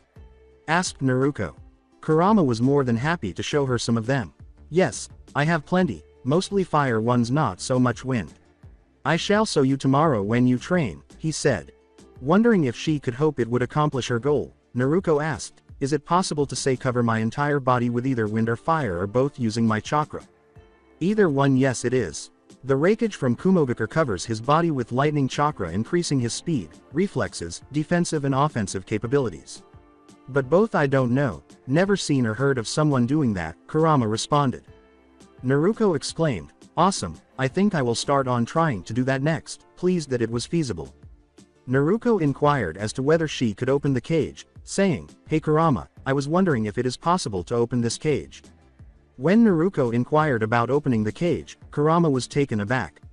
"You are, but you need the key for it. You will have to ask the old man if he knows where the key is. Though before you do that you need to defeat your evil self, as you will lose control of yourself," Kurama explained. With no idea how to do it, Naruto questioned, "Defeat my evil self? How do I do that? I can send you deep into your conscious where you will have to face yourself.